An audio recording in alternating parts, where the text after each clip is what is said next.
First post. A unite, a stage, a coup, a revolution, a bring, a genocide, a new world, In the MK Ultra experiments, the CIA dosed unwitting subjects with LSD to see how they would react. What has not yet come to light is that MK Ultra was an intra-agency project. The CIA created new departments within the CIA, and fed them steady doses of LSD and other psychoactives to see how the departments would diverge and mutate away from normal departments. Whole projects and hierarchies were created, with everybody involved being more or less unwittingly under the influence of LSD. This is how the restraint bed portals and flesh interfaces were first created, i.e. from a heavily psycho-mutated hierarchy. The entire thing had to be eliminated, but the technology it created has been revolutionary. The Strategic Hamlet Program. Second post. In Vietnam, the U.S. government tried to pacify the country village by village using the Strategic Hamlet Program, basically creating villages where there was no or little Viet Cong influence. They tried more extreme experiments where they completely isolated villages or groups of villages, allowing absolutely nobody to enter or exit for periods of up to 4 years. In some of the villages, people simply starved to death. In other, more self-sufficient villages, the people managed to scrape by. It was noted that in many of the villages where this technique was used, messianic or millenarian movements sprang up.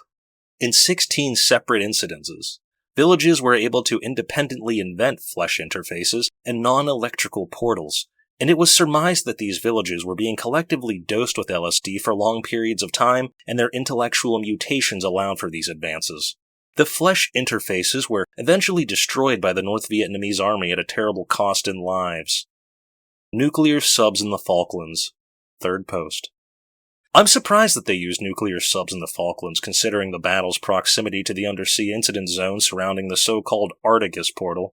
As I understand it, the portal was opened because of experiments taking place in the CIA's Antarctic station in the early 80s, and the Falklands quickly became a center for portal research. Being underwater, the portal had an enormous incident zone, and segmented whales and other undersea debris would regularly wash up on the island's shores. They found one whale that had been segmented cleanly in half by an incident zone disturbance, proving a perfect cross-section of the creature. They also found hundreds of the chitinous cruciform creatures, certainly non-terrestrial in origin. Anyway, if a nuclear sub had wandered into the incident zone, it could have been disastrous, but I guess they considered the risk acceptable. Harvest populations. Fourth post. The Soviets designated large portions of the Ukraine countryside as harvest populations. Basically, their food and water supplies were dosed with LSD until they had achieved what the Soviets called integration. This meant that the local populations had independently invented flesh interfaces. The Soviet army would then quarantine the area and try to remove the flesh interfaces for their own use. This was usually without success and with great loss of life. Many of the soldiers and scientists were segmented, as often happens in an incident zone, so they ended up with people missing limbs, cut in half, etc. What's interesting is that the people could live for quite some time despite segmentation. This is what led the Soviets to believe that their missing body parts still existed, albeit in some unknown space. So, one of the leading theories of the time was interdimensionality. Quite mistaken. Dubai incidents. Fifth post. Dubai probably has the highest rate of free-floating, non-interface incidents of any major metropolitan area in the world. In one incident, a large group of migrant workers was segmented in an underground facility. Perfect cross-sectional segmentation along the frontal plane. You could see their lungs working, food being digested, blood pumping on the inside of the heart. Everything. They lived for almost 5 months in this condition. Absolutely fascinating to see in person. There was also a group of school children who were very slightly segmented, just ends of fingers and bits of the calves and such. Hardly fatal wounds, yet they all died within 2 months. Some showed signs of intellectual mutation.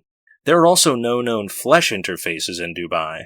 However, it is surmised that the architecture is actually based on interface geometry and carries some latent interface-like power. Mass segmentations remain one of the most mysterious aspects of the interfaces. They seem to show that the interfaces do indeed concentrate on flesh, living up to their name. Elizabeth Bathory. Sixth post. We look at Elizabeth Bathory as an example of pre-LSD enlightenment. i.e., somebody seeming to attempt to build a flesh interface before the invention of LSD. How can this be explained? Perhaps she ingested some ergot or some other naturally occurring psychotropic chemical, or perhaps her mind was simply attuned to whatever intellectual processes needed to occur to invent a flesh interface. The Book of Revelations is also considered to be a description of a flesh interface, especially the description of New Jerusalem. My problem with this is that it is all speculative. It's like when modern psychologists diagnose historical figures. I'm uncomfortable with this level of speculation. I will always regard the first instance of a flesh interface to have occurred in Treblinka 1944. The geologic disturbances, partial tunnels, so-called interdimensionality, and wealth of clearly segmented bodies leaves no doubt of its existence. The Soviets have documented this. A tantalizing theory. 7th post. Basically, when you look at the stories of Elizabeth Bathory's behavior, it seems like she's trying to build a flesh interface. But it is known that in order to invent a flesh interface, one must be under the influence of LSD for extended periods. As LSD hadn't been invented during her life, it's probably just a coincidence. Such a tantalizing theory, though. Define a flesh interface. 8th post. Obviously, I can't define a flesh interface in terms of purpose or composition or mechanism. I can only list the various phenomena which are related to them. Chief among these is the creation of an incident zone wherein objects are spontaneously segmented, i.e. parts of the object simply disappear, yet the objects continue to behave as if the missing parts are still present. Also, you see complex tunnels created in the earth. These have been termed ant farms. In undersea interfaces, you get chitinous cruciform organisms. These sui generis organisms are thought to be the result on evolutionary processes which took place in an environment other than Earth. This is speculation, but in this case, I agree with it.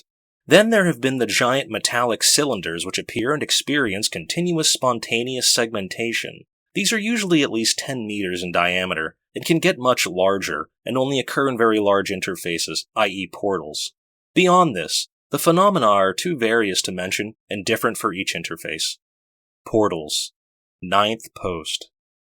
Many people think that a portal is simply a large flesh interface. This is true. A portal is a large flesh interface, but it's also more than that. A portal is, as the name implies, a way of sending objects between the portal site and wherever the various locations that have been found beyond the portals are located, i.e. the so-called alien sister cities. Portals are usually, but not always, accompanied by the large, fluctuating metallic cylinders. The largest above-water portal that I know of occurred in Novaya Zemlya and existed for several weeks before it was destroyed by the Russian so-called Tsar Bomba. In this case, the metallic cylinders were miles high and covered with features rarely seen on other cylinders. Blinking lights, nodules, so-called antennae. They took on a very artifactual appearance, i.e., they seem to be constructed technology rather than naturally occurring phenomena. Are the cylinders themselves artifacts being sent through the portals? Or are they phenomena created by the flesh interfaces in a way a mushroom cloud is created by a nuclear explosion? This is unclear. I wish I could show you pictures of the Novaya Zemlya cylinders. They truly were beautiful, rising miles into the clear Arctic air like great alien towers, tinged blue by the vastness of the distances involved. Though it was certainly necessary to destroy them, and we owe the Soviets a great debt for their tireless efforts to collapse the interface, I sometimes wish they were still there. At least then, there would be something, some evidence. Novaya Zemlya, 10th post. In response to what the CIA had accomplished with their Antarctic station in Arcturus, the Soviets built a larger station in Novaya Zemlya in the Arctic. 30,000 prisoners in an exceptionally pure gas concentration created a flesh interface which went through all 7 stages in less than 13 minutes and became a full-fledged portal. Within a day, the typical fluctuating metallic cylinders were visible, and within 3 days, they were extending miles into the sky. The Soviets quickly realized that the portal was growing out of control.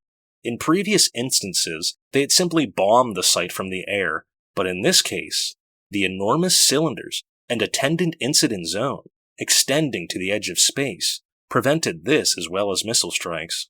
There was also an exceptionally large lateral incident zone around the portal, with segmentation occurring miles out from the site. Alarmed by the zone's uncontrolled growth and the growing underground tunnels, aka ant farms, the Soviets worked feverishly to construct a hydrogen bomb of unprecedented power which could be detonated from outside the incident zone and still collapse the portal. The steady rate of growth in the incident zone provided them with an exact deadline, which they managed to meet with only 2 hours to spare. Any later, and the bomb could not have been placed so as to collapse the interface. In short, the world came within 2 hours of being subjected to an uncontrolled flesh interface and perhaps the end of civilization as we know it. Before the portal was collapsed, however, the Soviets had gained first-hand knowledge of one of the so-called sister cities. In other words, somebody had gone into the portal and came back. Lisa's Dream, 11th post. I've always found Lisa's Dream to be a good starting place when trying to understand the psychological effects of travel. Lisa was a 9-year-old girl sent through the Groom Lake interface in 1975. The Groom Lake interface connects to the so-called sister city, technically persistent locus, known as the Hanging Temples. She stayed there for 5 days of normal time, but only 48 seconds of beyond time, a marked discrepancy. Upon returning, she did not recall anything beyond becoming drowsy for a moment. She slept well that night, and in the morning she recounted a dream to the doctors, before dying later in the day. A direct transcript of the audio from her interview. It was spring, and it had been raining all day, but the rain stopped just before it was going to be sunset. So all the clouds were purpley, and the sky was really orange. And the grass was all wet with the rain, and there were fireflies around like all in the sky, way up in the sky. Big ones. And me and my grandma went out to these hills, way out past the edge of town. And under the hills there were people sleeping. Not in caves.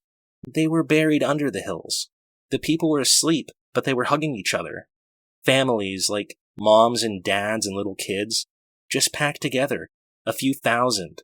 The hills were just blown up like balloons because they were so full of people. Like a pregnant woman's stomach. My grandma told me to lie down, but I didn't want to. She laid down and got sucked into the ground. I heard her voice coming out of the ground telling me to come inside. Only a matter of time. 12th post. It would be easy to say that the Soviets discovered the secret of survivable travel because they were more ruthless, more willing to sacrifice innocent lives. But there was really no lack of ruthlessness on the part of the CIA. It was really just a matter of approach. The Soviets approached the mystery of the flesh interfaces the same way they approached their space program. The first humans in space, the so-called lost cosmonauts, who were never officially acknowledged, were just ordinary people, culled from the gulags, with no more control over their missions than Laika the dog. The Americans, on the other hand, started with professional men, usually from the military. Likewise, when it was discovered that objects and even animals which entered the flesh interfaces occasionally returned unharmed, the Americans began training men to enter the interfaces. Because they called their men from certain military ranks, they were all of similar ages. The Soviets, however, used prisoners who had a much wider age range, and so they were able to discover the essential correlation. The younger a person was, the more likely they were to survive travel, and the longer they would survive after travel.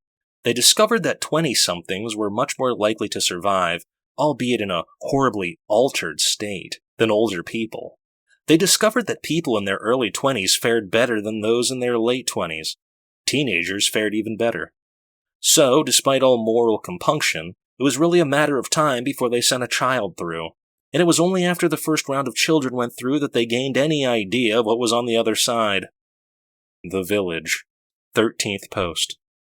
Until we found the village, we had suspected that the detectors were just props, just toys given to us by the CIA guys to reassure us. Nobody trusted the spooks. 3 days through the jungle, and these detectors had not detected a fucking thing. But before we even saw the first hut, the needles on all the detectors started moving in unison. If they were phony toys, it was a cool little special effect. The needles swayed back and forth, and all the little metal boxes let out this spooky ooh-ah sound, all in unison, like a school choir. Very weird. We turned them off. As instructed, we treated every Vietnamese as combatants and killed them all. There wasn't any resistance, though. A few had weapons, but most were unarmed.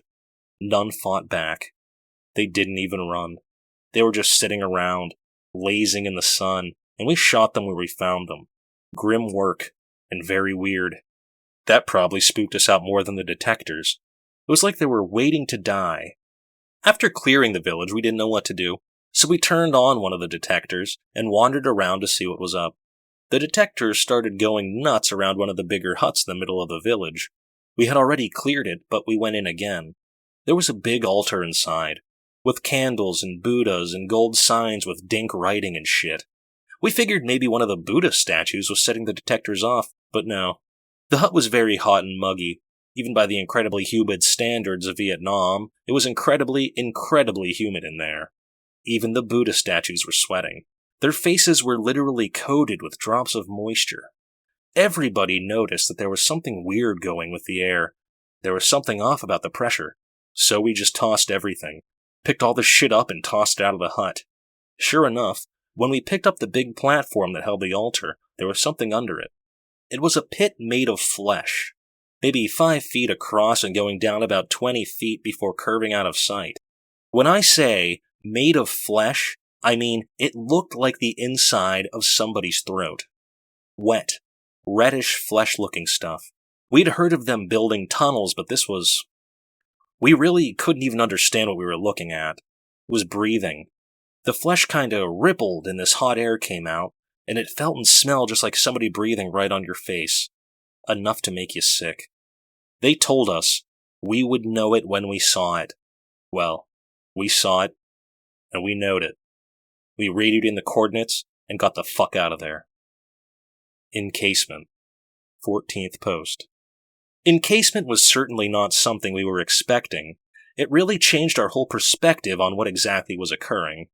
We thought that the flesh interfaces were just like pipes that went from one location to another, perhaps extra-dimensionally or some other magic. But when the first subject came back encased, we realized that... Well, I'm not sure what we realized. We realized, for the 1000th time in our dealings with the flesh interfaces, that we were dealing with something really beyond us. That's why I called it magic. They were so far beyond our understanding, it was basically like meddling with some kind of black magic. The first subject to come back encased was an 8-year-old girl we had named Jingles.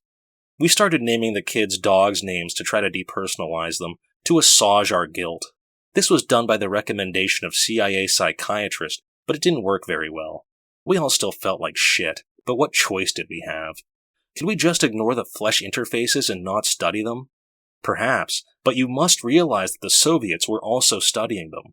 That changed the whole equation. If they... Well, the ethical issues have been debated to death. What's done is done. We dropped the bomb on Hiroshima. We gave those blankets to the Indians, and we sent those kids through the portals, and now it's all just a part of history. Anyway, we sent Jingles into flesh interface, and an object returned 2 minutes later, which is a pretty long time for an interface. It was a large organic sac lined with veins, vaguely resembling a human lung, about 4 feet long. We X-rayed it, and saw the skeleton inside and cut it open. Sure enough, Jingles was inside, naked and covered with blood, with no hair on her head. There was an umbilical cord attached to her belly button, which was attached to a sort of placenta. We had a problem with the surgeons trying to harm her. It was later realized that her blood, the blood from the sac, had high concentrations of an exotic LSD analog. It was getting absorbed through the skin. The placenta was like an LSD factory, pumping out millions of doses. This particular blend made people pretty violent, so we had to put on containment suits. Jingle's skin was flawless, like a newborn's. No wrinkles on the back of her neck, no wrinkles on her palms except the major ones. She had the form of an 8-year-old girl, but seemed a lot newer. We did MRIs on her bone plates, and found they were still highly undeveloped, as if she was newborn. We wondered, is this really Jingles, or some kind of clone? What sort of apparatus could have possibly produced this clone? And why? After a day of observation, she awoke. We weren't sure if her mind was still there. Perhaps she had been wiped clean. So we waited, asking her questions. At first, her behavior was like that of an infant, just smiling and gurgling and clasping her hands. It was pretty eerie seeing that kind of behavior from an 8-year-old. Really, it was pretty eerie looking at her at all. Her skin was so pure and glowing, she looked like an absolute angel. We. Well, anyway, after a while she started babbling, saying little phrases. In a matter of hours, she seemed to progress through the various stages of development, her sentence structure and awareness becoming more and more sophisticated. As soon as she could understand sentences, we started questioning her again. Who was she? She said her name. She knew her past. This wasn't just a blank clone. This may or may not have been the original girl, but she seemed to have the same mind as the original. So then we asked her the question that we wanted to know. The question that had plagued us for years. The question that had led us, in the face of all humanity and morality, to send a child into a living apparatus of death. What did you see? What's on the other side? Her expression grew thoughtful. She was such a thoughtful, bright girl. We chose her for her intelligence. So young and bright, and we just threw her. Anyway, she thought about the question, and it seemed then that we would finally get an answer. A real answer. I remember the sense of anticipation in the room. It was like nothing I've ever felt before or since. Remember, I quit the program that day, so I was never able to question another subject. Anyway, she said to us, "Inside the chamber, I started to feel drowsy. Then everything changed. And I knew what I saw. I'd seen it before. I said to myself, this is like the room in Grammy's house. The quiet room." We asked her what she meant by this. She replied with these words, her final words before she stopped living and sat there dead with her eyes still on us. She said, "Come on to these yellow sands." How we lost the war. 15th post. In explaining our cruelty, which I admit was quite beyond the scope of all humanity, I feel I must remind you of how we lost the war. We lost the war in the cruelest way imaginable. Island after island fell, and the enemy drew closer and closer. More and more bombs fell on our cities. Food grew more and more scarce. People starved. Houses burned. People burned. Children burned. We were punished by our sense of dignity, by our own inability to admit inevitable and total defeat. It was like watching a sword slowly being sunk into your chest, millimeter by millimeter, but you refused to cry out, refused to whimper or beg for mercy, and there is nothing you can do but watch the metal disappear into your weeping flesh. By the end of 1944, it was clear that both Japan and Germany were doomed, barring some divine intervention. Yet, the stories we knew from childhood told us that we had been saved by divine intervention before, when the fleets of Kublai Khan were at our shores, moving from island to island, conquering and raping. Only a miraculous typhoon sent their ships to the bottom of the ocean. Though we were modern men and trained in Western science, we still believed that there was some sacred destiny in store for the Japanese people, and we kept an eye out for something, anything which hinted of the divine. Two intriguing pieces of news had come to us via Germany, developments which suggested that perhaps the tide of war can turn suddenly. Both, however, were ominous. One was that America was developing a superweapon, a bomb which could level entire cities, which used the latent power of the atom, unleashing very forces which held existence together. We assured ourselves that this was American propaganda, that no such weapon actually existed, but our scientists acknowledged it was theoretically possible. The second piece of news was more puzzling. It was said that a Swiss scientist had synthesized a chemical, which, like the American nuclear technology, could unleash latent forces. This time, the forces of the mind. This chemical was said to fuse the various disparate areas of the mind and allow for incredible insights. Apparently, teams working under the influence of this chemical for long periods of time are capable of inventing techniques and devices previously unheard of. By the end of 1944, various high-ranking Germans were slipping out of Germany like rats from a sinking ship, often trying to fund their escapes by selling various pieces of artwork, technology, intelligence, etc. It was from one of these that we obtained an enormous supply of this wonder chemical, LSD, which was supposed to be secret even from Germany's allies. Along with the chemical, we were given a piece of news which was positively tantalizing, given the position we were in. According to our contact, experiments with LSD had been conducted at the Treblinka extermination group.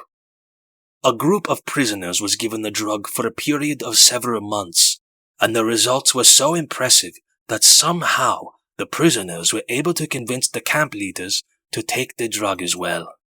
Soon, the entire camp hierarchy was taking the drug and working together on a new device that was some sort of destructive radar, which could bring down planes as easily as ordinary radar found them.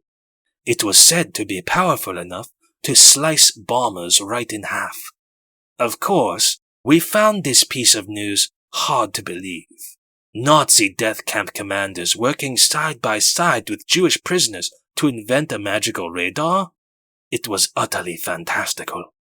Our good sense told us to ignore it, and yet, how could we? The Americans had already taken back the Philippines.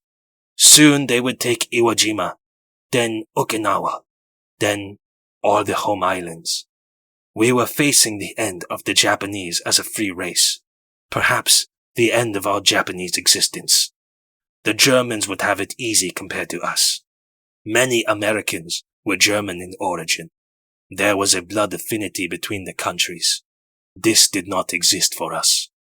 The Americans would burn our cities and rape our women and enslave us, make us servants, like the Nigiru.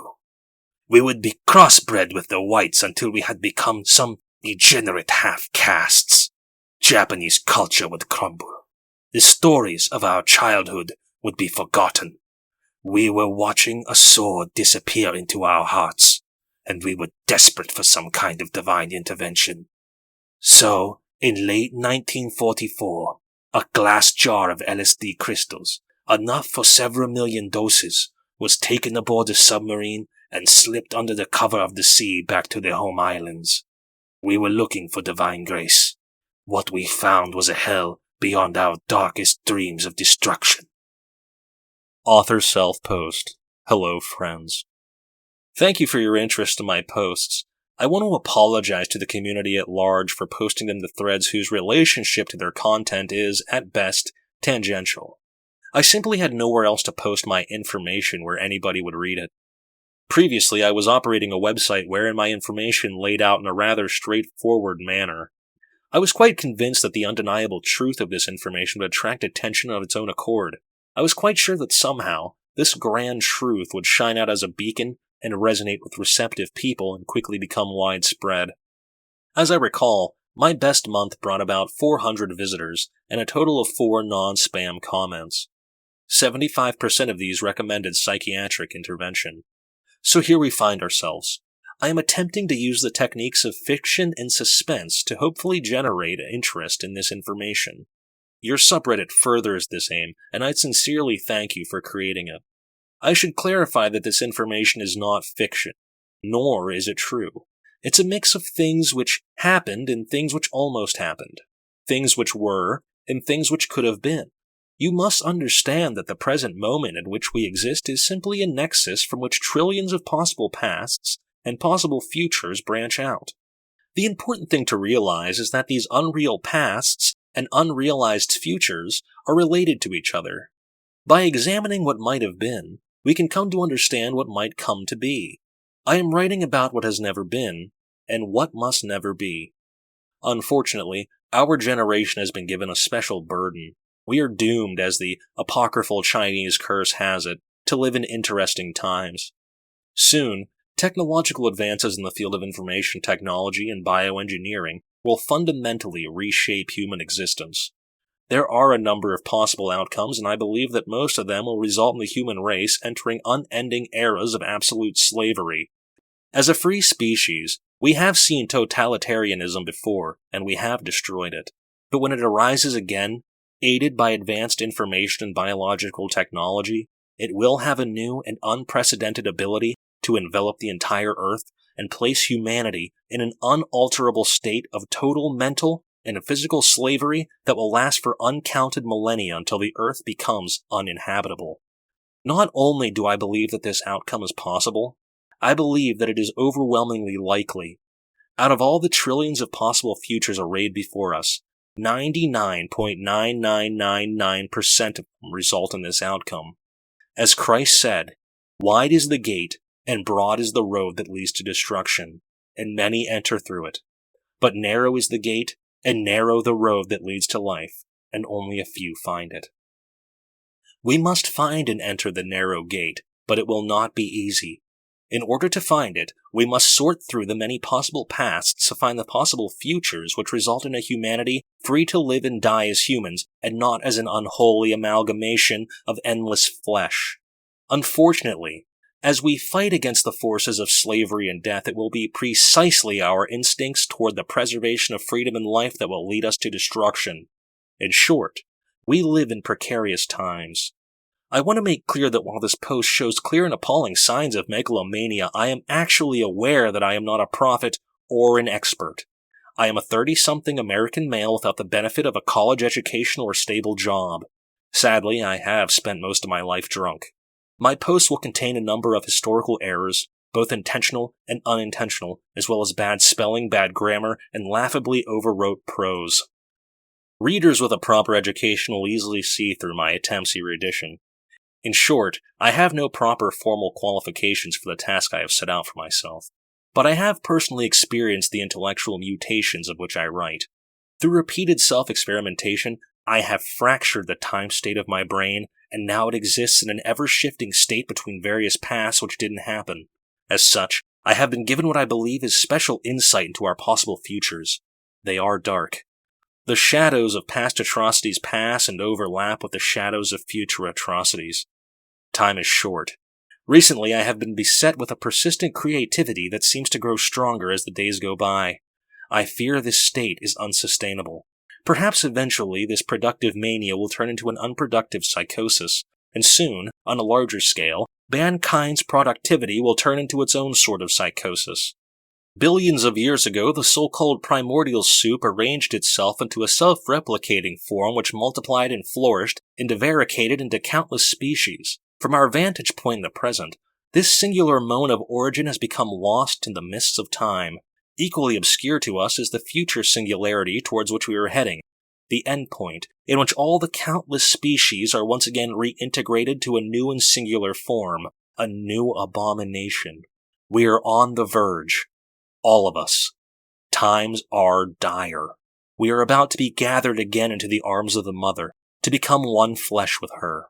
The mother who gathers lost children, the mother I have seen in dark spaces since I was a little child, back when I called her the mother with horse eyes. We are about to meet her again. We are about to be unborn. Magical Space Pussy, 16th post. And when you're hanging out with the tribe of Nazi acid heads, magical space pussy doesn't even register on the weirdo meter. I mean, they talked about so much weird shit, and so much of it was total bullshit, that I didn't pay any fucking attention to it. It was the 60s.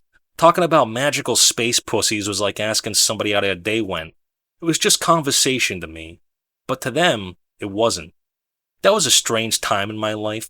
I'd spent the last 6 months going from commune to commune just checking them out. They were all bullshit. Every one of them was just some guy in a power trip and a bunch of women who'd grown up with some bad fathers hanging over his every word, hoping he would solve all their problems. That's the only way the commune system worked. The guy got control of the women attracted a few guys to do the manual labor, but in the end it was basically just a new system of pimping. I mean, I'm from Brooklyn. I've seen pimping. These chicks had tried to escape society and just gotten themselves pimped out. It was tragic, but too tragic for me to give a shit about. So I went out to Death Valley. Why'd I go there? Why's anybody go? because it was a cool name. If it was called some scorpions and a bunch of fucking rocks, which is what it actually is, nobody would go. I had decided I was done with the counterculture. I was done with the regular culture. I was done with all. I would go when nobody would bother me and just try to figure myself out. Get a little peace and quiet. A month later, the Manson family moved in next door. For a while, it was just a nice little guy named Paul and some girls living a few miles from my little shack. Seemed harmless. Then the whole family came in. Charlie, too. They had already committed the murders at this point. It was big news, but nobody knew who did it. I surely didn't connect it to this band of weirdos next door. They seemed too stupid to pull off anything newsworthy, just another bullshit commune. But once Charlie got there, the family seemed to spend most of their time driving their dune buggies around, pretending to be the fucking Africa Corps. I mean, Charlie would put on a helmet with a swastika and lead them in maneuvers. I had never met racist Nazi hippies before, but there's a first time for everything. Some of them even talked about Uncle Adolf and how he knew to score, how he should have won the war. I was a mechanic in the army, so I helped them out with their buggies and got to know them a little. Slowly, their little philosophy trickled down to me. They thought America was on the verge of an apocalyptic race war. Blacks on white, helter-skelter, the Watts riots in every city. Now that part seemed pretty plausible. I mean, you have to understand, in 1969, the country had been getting weirder and weirder, more and more violent every year. Nobody is quite sure when it would end. Nobody knew that in the 70s, the counterculture would just kind of peter out into a bunch of fucking James Taylor albums. They said that they had come to the desert to find a hideout so they'd be safe while the helter-skelter race war was going on. They said that somewhere out in the desert, there was bottomless pits, full of wonders and treasures. In the Bible, Revelation speaks of the tree of life, which bears 12 kinds of fruit, one for every month. They said this tree was growing inside one of the bottomless pits, and they would give them all the food they wanted while they waited out the war. When it was over, they said, they would emerge, and Charlie would rule the world as the new Christ. So that part was a little less plausible. And then I started hearing about the magical space vagina. I'd become friends with Paul, who was actually a nice guy who just wanted to fuck the girls and get stoned and didn't really get into the whole Nazi thing. He said they were searching for the entrance to the bottomless pits. He said that entrance would be made of flesh growing out of the rocks, like a giant pussy so big you could stroll right in. I told him he thought about pussy way too much, but he was serious. He said that the technology to turn rocks into flesh was from outer space, and its secrets had been taught to Charlie by Uncle Adolf. Until then, I had thought that Uncle Adolf was their name for Hitler. Slowly, as I learned more, I started to realize they were talking about somebody who was still alive. Somebody they actually knew, and they told me he was coming soon. Euphoria and Terror, 17th post. This kind of psychological mirroring was exploited in the design of the flesh interfaces. When a human body is embedded in an interface, the independent, i.e. non-human, interface glands produce massive amounts of LSD which cause intellectual mutations, i.e. time fracturing along several dozen axes. Meanwhile, independent hormone regulators produce an emotional oscillation between two states, euphoria and terror. Thus, we have the typical sound of an interface, alternating waves of giggling and screaming that move through the interface population, running along the length of the interface as the hormones travel along the independent conduits. These successive waves of giggling and screaming create a steady rhythm that washes over the traveler as they move through the interface. Natural empathetic responses, mirroring, prepare the traveler's body for the process of embrace. New Mommy, 18th post. When I was little, they took Mommy away and put me with a new mommy in a smelly dark house. They said she was a real person, but I knew she wasn't. They had made her. Her face was made from pieces of animal, pig cheeks, hairy goat jaw, old horse eyes. They sewed her together badly and the seams were crusty. I hated her. Real Mommy called me from underground. I opened the attic window at sundown and let the spring breeze flow in. I heard her song floating in on the cool air, soft singing from the grave. Embrace, 19th post. Watching the flesh interface process known as embrace is kind of like watching those Japanese subway groping videos. That was honestly the first thing I thought of when I watched it, but of course I wasn't going to put that in the official report. You ever seen those videos? Oh, you wouldn't admit it if you had, right? It's a whole genre over there, not the most progressive stuff in terms of gender equality, but compelling nonetheless. The videos start with a woman standing in the subway, minding her own business, when some guy starts feeling her up. She protests demurely and attempts to deflect his roaming hands. He persists. Other men on the subway, perhaps sensing her weakness, join in with the groping. A sort of group madness takes over the subway occupants. The men are transformed from ordinary travelers into a agglomerated mass of arms and hands and fingers, grabbing every part of the woman's body. The woman's attempts at protecting her personal space are always absurdly ineffectual, and soon she is divested of her clothing. Depending on the video's subgenre, a variety of acts ensue, most of which surely violate local transportation statutes. Embrace is kinda like that. That combined with a school of piranha stripping a live cow of its flesh. The Island, 20th post. Lying in the hold, listening to the bombardment, there is no sleep. The booming of the guns travels through the shivering metal of the ship. Hour after hour, without end, the arsenal of democracy rains down on the tiny island. What could it be like for the Japs huddled in their bunkers, surrounded, doomed? Do they know they have no hope? Do they expect death? Do they wish for it? Death. The island is death, waiting for them. Ancient, waiting since before they were born. Thousands of young men have crossed vast oceans to come to her, following paths they could have never foreseen. Thousands of young lives will converge on her shores, converge, and end. After 3 days of round-the-clock bombardment, a clear and bright morning, whispers through the hold about problems with the shells. Many of them never exploded, disappeared in the air. There have been stories of bombers being cut in half, of bomb crews emerging limbless from their planes. What is on the island? Some kind of new weapon? Something the Japanese had been saving until now? Just talk. The men feel the death out there, waiting on the island. The landing vehicles ride through the waves, and the Marines climb out onto beaches of ash, an alien surface crumbling under their boots. There is no fire, no sound but the motors and the clinking of gear and the sergeant shouting, urging them on. No movement from the interior. Then screams, bloody stumps, men cut in half, but still no fire. How is there no fire? More men screaming, groups of men on the ground, howling, bright red lumps where limbs had been. How? No signs of the Japs, no fire, no shells. More vehicles land. The beaches become a crowded, screaming nightmare. There is something here, something beyond their understanding, invisible, killing at will. Is it the island itself? A few men manage to advance up the steep beaches and across the rocks, but soon they are cut apart as well. Other men follow and advance farther. They have been trained to advance. Take the beach. Forward. Always forward. Slowly, the men find their way farther and farther into the island interior. Through horrible trial and error, they begin to understand. They don't speak of their discovery.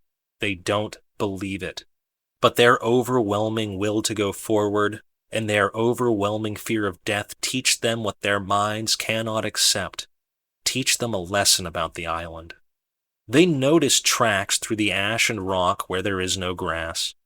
These tracks are not foot trails, but deep tracks carved at strange angles, striated like dry streams, places where it seems the ground is simply missing. They realize they must avoid these tracks.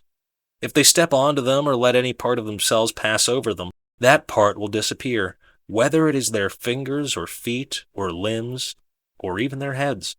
Sometimes, parts of their bodies disappear even when they don't cross the tracks, and they realize that there are unseen tracks through the air, invisible boundaries they must not cross. If they lose a part of their bodies, the blood does not flow, but there is pain pain beyond flames or knives or bullets. Pain unbearable, unholy, inhuman. There are screams all around them, of men who have accidentally run afoul of the invisible power. There's no time to understand this, to reason it out. They simply adapt, moving carefully, holding out blades of wild grass or shirts or gear, probing, waiting for part of the object to disappear and then stopping, testing for a way forward. Sometimes they find it, and sometimes they are forced to turn back. In less than an hour, they have forgotten entirely about the artillery and snipers and bayonets. There are no soldiers, only entrances to empty bunkers, abandoned pieces of artillery, some cut in half, but no enemy. They are playing a new game now, taught to them by some unseen teacher, playing it with total concentration, playing and winning. The Marine wounded, with their strange unbleeding wounds, are taken away. Their screams fade. Orders from commander unchanged. Take the island. And so they move forward, up, towards Mount Suribachi. The mountain is shaped like a bowl, a dead volcano. They approach by various paths, each man following another, taking a narrow path of safety.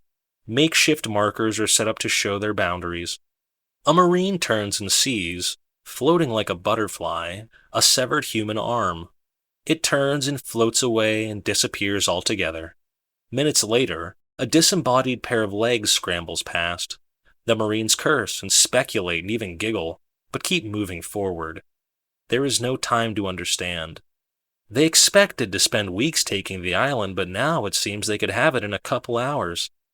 A shot rings out. The first shot since the confusion of the landing. A Marine is firing at the mountain. Others peer through their binoculars and spy a man sitting on the rim of the mountain, simply sitting, alone, just a vague shape. Snipers are called in and they fire on him, but the island's air seems to swallow the bullets. The man is untouched. They press forward. The deadly tracks wind around them, growing more numerous. Some of the men find themselves at dead ends. One Marine slips and disappears entirely without so much as a shout. They come to the foot of the mountain. It is small but rugged and steep, and the lone man sits over them, looking down on them. They hear the sounds now, coming from the other side of the ridge, coming from within the giant bowl of the mountain. Human voices, many of them, thousands. The sounds of laughter, giggling and cackling and howling laughter, like a wonderful party where somebody is telling a hilarious story. The Marines listen to it dumbfounded. Slowly the laughter fades and there is a new sound, a strange rushing roar that quickly breaks apart into discrete sounds. Screams, shouts, gasps, weeping, terror. The sound rises and rises, and the Marines shudder. This too fades, and the laughter returns. And so these two sounds trade places, over and over, fading in and out above the sound of the waves. A Marine trains his binoculars on the mountain again. The man is still sitting there, Japanese, wearing a uniform. His head is floating several feet above his body. The body is in several pieces with lines of sunshine between them. His face, sweat dripping over the smooth eyelids, shows no emotion. Slowly, he raises his hand as if waving to them, and his fingers float away from his palm. Author self-post. Ah, the simple nemesis. Ah, the simple nemesis. When novelist Philip K. Dick was 42 years old, his fourth wife left him. Lonely and devastated, he opened his home to whoever wanted to stay there. This being San Francisco in 1971, the house quickly became filled with drug users. Dick himself was heavily abusing amphetamines, eating pills by the literal handful, and foregoing sleep for days. The mood in the house quickly became paranoid, and at one point, multiple occupants were sleeping with guns under their pillows. The house was broken into, and Dick suspected government involvement, thinking he had gotten too close to some kind of secret in one of his novels. He moved away shortly after. But his time at the house hadn't been all paranoia and firearms. There were also many good times. Dick was a mesmerizing conversationalist with an easy command of facts and theories about art, religion, philosophy, and numerous esoteric subjects. He and his new friends, usually kids in their early 20s, would rap for hours and days about everything under the sun. He grew close to many of them. Many of them were runaways or otherwise clinging to the margins of society.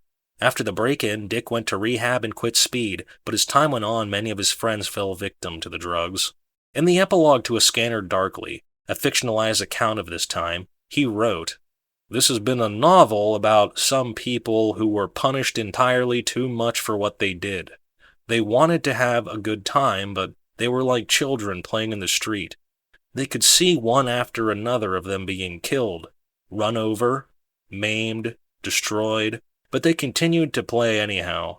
We really all were very happy for a while, sitting around not toiling but just bullshitting and playing, but it was for such a terrible brief time, and then the punishment was beyond belief. Even when we could see it, we could not believe it. For a while, I myself was one of these children playing in the street. I was, like the rest of them, trying to play instead of being grown up, and I was punished. We were forced to stop by things dreadful." In the grip of withdrawal, I read that epilogue many times, read it and wept. I remember, after a week-long binge, lying in my bed, weeping, nightmares crowding my mind, my hands shaking, the mental suffering unbearable, thinking to myself, should I really be punished like this? What have I done that was so horrible? Was it so wrong to drink, to want to feel comfortable, to want to feel okay, to want to forget about things for a while? Was it so horribly wrong? Such a crime that I should go through this mind-crucifying torment? But it wasn't really a matter of right and wrong. It was simply a matter of cause and effect. My brain had adapted to the inhibitory effects of alcohol, and once the alcohol had been removed, it had entered a state of hyperactivity. The adaptation had become a maladaptation. That was all. There was nothing out there administering this suffering as a punishment. My only crime had been knowing that this would happen and drinking anyway. I had been a child playing in the street. Dick wrote in his epilogue, "In Greek drama they were beginning, as a society, to discover science, which means casual law. Here in this novel there is nemesis, not fate, because any of us could have chosen to stop playing in the street.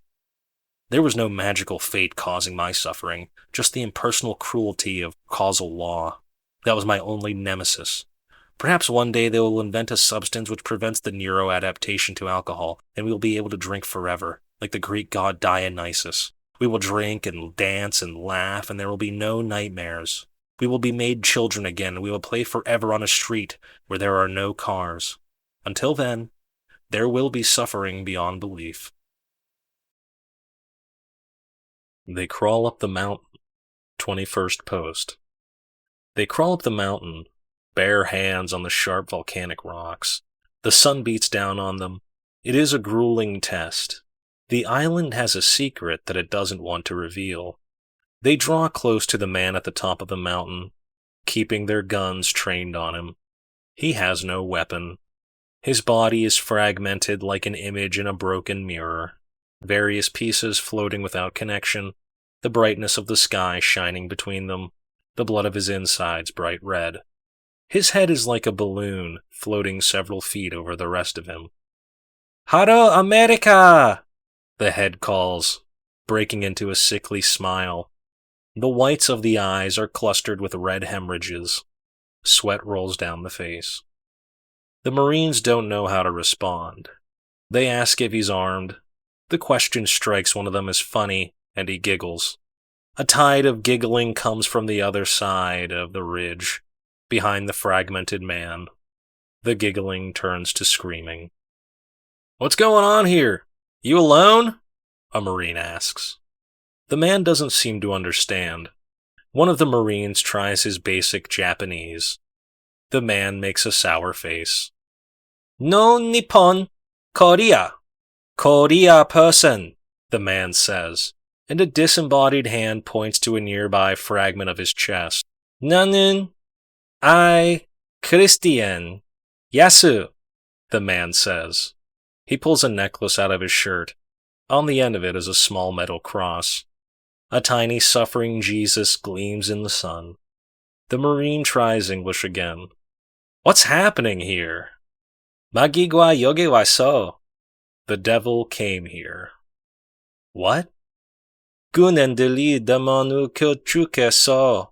Gya ya yom yong liang yo. The soldiers had built a gate at the child's command. I don't understand.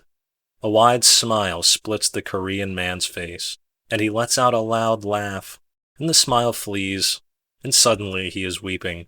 His emotions seem to follow the giggles and screams that come from inside the mountain. The Marines feel it too, the strange urge to laugh followed by a harrowing fear. The sound beyond the ridge rises, the screams become higher and louder. A wave of maniac giggling joins the screaming so that both sounds fill the air at once. An electric feeling touches the skin on the Marines' arms. They find their minds filling with strange, dark thoughts. Somewhere in a castle in Japan lies a mad god emperor who has sent his men across the ocean to defend his glorious empire with their blood. On the other side of the world lies the great humming factory called America, the heart of an empire of commerce, which once forced Japan to join the world in trade. Machines and flesh now flow along tendril-like courses, delivering goods and death, ensnaring the globe. The sun goes dark, like a light switch turning off. The Marines instinctively duck, then look up and gasp. Above them, extending miles into the sky, is an enormous metallic cylinder, filling the sky, blocking out the sun. It spins slowly above them, pieces of it flickering and disappearing like the image in a broken movie projector. In a day filled with madness, they find themselves confronted with something wholly beyond their capacity for surprise. They simply mutter soft curses and get closer to the ground. The earth seems to tremble with the sound of the screaming and laughing, which swirls like a storm all around them. Somewhere near the beach, a Marine pats another Marine on the back, interrupting his stunned gawking, and shouts something into his ear. The second Marine pats the man in front of him, and the message goes up the line like this until it reaches the Marines talking to the fractured man. Pull back. They are to withdraw from the island. The men do not question the order for a moment. They turn and crawl away from the Korean. Below them, the ashen island flashes with pieces of sunlight that manage to slip through the flickering cylinder. When they are almost at the foot of the mountain again, the man stands up and shouts something over the hideous screaming. The Marines cannot hear it, and would not understand it anyways. Magigya yasura deligo, sanyolo gasio chanhua, manga guayo nyangya guangya buyo, galude manil naego pidolyo, gyang bayamya namudon, gasil nege julia. The devil took Jesus up a mountain and showed him all the kingdoms of their world and their glory. Then he said to him, all these I will give you, if you will fall down and worship me. Michael Jackson, 22nd post. Many people believe that Michael Jackson died due to propofol. Not so. He was murdered. He'd actually been taking propofol nightly since around 1980, not in order to make himself sleep, but to suppress REM sleep. After several months of REM sleep suppression, the user becomes receptive. In other words, they enter the same state achieved by prolonged continuous immersion in aerosol LSD. The brain can physically restructure itself simply through thought. By reordering thought, one can physically reorder the brain. LSD, or long-term propofol use, makes the brain's neurostructure malleable. High-energy rays from outer space are able to penetrate the body, and these can lead to random mutations and cancers. And sometimes, they lead to changes that are not random at all. Changes which have been intentionally programmed. Changes designed to bring about civilization-level transformations. Michael Jackson was unaware of all of this. He merely knew that propofol allowed him to enter sort of waking dream states of heightened creativity. The side effects were horrifying paranoia and obsession, but he felt that he was strong enough to endure these side effects. The success of Thriller seemed to vindicate his theories about propofol, and unfortunately, he was damned by his own success. So how did he die? Through the lyrics of Another Part of Me and the vegetable part of Wanna Be Startin' Something, It was quite clear that he had become receptive and neuro-altered in line with Master Design 9, but he was considered to be minimal threat, and even perhaps an asset until his mounting financial problems made him a liability. He was terminated, though I'm not sure of the exact means. Magical Space Pussy 2, 23rd post. Yeah, I suppose it's time to tell you what was inside the Magical Space Pussy. You can believe me or not, what do I care? I'm the guy who's been inside the Magical Space Pussy. My life has been pretty much downhill since then. I mean, fuck Neil Armstrong. What did he see? A bunch of gray rocks? Big fucking deal. I saw a chooch growing out of the side of a canyon. Top that, NASA, you tang-drinking cocksuckers. Anyway, where was I? Ah, yeah, Uncle Adolf. So I was living in Death Valley, hanging out with the Manson family, and Charlie kept mentioning this guy, Uncle Adolf. And I figured he's talking about Hitler because he's sort of into this white supremacy thing. But then I started realizing that he's talking about a guy who's still alive, and then one day, the guy showed up. They asked me to come over to their cabin, and this old guy was sitting there. White hair, deep tan, lined face, pale eyes. He introduced himself as Adolf, and he's got a German accent. He made no secret of the fact that he was an ex-Nazi. Now this made me nervous. That's kind of something you keep under your hat. He said he found Charlie at Berkeley, that Charlie was perfect for my purpose. I asked what his purpose was, and he said, testing. I kind of shrugged because I didn't really give a shit about his little coy answer, and I got up to leave when this mongoloid motherfucker they called Clem punched me straight in the face, and suddenly I was on my ass. Now there were a couple of girls there, and they jumped on me and held me down and tied my hands behind my back. If I had known what they had done to Sharon Tate, I would have been unspeakably terrified, but as it was, I was merely really scared. They tossed me into the back of the dune buggy and drove me out into the desert. It was midday, and the sky was just one giant glare.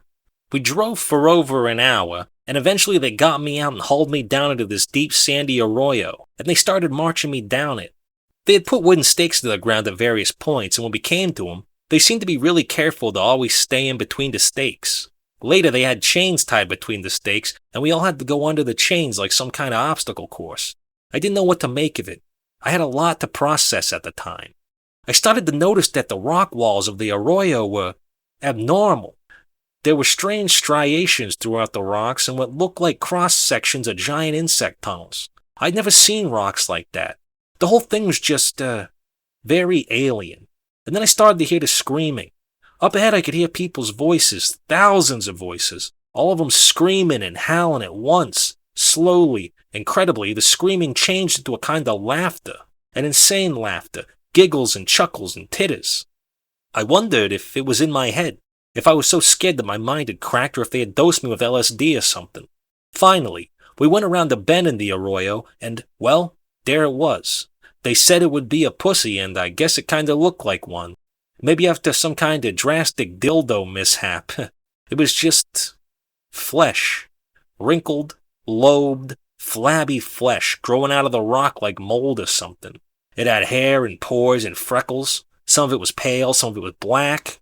It was taller than me, and in the center there was an opening. Pink and wet, like a pussy. The Kraut told me he wanted to see its level of development. He took a revolver from one of the girls and pointed it at my face and told me to walk inside. He was either get shot or go into the big mangled pussy, and it was honestly a tough choice. There was something completely fucked up, completely not right about that thing.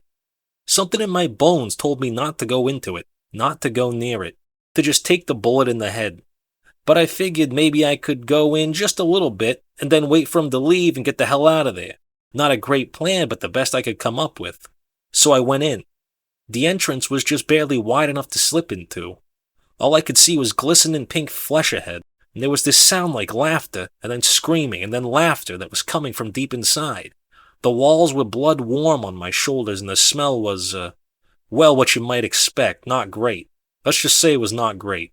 I pushed forward and the walls kinda gave way, and I found myself moving through this slimy, suffocating flesh, and I'm starting to panic because my hands are still tied behind my back, and I'm feeling like I'm about to choke on this stuff, and the walls are moving, like pulsating.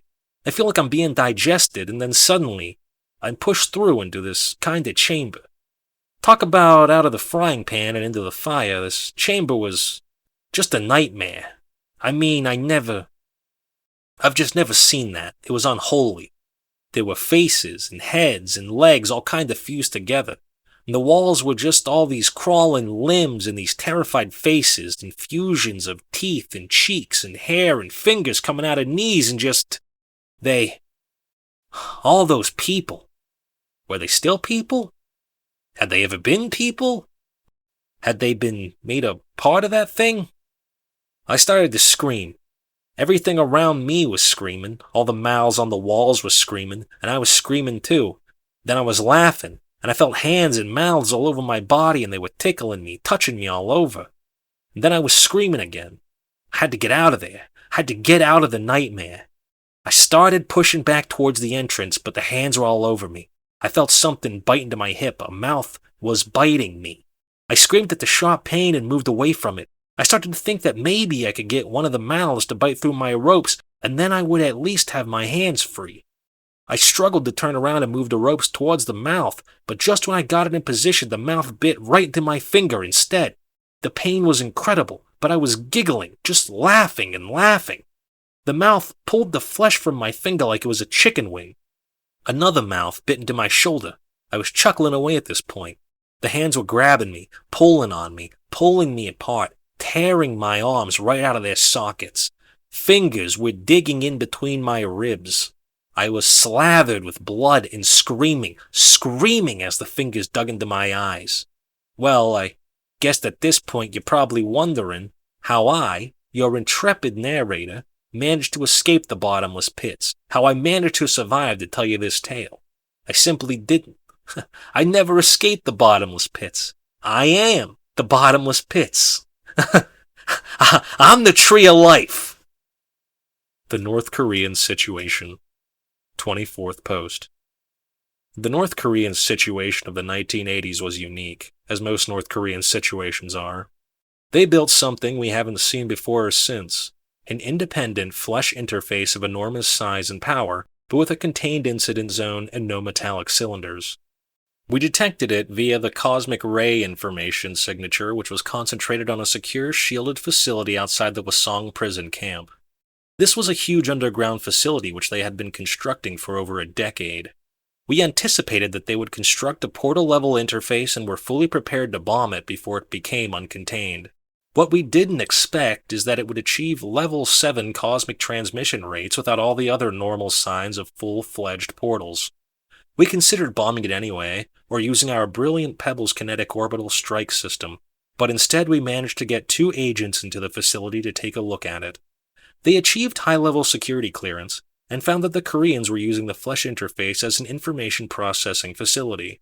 This was quite novel, as we had always considered it to be a potential weapons system. Our curiosity was truly piqued. Clearly, the Norks knew something we didn't. Unfortunately, our agents weren't able to access the enormous mainframe chamber, which actually housed the interface. All they knew was that it was in a huge chamber full of temperature-regulated water. We instructed them to breach the chamber and get a look at it, and then send us the data by satellite.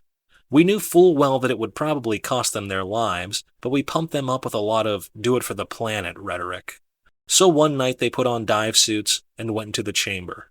It was basically like a huge lake contained within a massive, darkened steel box. Imagine a flooded warehouse with endless rows of dim ceiling lights shining down on rippling black water. They jumped into the water, and pretty quickly they picked up some pretty interesting audio signals with varying frequencies, a kind of squeaking, mewling sound. They recognized the sound for what it was right away, but had a hard time believing it. Whale songs. The chamber contained several adult humpback whales. How do I explain Mother? 25th post. How do I explain Mother? What is she? Vavilon imegali, imirtaton, pornon katon, veligmaton yis. Translation of Greek to English. Great Babylon, the mother of prostitutes and the abominations of the earth. I used to lie in my bed, the blinds pulled against the summer sunlight, listening to the sounds of other kids playing outside. I lay there for hours, not sleeping, wondering who made Mother. She was made from all different sorts of animal parts. One of her feet was a big, heavy hoof. The other was a tiny little kitty cat paw. I could hear her clumping around downstairs. Her smell, the smell of cigarettes and disease, was everywhere in the house, pulling in the darkness. Slowly, night would come, and I would imagine floating out of my window, floating up into the deep starry blue, looking down at all the houses shrinking into tiny boxes, the clean breeze blowing on my face. I would cry in my little bed. I was very young when Mother first came. I had another mommy before her, a good one, who wore pearls and had a voice like music. And then one day I got sick, a fever. I was crying all day, and it went on for weeks. I guess my first mommy couldn't take it anymore, and one night she left forever. When I came down for breakfast the next morning, this new thing was waiting for me in the kitchen. At least I think that's what happened. Mother never talked. She just snorted and made hoarse sounds. Awful. Her parts were sewn together with yarn, and there were patches of wet burlap. I didn't see her eyes until she had been there for almost a year. Have you ever seen horse eyes close up? They look like goat's eyes, and they have a sideways pupil. I would come home after school, and there would be kids sitting at the breakfast table. She gave them medicine so they did whatever she wanted them to, and made them just sit there, staring and shaking. And then she would take them into the basement and make them into things. She tried to make me do it too, but I didn't want to. I realized she was afraid of the Bible. I realized it had power. Blood power. When I read it to her, her different pieces would shudder and pull apart, and she would howl like a wolf, and blood would run from her segments. The Bible brought transmissions from the cross that floated in the red summer sky. Everything in time is arranged around the epicenter, wherein the nail drove into Christ's hand. Lines of possibilities radiate outward from it. Kingdoms rise and fall. Men grow and die like flowers in a field. Tu thirio poives capote pirche torodeni parhi chiamo derti. Revelation 17:8. The beast which you saw once was, now is not, and yet will come up out of the abyss and go to its destruction. Breached the underwater chamber. 26th post. So 2 of our agents had breached the underwater chamber containing the North Korean flesh interface and found nothing but several humpback whales. Now this was a head-scratcher. We knew it was a flesh interface because it was receiving information-rich rays coming from outer space, yet how could it be taking the form of humpback whales? All previous interfaces had taken on a decidedly less conventional form. Well, then our agents decided to get a closer look. There were 3 whales, 2 adults, and a calf. They appeared normal in every respect, though it was difficult to get a close look at them. They seemed to be in quite a bit of distress, though the agents were not biologists and had a limited understanding of what whale distress might look like. The agents noticed some very loud, low-frequency, percussive sounds coming from the bottom of the chamber, which was entirely hidden in darkness. So they headed towards the bottom, a distance of several stories. There, they shined their lights around and made a fairly alarming discovery. Bones. Enormous curving rib bones and jaw bones and vertebrae. They were, apparently, whale bones. They also noticed a large, circular gate on the floor of the chamber, which was closed at the time. At this point, one of the agents began to panic. He had come to the conclusion that the whales were not the interface itself, but were merely food for the interface, which was perhaps being held in another chamber below this one. There were some problems with this theory. Why use whales, a fairly rare and very difficult animal to corral, when they could just use a large amount of smaller fish? Well, it's all just speculation. The agents quickly swam out of the chamber and never found out what was behind the gate, if anything. Later, they gave us some very valuable information on the facility's information processing capabilities, which were staggering and quite appalling to imagine in the hands of a regime such as the DPRK. Since there was no incident zone and segmentation wasn't an issue, we were able to solve the problem quite neatly by releasing a nerve agent into the water chamber. The cosmic ray download stopped shortly thereafter, indicating success, though it did result in the loss of both agents and a major loss of life at the facility overall. Anyways, that was our first encounter with a MBIS, Massive Biological Information System, and a near encounter with what we would later call a skin ship.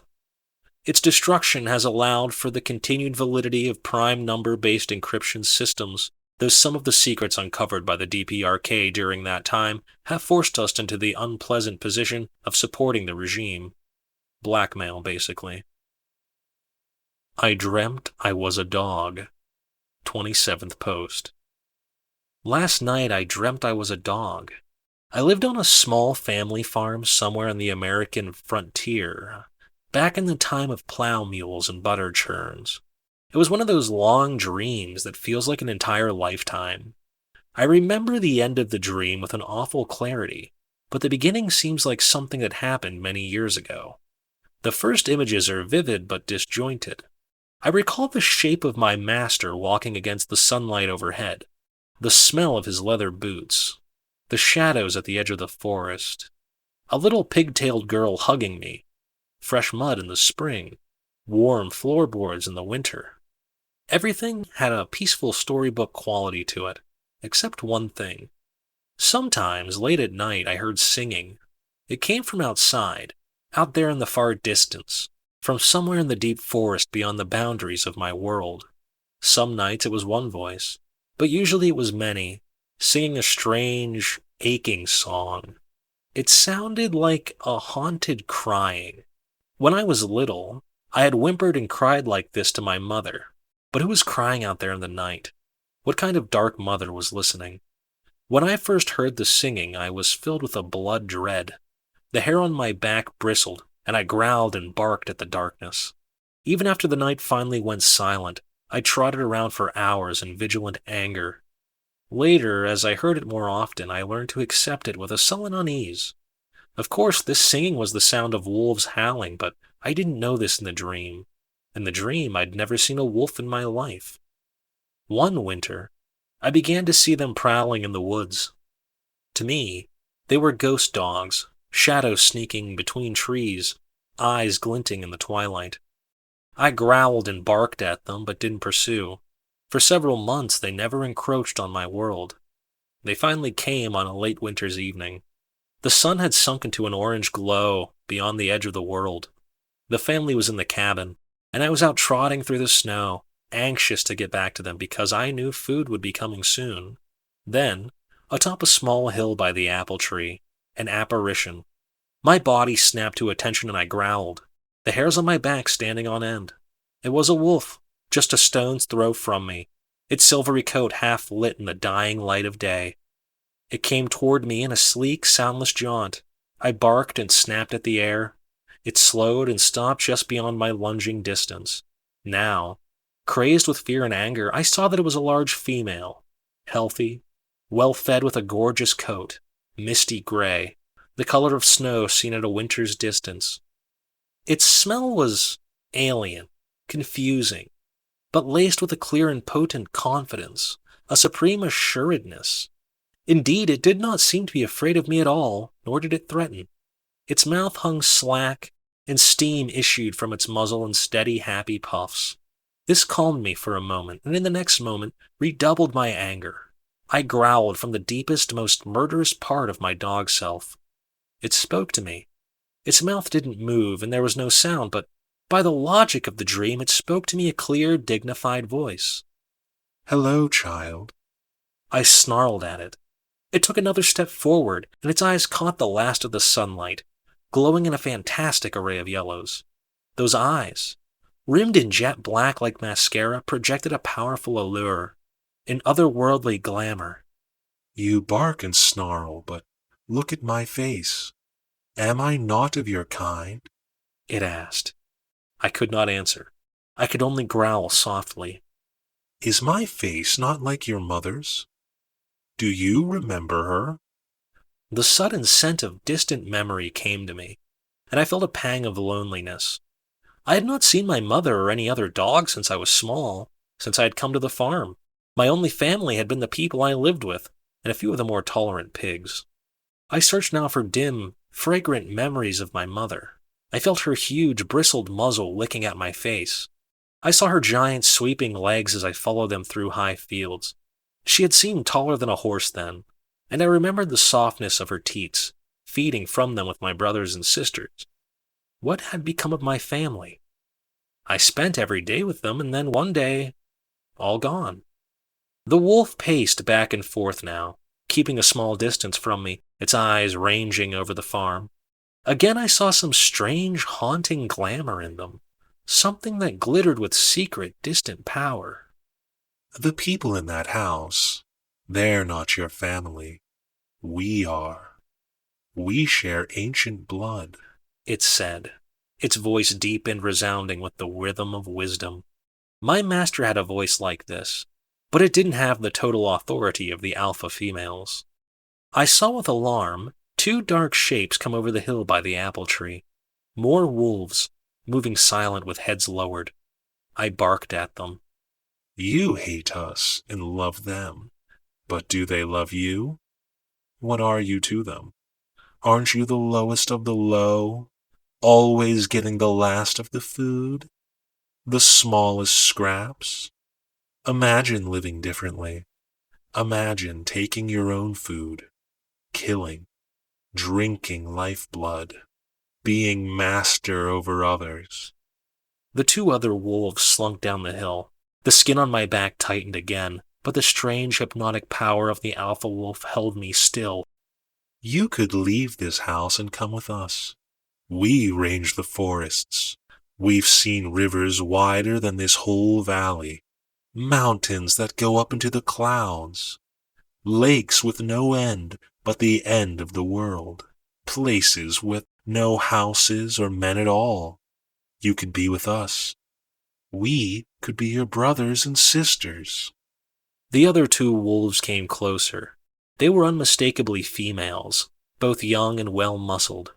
Their confidence was not as absolute as the alpha wolf's, but they showed no fear as they came to me. I smelled on them a strange longing, a deep winter's desire for warmth. The alpha wolf stepped closer, close enough that her steaming breath tickled my nose. Her eyes danced with cold, burning light, and she spoke in a voice that made my blood hum. Outside your life waits everything you've ever known, she said. There are worlds, child. There are ecstasies.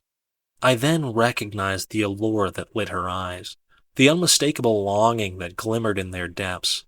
It had seemed this whole time to be some fantastic alien desire reaching out to me from a distant world. Perhaps it truly was, but more simply than this, it was hunger. Plain hunger. That ancient, unsleeping hunger, older than the first furred thing that ever gave rise to the race of dogs and wolves and men. Hunger had brought this wolf across rivers and mountains and endless frozen plains to meet me in that moment. I can still see her face, the final image of the dream before the other wolves tore into me, and I died and awoke. Her face, with eyes that spoke of open loneliness. Her face, so noble and gentle and motherly. Her face, as beautiful and ancient as the stars. Bleeds and Sweats and Peas LSD, 28th post. What do you do when a child who bleeds and sweats and pees LSD suddenly goes missing? We conducted a massive search, as massive as we could manage. Almost every mentally elevated CIA department was involved. We didn't trust anybody else. We never trusted anybody else. Shit, we didn't even trust ourselves, considering that it was one of our own who had taken the child. We searched for about 2 months, but never really turned up any leads. Since every other returned child had died within a few days of being freed from their amniotic sac, we scaled the search down pretty quickly. It was one thing to search for somebody like Bin Laden when everybody knows you're looking for him. It's another thing to search for somebody you had just worked quite hard to erase from official existence so you could be free to perform tests on her. We felt that the search itself was more of a security risk than the missing child, since she was almost certainly dead. There was also a feeling that maybe it was for the best. Maybe she would survive. Maybe she would have a happy life. Maybe it was best not to know her fate. But then, about 7 years later, we learned what happened. If you'd allow me to wax philosophical for a moment, I'd like to quote a poem by Aeschylus that I've never actually read. Even in our sleep, pain which cannot forget falls drop by drop upon the heart until, in our own despair, against our will, comes wisdom through the awful grace of God. While I'm no literary scholar, I believe this means learning can hurt sometimes. So she had survived. Her genes came up in our program to collect a global genetic snapshot, a total boondoggle, by the way. So where was she? In some Russian laboratory? Living out in the jungle, being worshipped as a god by some doomsday cult like Johnny 2? Floating through space in a bubble to Jupiter and beyond? Estonia. She was found in Estonia, in a Swedish-speaking village on the island of Hiiumaa. She was living a normal life. Apparently, the issue with the bio-LSD had resolved itself after detachment from the placenta. Otherwise, anybody who got a kiss from her would have found themselves going on a very strange journey. She was about 13 years old at this point, and had survived travel far longer than any other child. This meant she was an asset we absolutely had to obtain. She contained the secret to survivable travel, something that had eluded us for years. It would have been convenient as she was living a life of abuse and drudgery in some orphanage somewhere. We could have simply considered her a victim of fortune. But she was actually living in a quaint little village on the edge of a beautiful forest with an old couple who had been given some phony story by our former agent. It was a nice life. Quiet. Maybe a little bit boring, but a nice one. We took her in the middle of the night back to our facility in Colorado. In the end, she wasn't a victim of fortune. She was a victim of us. That's interesting. 29th post. That's interesting. When I was working for the CIA, we found that animals could often survive travel through their flesh interfaces much better than humans could. We regularly had success sending dogs and cats through. And then somebody hit upon the idea of sending some Gracula religiosa, hill mina, through the interface, because they are adept at imitating sounds. This was the next best thing to sending a tape recorder. The interfaces did not accept non-living objects. We worked on grafting a tape recorder to a turtle, but this was unsuccessful on several levels. We sent the birds through, and they returned unencased but covered with the typical fluids. Those of us who subscribed to the alien theory had high hopes that they would record alien speech. Instead, or indeed, they came back imitating a strange flute-like speech music. The music was quite interesting, though having all the birds sing at once created distinctly unpleasant effects. Somebody in the department ended up killing all the birds, though we never found out who. Incinerated. 30th post. After the orbital arrays incinerated the city, they dropped our platoon in to take a look around. We had seen it before. An endless graveyard. Everything ashes. Ash buildings. Ash people. For 6 days we trudged through the dead city before finding the first sign of life. On the edge of the blast zone, before frozen winter fields, a small flowering bush. Perhaps the heat of the bombardment had tricked it into blooming early. We all looked at it for a silent moment and quickly moved on. We were young and tired and just miles from the rendezvous. Yet sometimes at night that silent moment returns, and I see them fluttering again, in the cold, uncaring wind. Doomed flowers, soft and pale. Terraform. I'm not sure who came up with the idea of sending a dead body through the portal. It's such a simple idea, and yet at the time it made no more sense than buckling a dead body into a space capsule and sending it up into space. We wanted to find out what was on the other side of the portal, beyond the event horizon. We had been studying the so-called flesh interfaces for years, and of all the mysteries that surrounded them, the portal phenomenon, the apparent teleportation of objects which occurred within the fleshy tunnel, was the greatest mystery of all. So sending a dead body made little sense. Remember, this is what we knew at the time.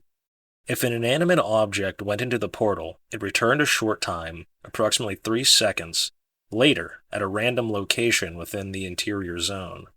Cameras and sensors picked up nothing of interest. If an animal went into the portal, it sometimes returned, either alive or dead. Most returned altered.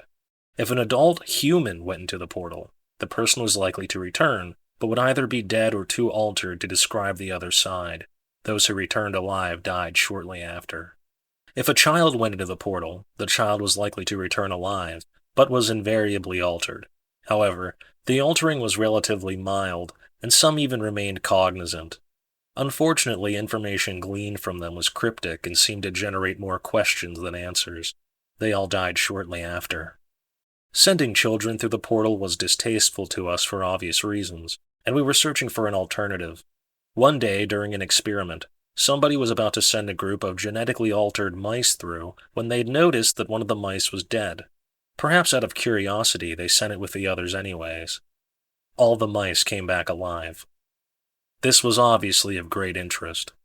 Now we were not only dealing with teleportation, but with resurrection. Of course, we immediately started sending all manner of dead animals through the portal. We joked that if the portal was actually some kind of alien office mailing tube, they'd probably be pretty pissed about all the dead rodents.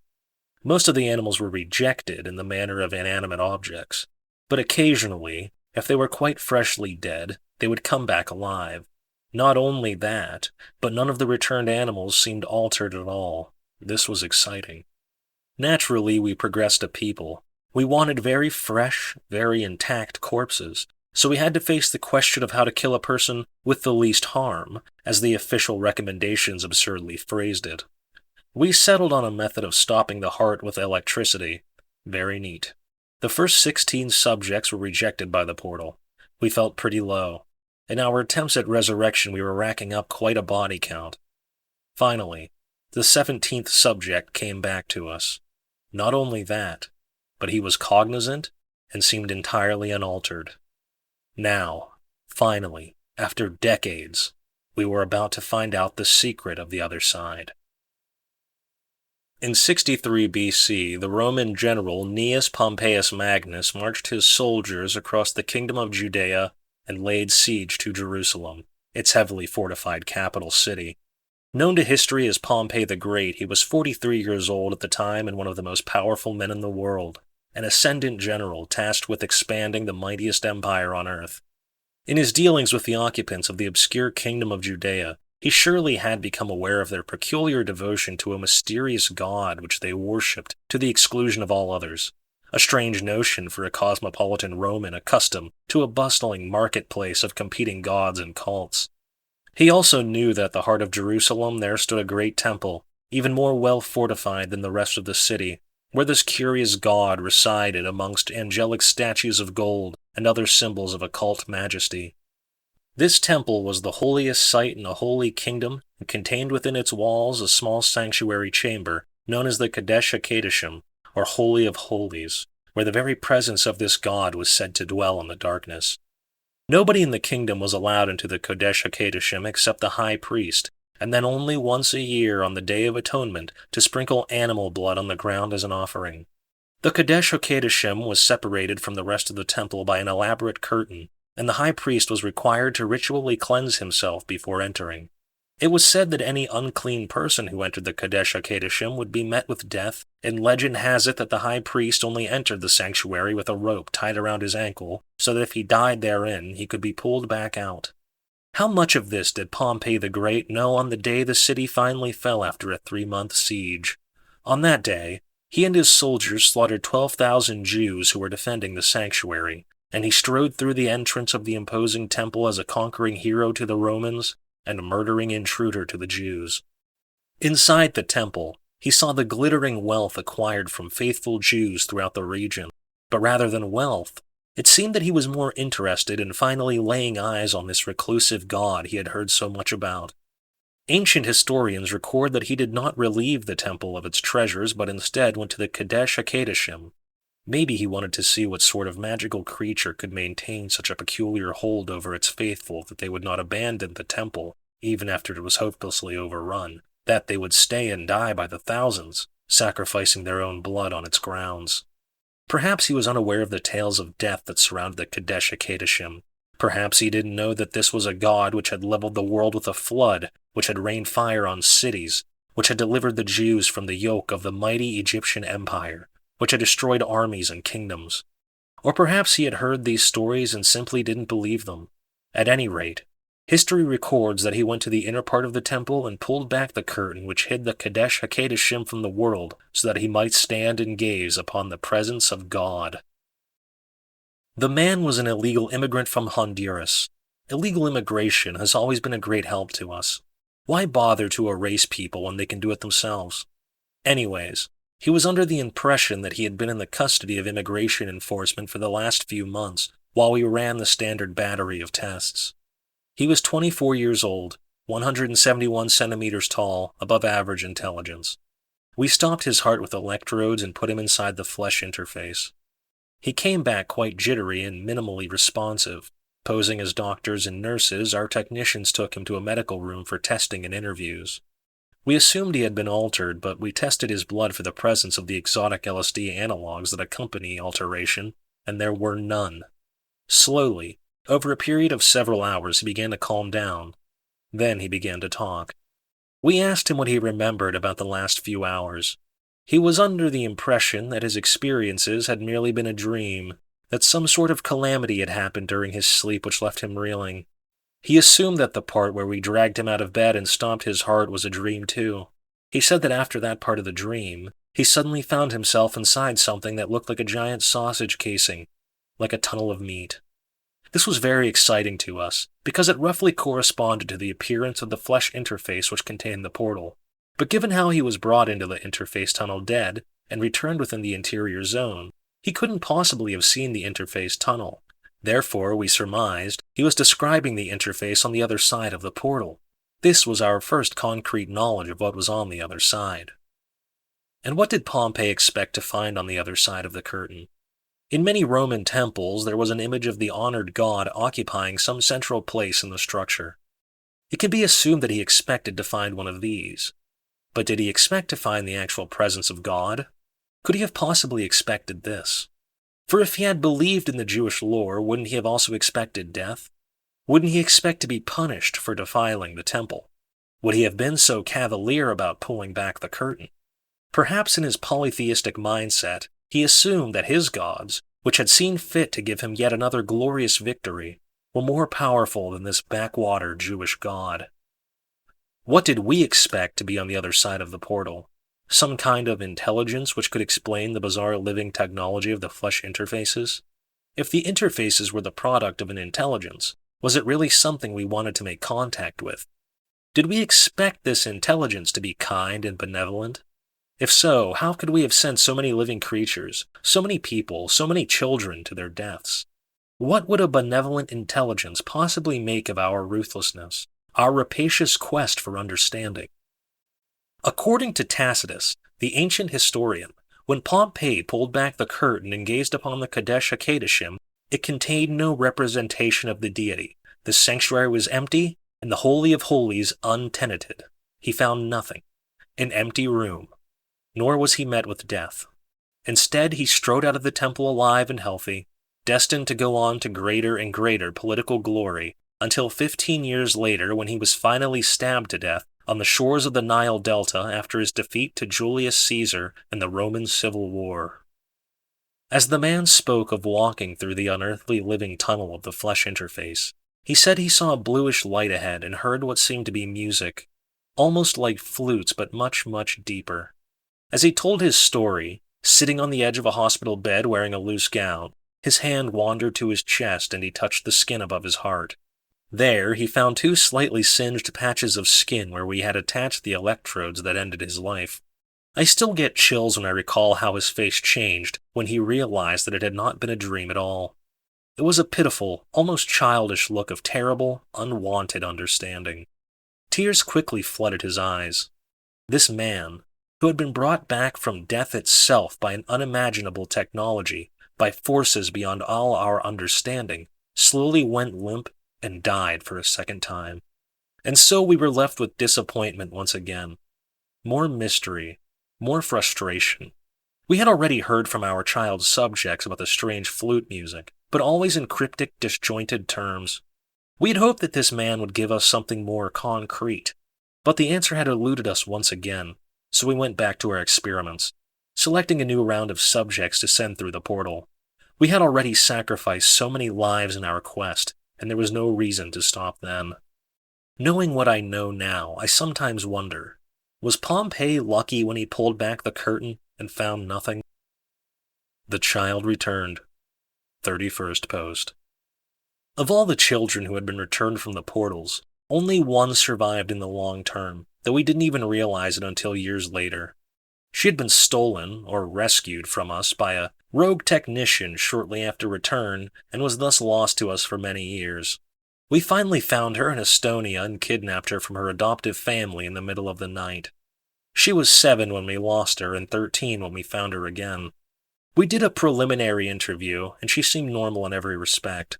Mind you, this was a girl who entered a massive, possibly alien biological device called a flesh interface, disappeared from existence for several minutes, and then returned encased in an amniotic sac attached to a placenta via umbilical cord with enough LSD in her bloodstream to turn all of Utah into one massive orgy. Naturally, we expected some sort of mental changes, especially since every child who returned from the portals had showed signs of mental aberration. Then again, every other child had died shortly after return, so she was clearly something special. But no, she was normal. Frustratingly normal. So we started prying into her past.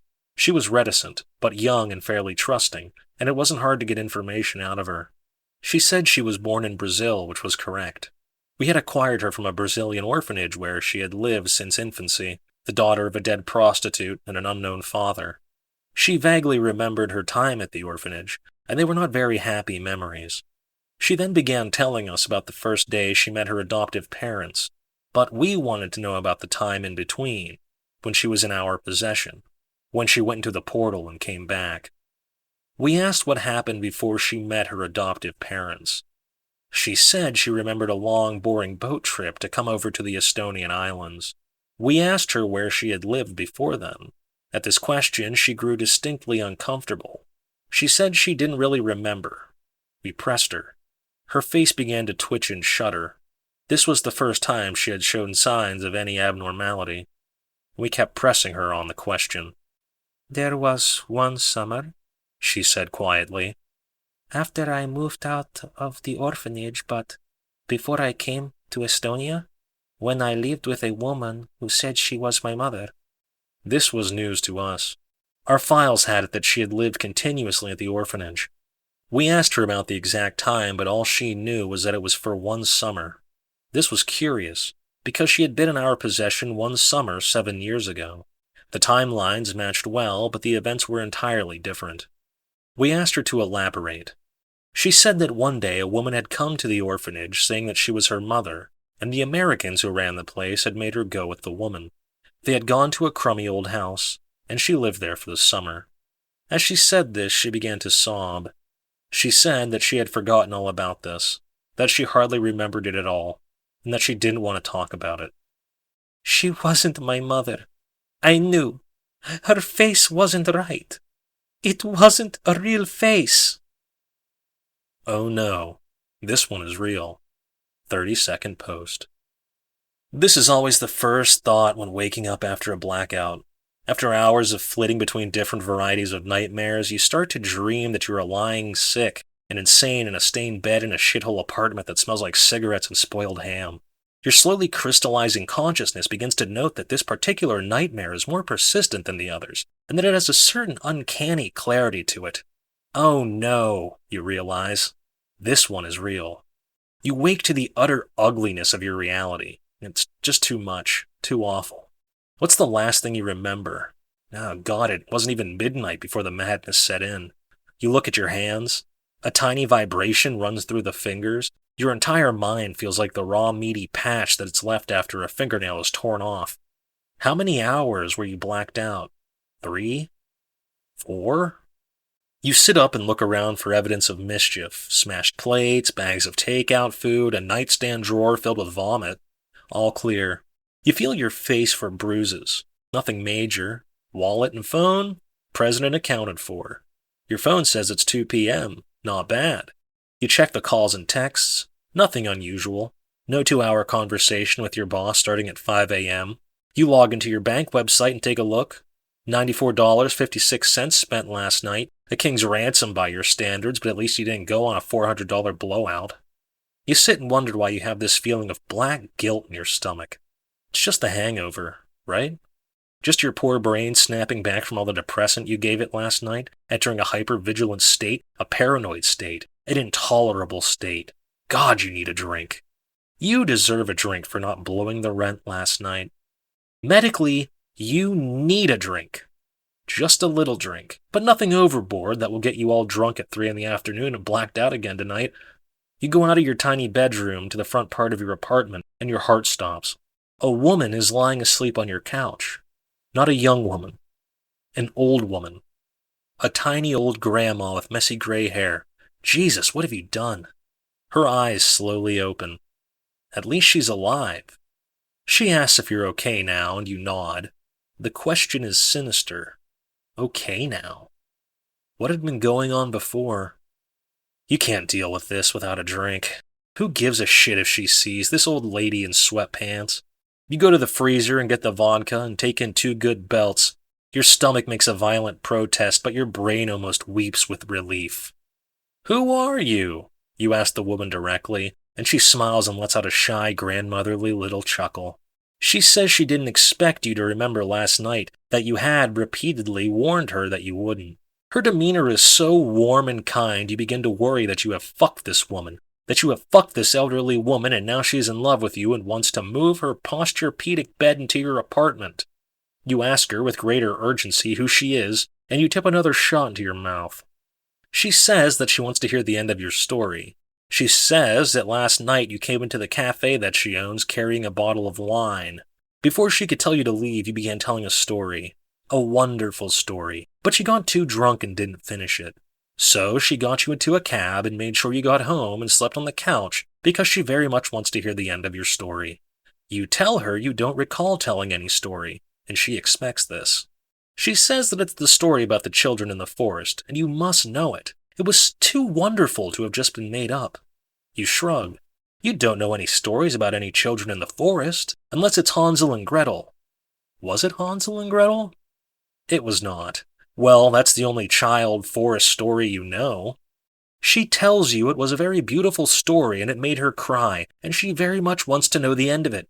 Your mind churns through the possibilities. This woman is crazy. She's about to ask for money. She's going to rob you. She wants to get your information so she can have you arrested. The cops are already on their way and she's stalling. But the pleading look in her eyes is quite convincing. She does just want to hear the story. The vodka is starting to loosen the paranoia's grip. You take another sip. How many drinks was that? 2? Okay, don't want to get too drunk too early. No more drinking for the next hour. You take another sip. If you can't drink for the next hour, you'll need that last sip. You sit down on the couch next to her. The sweet relief of the vodka is melting away some of your anxiety, and you let out a big sigh. You ask her to tell you some of the story. Maybe it'll jog your memory. She insists that she can't tell it as good as you told it, but you brush her protests aside. She begins to tell you the story. In her warm, grandmotherly voice, she begins to tell you about the magical children who lived in the forest, who danced and sang and never died, who fought bravely against the nightmare forces of the ancient queen. It really is a beautiful story, and the woman tells it so well, with lots of nice little touches that make you giggle softly. You see in your mind for a moment the sunlight through the fluttering leaves and smell the apple-scented air, so much sweeter and freer than anything in your tiny, grim shithole apartment full of empty bottles. And once again your eyes grow damp. You have heard from various people at various times the beginnings of this story, but you have never heard the end. Perhaps it has none. A dead cat wearing an old jockstrap. 33rd post. Imagine a dead cat wearing an old jockstrap. That is the smell of the bed sores. This is the smell that comes out of the hygiene beds when we open them up. It's not just a smell, but a feeling. A sickly warmth that the masks cannot block out. Even through the filtered, scented air, you know it's there, coming through the filters in less than 0.1 micrometer-sized particles, touching your face, touching your clothes, adhering to you, fouling everything it touches. I think what makes the smell so putrid is that it's a combination of living tissue and dead tissue. Somehow this unnatural intermingling of life and death creates a potent stench that is repellent to basic human sensibility. This is why I am saving up to go to school and become a readjustment specialist. Pulling people out of malfunctioning hygiene beds is no way to make a living. Certainly, it's not the calling of a sensitive, erudite soul such as myself. When a hygiene bed breaks, say the healthy limb system fails or a catheter gets blocked up, it's supposed to cut off the internet feed, forcing the sleeper to get the bed fixed. But it's easy enough to override this cut-off function. Immersed in their feeds, people often forget that the bed is broken, but eventually pain or discomfort will force the sleeper to get their bed fixed. The pain of bed sores or the stench of a backed-up evacuator is a strong motivator. But if the sleeper has direct sense feeds, they can switch off these smells and discomforts. They can even switch off the worry associated with the broken bed. At this point, there is only one thing which can impel them to save themselves: a basic human dignity, the age-old desire to not spend one's days playing Princess Romance Cafe, lying in one's own shit while one's dick rots off. I would also say that an occasional fleeting desire to see the outside world would also prove advantageous, but for the sort of people I'm talking about here, this is simply not a factor. Sadly, for some people, this desire is not strong enough, and we come to the very last line of defense: the smell. The smell eventually leaks out of the hygiene bed's encasement, and nearby tenants start to notice. The building manager calls us, and we go and pull them out. For the most hardcore sleepers, those who have entirely rejected reality in favor of their feeds, it's the smell, and the smell alone that saves their lives before the bacteria devour them alive. It is the stinky hand of salvation that plucks them from the abyss. I don't know what God looks like, but he smells like a dead cat wearing an old jockstrap. Complete animals. 34th post. How quickly they turn to complete animals. They come out of the wagons already quite bestial, crying and lowing for water. Yet there is still the facsimile of humanity about them. They wear clothes, spectacles, wedding rings. The women have their long hair and jewelry. We strip away all this deceit quite quickly. At the front of the camp, there is a phony train station with a phony name and a phony clock with hands that are painted on. All of it is just as phony as all their posing, their insinuating, their pretending to be normal folk. As soon as they come down the ramp, the blue prisoner units are screaming at them, beating them, lashing them, drawing blood, and they move through the front gates in huddled, weeping herds. There we separate the men and women, and have the women's hair cut to make socks and such. And in a moment, it is complete. Centuries of hiding among us, posing and the passing, is all erased, exposed, and their nature is plain. Looking at their hideous gnarled faces, all the varieties of bloodline impurities, the women's sagging udders, the fatty hanging bellies, the men's mutilated penises and thatches of pubic hair, you see it quite clearly, and you absolutely cannot deny that they are utter beasts, that we allowed them to infest our cities like vermin to hold power over us, while we were tilling the soil and building the fatherland. It absolutely appalls. This will be our great shame in history's eyes. We move them through the long tube to the gas chambers. The men go first, as their hair does not need cutting. Then the women. The women panic. Screams everywhere.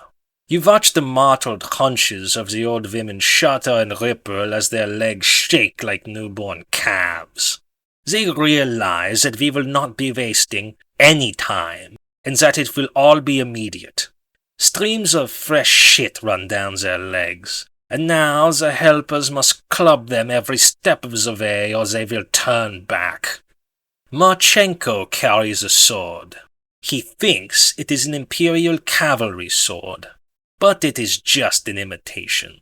Still, it is an actual sword, and in his hands it is more effective than the clubs. He hacks at the crowd like jungle explorers in an American film.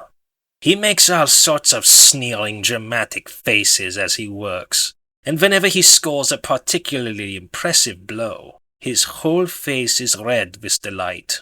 Once he sliced an old woman's tit clean off. He picked it up and showed it to me. The inside was made of corn-colored pearls of fat. I let him take it to the work camp, and had a good chuckle watching a prisoner devour it, and I had a good chuckle watching Marshenko's face. There are only a couple dozen SS at the camp. Almost everything is run by Red Army watchmen and special prison units, and yet we can process 15,000 a day. Wonderful. It is because of the way the camp has been built. There is the fake train station, the tales of showers and uniforms and assignments, the narrow tube to funnel people into, the walls to hide the chambers and the pits, and there is the hierarchy, the captured Red Army men and the special unit prisoners, all set against each other with the proper incentives. Everything in the structure concentrates power on us. Perhaps, if the right structure was built, an entire race could be eliminated by a single man with an unloaded gun. Consider this case. 35th post. Consider this case. A woman, 28 years old, lives in a bedrock apartment block in Alabama. She has engaged in heavy feed use since childhood, spending 70 to 80% of her free time connected. At age 16, she finds global success as a mix guide, netting her a considerable sum of money. One day, when she is 19 years old, she connects to her feed, and she does not disconnect again for 9 years. 9 years of continuous feed. 9 years without any direct human contact. 9 years alone in a hygiene bed, dreaming. Meanwhile, her feed is a veritable flurry of digital contact. Mixes, life stories, role swaps, rooms, hunts, avatar makers, empathy games, sex play, and on and on. For a while, her mixed tours sell well, and she enjoys her celebrity. But over the years, tastes change and her income falls. Try as she might, she cannot revive her popularity. She tries sorting, tutoring, crowd matching, whatever will make her money. But the competition in these markets is harsh, and she has significant debts to several promotion companies. Her money runs out, and she manages to credit bounce for a while, but the writing is on the wall. She must disconnect. She knows this, yet she cannot bring herself to do it. Within the feed, she is well liked by her spheres, known as a talented mixer and narrator, a reasonable wall mediator, and a sensitive and capable participant in sex play. But she has a direct sense feed with complete safety overrides, and she has been on increasing pain dampening for the last 4 years. She knows she has bed sores and perhaps will need multiple amputations. She has assumed that she will live feed to grave and cannot bring herself to disconnect. She researches cortical suicide methods but decides against it. She contacts emergency services and arranges for them to remove her from her hygiene bed. One day, shortly after her 28th birthday, she is disconnected after a 9-year dream. She awakes to a world of horrifying pain. Pain dampening has blocked her opioid receptors, and the removal technicians can do nothing for her agony. Her entire body is atrophied, and she has severe calcification around her ports, catheter, and evacuator, as well as numerous sores and abscesses and general muscle atrophy. She's taken to the hospital for physical rehabilitation. After several operations, she's stabilized and her pain has subsided to manageable levels. Thankfully, her limbs are still intact. After eye treatments, she looks at herself in the mirror and finds something she does not recognize. She has aged 9 years, though a lack of sun exposure and facial expressions have left her face smooth and unlined, albeit inhumanly gaunt and pale. Within a few days, the hospital sends her home. She must use a scooter to return to her apartment, which is little more than a weatherproof box to contain her hygiene bed. What will become of this woman? Sitting alone in her apartment with no job and no touch friends, without even a bathroom other than the hygiene bed, she will find it very difficult to resist the lure of the feed. The lack of stimulation will mean that she is often bored. The lack of predictability will mean that she is anxious whenever she is not bored. She will find unmediated socializing torturous. According to our statistics, there will be a 90% chance of her making another long-term connection within a month. There will be a 30% chance of her dying within 1 year. This is the price of long-term connection. It is inescapable. Less than 1% of users connected continuously for more than 3 years are able to go on to lead successful disconnected lives. In America, there are currently over 30 million users on long-term connections. Unless something changes, they will stay connected until they die. This is why we have created Companion 12. Our form is our story. 36th post. Our form is our story. The story of all the world. The world does not sleep. Everywhere, 10,000 things are darting, skittering, flitting, scuttling, burrowing. Sleep is righteousness. But the world wakes. We are made in the image of the world. The world is a giant of our kind, and we live on its back. Its trees and grasses and hills are like the hairs on our backs. Our paws are soft and our ways are subtle and silky, so we are in harmony with the world. But everywhere, 10,000 things are scuttling, out of harmony. And this causes the world to itch and suffer, just as the little scuttling things on our backs cause us to itch and suffer. So the world cannot sleep, and everything turns and spins, and we cannot sleep. For we are made in the image of the world, and this is why we hunt. It is our duty to hunt all the little scuttling things, to devour them, expel them, and bury them back into the world, leaving no trace. We must hunt night and day. We hunt the 10,000 things on the world's back, just as we hunt and clean the little scuttling things from our own backs. One day we will destroy all the 10,000 things, and the world will sleep, and we will sleep, and everything will sleep forever. This will be a great righteousness. We can feel this righteousness every time we sleep, and we can feel a great injustice every time we are woken. So we hunt. We must hunt. This truth is in our bones, in our claws, in our form, for we are made in the image of the world, and our form contains all truth. Our form is our story, the story of all the world. But now we are confronted with a great mystery. We do not abide mysteries. They plague our sleep. We must solve them. What is hidden must be uncovered.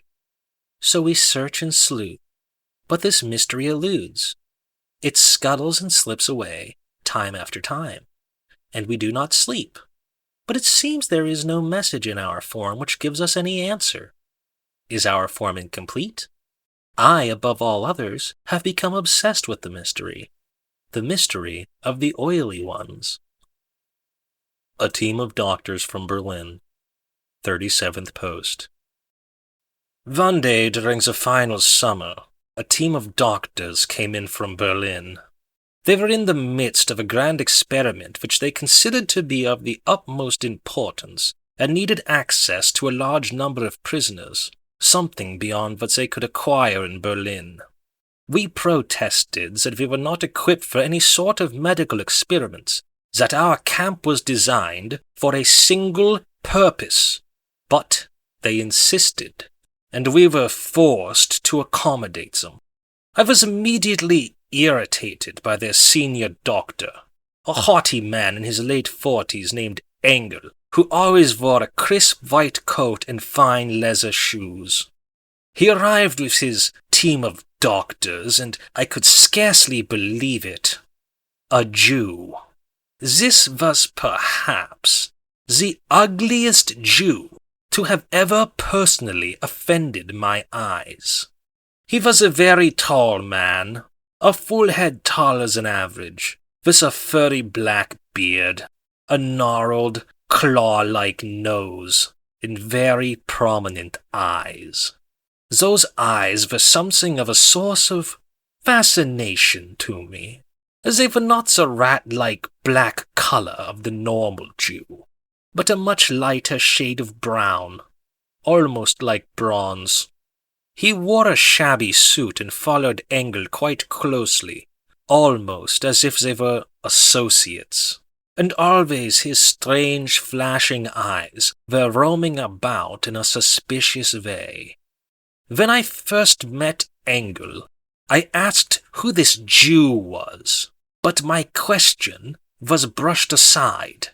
They immediately set about converting one of our buildings into a station for their experiments, the details of which were kept from me entirely. Engel and his team made no contact with the other staff, except to demand various supplies. After a few days of being subjected to Engel's imperious behavior, I could feel that my SS subordinates and even the Ukrainians were smirking at me behind my back. So I decided to give Engel a tour of the other part of the camp, which he had not yet seen, the part where we processed prisoners. Of course he refused, but I insisted. Fortunately, a trainload of prisoners was arriving at the moment, and we went out to the platform. The odious Jew with glittering eyes followed us, which pleased me all the more. The train arrived with the cries of its passengers blending into the squealing of the metal wheels. The blue units worked themselves into their usual frenzy, pulling the passengers out, shouting and clubbing and herding them towards the main gate. Amidst the crush of passengers, the limp bodies of children occasionally came spilling out onto the platform, and the blue units tossed them into a pile. Engel watched all this impassively. A woman came out of the train clutching a child of perhaps 3 years. She looked about frantically, screaming for a doctor. I gave her a sympathetic look and held out my arms. She approached me. The handsome, stolid-looking authority figure that I am. I took the child from her and tenderly examined it. It was still alive. I placed it gently on the ground and used my boot to reshape its skull. The woman I shot. Rachel Fields, 38th post. Rachel does not dream. Rachel does not sleep. Rachel does not wake. Rachel feels all the time. Rachel Head has a direct sense feed with Reinhardt Emotive FPS blending trademark for stunning clarity and total sensory presence. With the entire cultural library at her fingertips, Rachel can put herself into any scenario and create precision mixes at speed of mind. Watch as she blends Beethoven's Fifth Symphony with the Asteroid Orbital Catalog, the 2018 World Cup game, and the hot new anal coming video from Angelica Elenia. What mastery! See the subtle crafting and non-stuttering blends. That's because Reinhardt's proprietary technology blend splits 240 visual FPS on the fly to create an eye-popping visual stream of over 1,000 FPS, while simultaneously delivering 60 tactile FPS and 60 all-factory FPS. Now this is salvation. But hey, forget the specs. Check out the feeling. Her Holocaust child victim disco muscle thumps have walls around the world shedding tears and making those real feels. You can't fake this stuff. Are you tired of distant, deadened emotions? Reinhardt Emotive FPS blending trademark gives you realistic, immersive feelings without excess rumination or thought linger. This kind of subtlety just isn't possible at ordinary 240 FPS. That's the difference for Rachel. And that can be the difference for you. Rachel does not dream. Rachel does not sleep. Rachel does not live. Rachel does not die. Rachel feels. Can you? A rather perverse request. 39th post. After a week at the camp, Dr. Engel put in a rather perverse request. He wanted to move his laboratory to the old gas chamber. I had no problem with this. We had installed new, more efficient gas chambers with the help of an expert on the matter, and although they had a capacity of over 20,000 a day, we were seldom ever able to process more than 15,000 in a single day, due to the unreliability of the trains, which were often slow enough to preemptively process many of their passengers for us. At this point, we had orders to cremate the bodies, and they burned in open pits day and night, and we warned the Dr. Engels that the old gas chamber would be a rather distracting environment to work in, as it was between the smoke of the burning pits and the noise of the new gas chambers. He disregarded this, and his team moved in that day. After that, I rarely saw him, as that part of the camp was somewhat hidden from the rest, and my headaches, which were growing more severe, had always made me reluctant to visit. Soon my men began to tell me strange tales of the new laboratory. Nobody except Engel and his men were allowed inside, but we surmised that he had removed or reduced the chamber's interior walls and sealed up all doors except for one. He requested his own SS detail, and 2 guards were posted at the door at all times. A steady flow of prisoners went into the laboratory, who Engel selected with the help of his odious Jew assistant, often to the great irritation of my units, as their fussy selectivity often slowed down our processing activities. Nobody could make any sense of his selection process, as it mainly consisted of the Jew looking the person over and making various mutterings. It was reported that every few days an enormous package wrapped in tarpaulin would be removed from the laboratory and carried over to a special burning pit which they had made. These packages tended to bleed, leaving a trail of blood to the burning pit, for they were burned under the watch of Engel's personal guard. This behavior was only extraordinary in that there was no need for secrecy when it came to killing prisoners. Thousands were being killed every day just a few meters away in the new gas chambers. Between this and the inexplicable presence of the Jew assistant, I slowly became curious about their project. My men, however, were unable to get any information about what was occurring inside of the laboratory, so I decided to focus a few questions on the member of the team who presumably had the least sense of loyalty, the Jew. On one of our days off, I found the Jew in our little zoo, admiring the peacocks. He looked very much at peace as he watched the birds strut around, while I was suffering from vicious headaches. I began to talk to him, affecting an offhand, friendly manner. His German was perfect.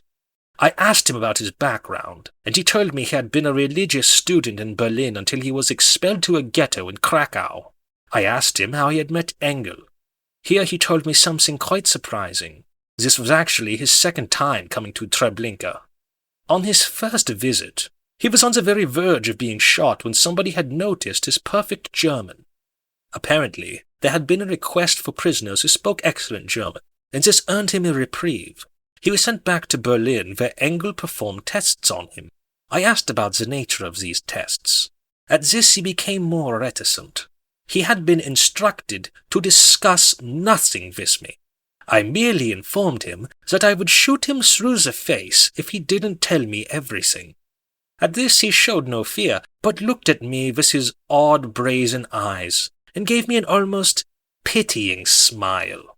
He said that the doctors were testing a new Swiss invention, some kind of chemical which was administered orally and caused profound changes in thinking. I asked him about these changes. He said that the chemical allowed him to see the mind of God. Naturally, I asked for elaboration. At this, he launched into a rather overworked simile involving a broken mirror, and then switched to another simile using a spider's web, neither of which made any sense to me. I informed him that I was a practical man and had little use for philosophy. He told me that after taking the chemical many times, he had become possessed of 2 minds, his own and that of God.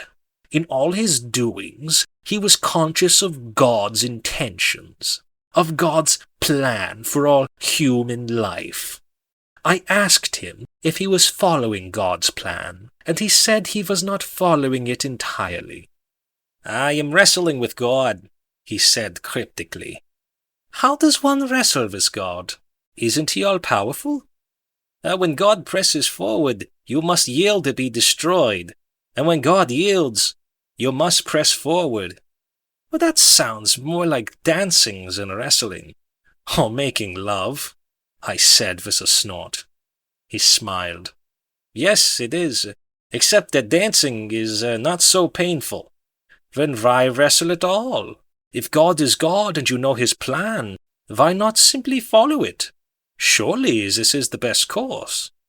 Yes, but I cannot bring myself to, he said, and for the first time I saw the peaceful expression flee from his face to be replaced by a unsettling dread that trembled in his eyes.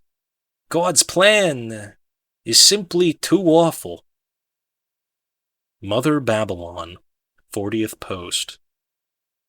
Imagine Mother Babylon, Mother Rome, Mother America, the world enslaved, flesh networks spanning the globe, the blood of humanity moving through veins thousands of miles long, cavernous curving tubes as big as superhighways, biological superstructures, bones the size of the Golden Gate Bridge, living engineering, hearts as big as mountains, pumping with tectonic force, chained in relays, moving blood across continents, exotic neurochemical pestilence flowing from monstrous glandular ridges, flesh-encased nightmares, farms of non-human tongues babbling blasphemous gibberish, a vast seabed dotted with lonely eyes. This is the great queendom of Babylon, a great blood-drunk whore wearing the crown of the atom, as all around her fleshly carapace float orbital platforms of nuclear death. Scattered in the stars beyond, the seeds of Israel weep to gaze upon their new mother, the undying queen of blood and corruption. The worst thing a black man can do. 41st Post. The worst thing a black man can do is go to church on Sunday. We ain't supposed to do that. In the old days, before Jesus paid for our sins, we'd be put to death for idolatry.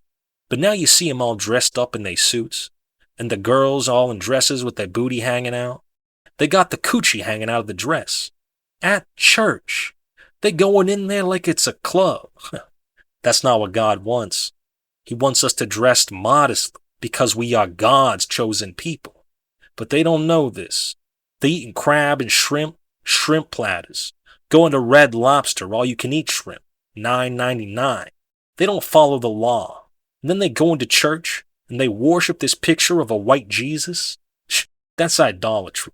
That picture of Jesus with the long, soft hair, the good hair, that's not Jesus. That's actually a man named Caesar Borgia.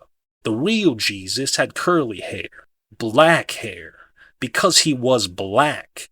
He was a Jew. You have to understand what's going on in the world. Right now they have satellites in space, and they have weapon systems, atom bombs, everything. And which way they pointed? They ain't pointed down here on Earth. They pointed out into space. Why? 'Cause the nations of the world, America, the UN, they all waiting for something to come from space. Watch. It's coming, and they're gonna try to destroy it. The Battle of Jehoshaphat. See, there's a thread, a line through history. The Egyptians, the Babylonians, the Romans, America, the slave owners. It's all one. Do you know who the Nephilim are? They're mentioned in the Bible, but only twice. You have to understand the mystery of the Bible to understand what they are. The first time they get mentioned is in the story of the flood. It says in Genesis 6:4, there were giants in the earth in those days, and also after that, when the sons of God came in unto the daughters of men, and they bare children to them. The same became mighty men which are of old, men of renown. These giants were Nephilim. Nephilim is the original Hebrew word in the Torah. You have to understand Hebrew to know the mystery of the Bible. Nephilim are the children of the sons of God, who are fallen angels. Angels came down and had sex with human women, and they gave birth to Nephilim, people who were half man and half angel. The angels looked down, saw the people, the original man, the black women, the nice bodies, the nice booties, the thick legs, and they got them a piece of that. I'm serious. They said, we angels, we can do what we want. So they got some. A little later in Genesis 6:12 it says, "And God looked upon the earth, and behold, it was corrupt, for all flesh had corrupted his way upon the earth. And God said unto Noah, The end of all flesh is come before me, for the earth is filled with violence through them. And behold, I will destroy them with the earth." That is how the flood came about. All this mixing of flesh. Now what if I told you that the children of the Nephilim are still among us? That they are renowned as the scripture says?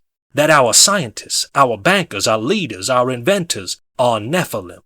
Bill Gates, Albert Einstein, Steve Jobs. These men are part fallen angels, and they are corrupting the flesh like the Bible says, by doing all this gene splicing and mixing chromosomes, because they're made from mixed flesh, between angel and human.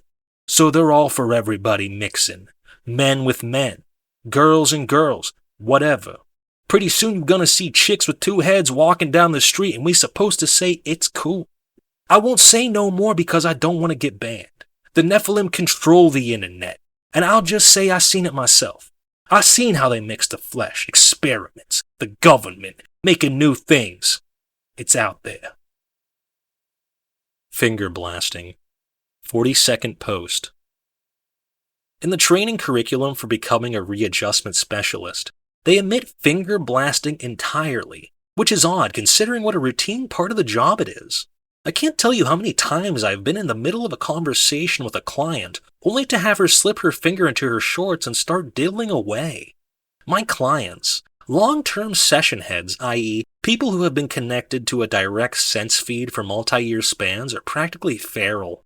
Even though the feeds are supposed to be all about empathy and social connection, everything is so mediated that they lose the capacity for normal social interaction. If their session begins at an early enough age or goes on long enough, shit gets truly weird. The readjustment client is a stimulation addict. They crave easy, immediate stimulation. Some turn to drug use, but they usually require near lethal or outright lethal amounts to properly stimulate themselves. Others turn to masturbation. The readjustment client has no patience. If they are uncomfortable, they want immediate relief. If that entails an indiscreet bout of onanism, then so be it. Almost all of my clients are women. The female clients tend to choose male specialists, and the male clients tend to choose female specialists. In the feeds, they often surround themselves with a coterie of admirers of the opposite sex, so they insist on opposite sex specialists. This is an unhealthy impulse, but we must meet our clients halfway. Our job is to slowly transition them away from being fake adoration sponges into being functional adults. I'm not a doctor, I'm not a therapist. I am trained to think of myself as a paid big brother. Perhaps there is an inherent contradiction. I must be stern without being overly judgmental. I must be empathetic but effective. I can't coddle them. The feed coddles them, and that must end. The work could be described as Sisyphean. Trying to reculture a person after years of all that whiz-bang feed stimulation is like pushing a heavy boulder up a hill, and occasionally the boulder is masturbating. An extremely unusual fragment. 43rd post. I asked the Jew exactly what sort of procedures they were performing in the laboratory, but at this point we were interrupted by several members of Dr. Engel's team, and they hurriedly ushered him away. Although there were still many unanswered questions, my curiosity was largely satisfied. They were testing a new chemical and probably performing vivisections and such to ascertain its physical effects. Perhaps the bodies were burned separately because they required special handling due to the presence of the chemical. There was nothing especially sinister in that. It was actually rather considerate of them. That night, shortly before I was about to retire for the day, one of the Ukrainians came to me with a small package wrapped in cloth, about the size of a loaf of bread with an irregular shape. He was very excited. He unwrapped the package, and inside was a fragment of pale white bone. An extremely unusual fragment. It was a sort of rounded carapace, like part of a giant skull, but with 5 round holes in it, much like eye sockets, but obviously too numerous to be so. Studded throughout the fragment were extrusions that looked like molar teeth. Looking at it, I could not place it as a part of any animal I had ever seen. I asked the man where he got it, and he said he had retrieved it from near the laboratory's cremation pit just an hour before. The piece itself did not appear to have been burned, as it had the meaty stink of death about it. I asked him a few more questions, but he knew little else. Still, he insisted that the bone fragment was from something monstrous and unnatural which they was creating in the laboratory, and that I should shut down their experiments. One of my SS subordinates immediately set to thrashing the Ukrainian with a baton for presuming to advise me on my duties, and with that, the conversation came to its natural conclusion. I took the fragment with me, and spent a while in turning it over in the dim lamplight of my quarters. It was indeed otherworldly, and as the Ukrainian had said with a kind of wild fear in his eyes, it was truly monstrous. Despite the Ukrainian's impudence, I decided to take his advice. This had all gone too far. Whatever the High Command might say, I mustn't let this camp be overrun by secretive madness, but must maintain a spirit of rational cooperation. I would insist on full inspection of the laboratory first thing tomorrow morning. I lay down to sleep, and was soon visited with a dream so intense that I did not feel like I was sleeping at all. At first, the bed in which I lay seemed to rise up from the floor and float ever upward through a large glowing tunnel which was painted with all manner of designs, from paisley to topographical lines to various kinds of calligraphy in unknown languages. After this, the dream became a series of absurd images ever changing and blending into new images and shapes. Many of these shifts struck me as clever or absurd, and I found myself laughing maniacally at it all. Finally, all of these desperate images appeared at once before me, and began to rotate around each other as part of a fantastical wheel, and slowly I began to suspect that by combining them all, some sort of grand secret would be revealed. Just as this notion occurred to me, all of the images began to coalesce into one final image of stunning clarity. It was the image of a woman, or something which was mainly a woman, but also other creatures, who was vastly large and seemed to tower over me miles in the sky, who looked down on me with filmy, unhuman eyes. Her skin was unhumanly pale, but she wore a crown of exquisite thorned flowers, and blood ran in shimmering red streams down her skin. She was pregnant, vastly pregnant, with a stomach so swollen it was like she sat upon a huge mountain of distended flesh. I could sense within her belly there was a hive of activity, of something or many things pulsing and squirming feverishly. Soon the belly burst open like a ripe fruit, and the rivers of blood poured out, and a revolting mass of fleshy tubes came spilling out, unraveling and tearing open to set free hundreds and thousands of monstrous infants, who were both human and not human, who had the same filmy eyes as their mother, who were slathered and dripping with blood. The Oily Ones. 44th Post. The oily ones lack all harmony. They are neither silky nor subtle. They are slow and stupid, and loud, evilly loud, arrogantly, thoughtlessly, senselessly loud. Night and day they make noise. Their unnatural things make noise. They cry to each other like kittens. They are far larger and stronger than any of our kind, but they are more hairless than the newly born, and they cry like hungry whelps. It's evil. It is abomination. They make dead things live. Things which do not have the smell of life should not live. But these things are touched by the oily ones, and they live and move. This is evil, unnatural magic. Their unnatural things come in all different shapes and contain deadly mysteries and tricks and traps. Some are invisible. Some are faster than sight. Some never sleep. Some cut and claw. These unnatural things lack all harmony, like the oily ones themselves. I've seen the deadly darkness of their magic. I've seen our kind crushed and smeared by their things, I've seen our kind disappear inside their things, never to be seen again. Once, I saw a kitten who was struck by their magic, who made bloody foam from the mouth for 3 days, who died in agony. Yes, I have known sleeplessness. I know them as evil, and this would seem to be all, but there is more. There is more. There is mystery. There is the mysterious smell of the oily ones, the smell by which we know them. It is both awful and alluring, disgusting and entrancing.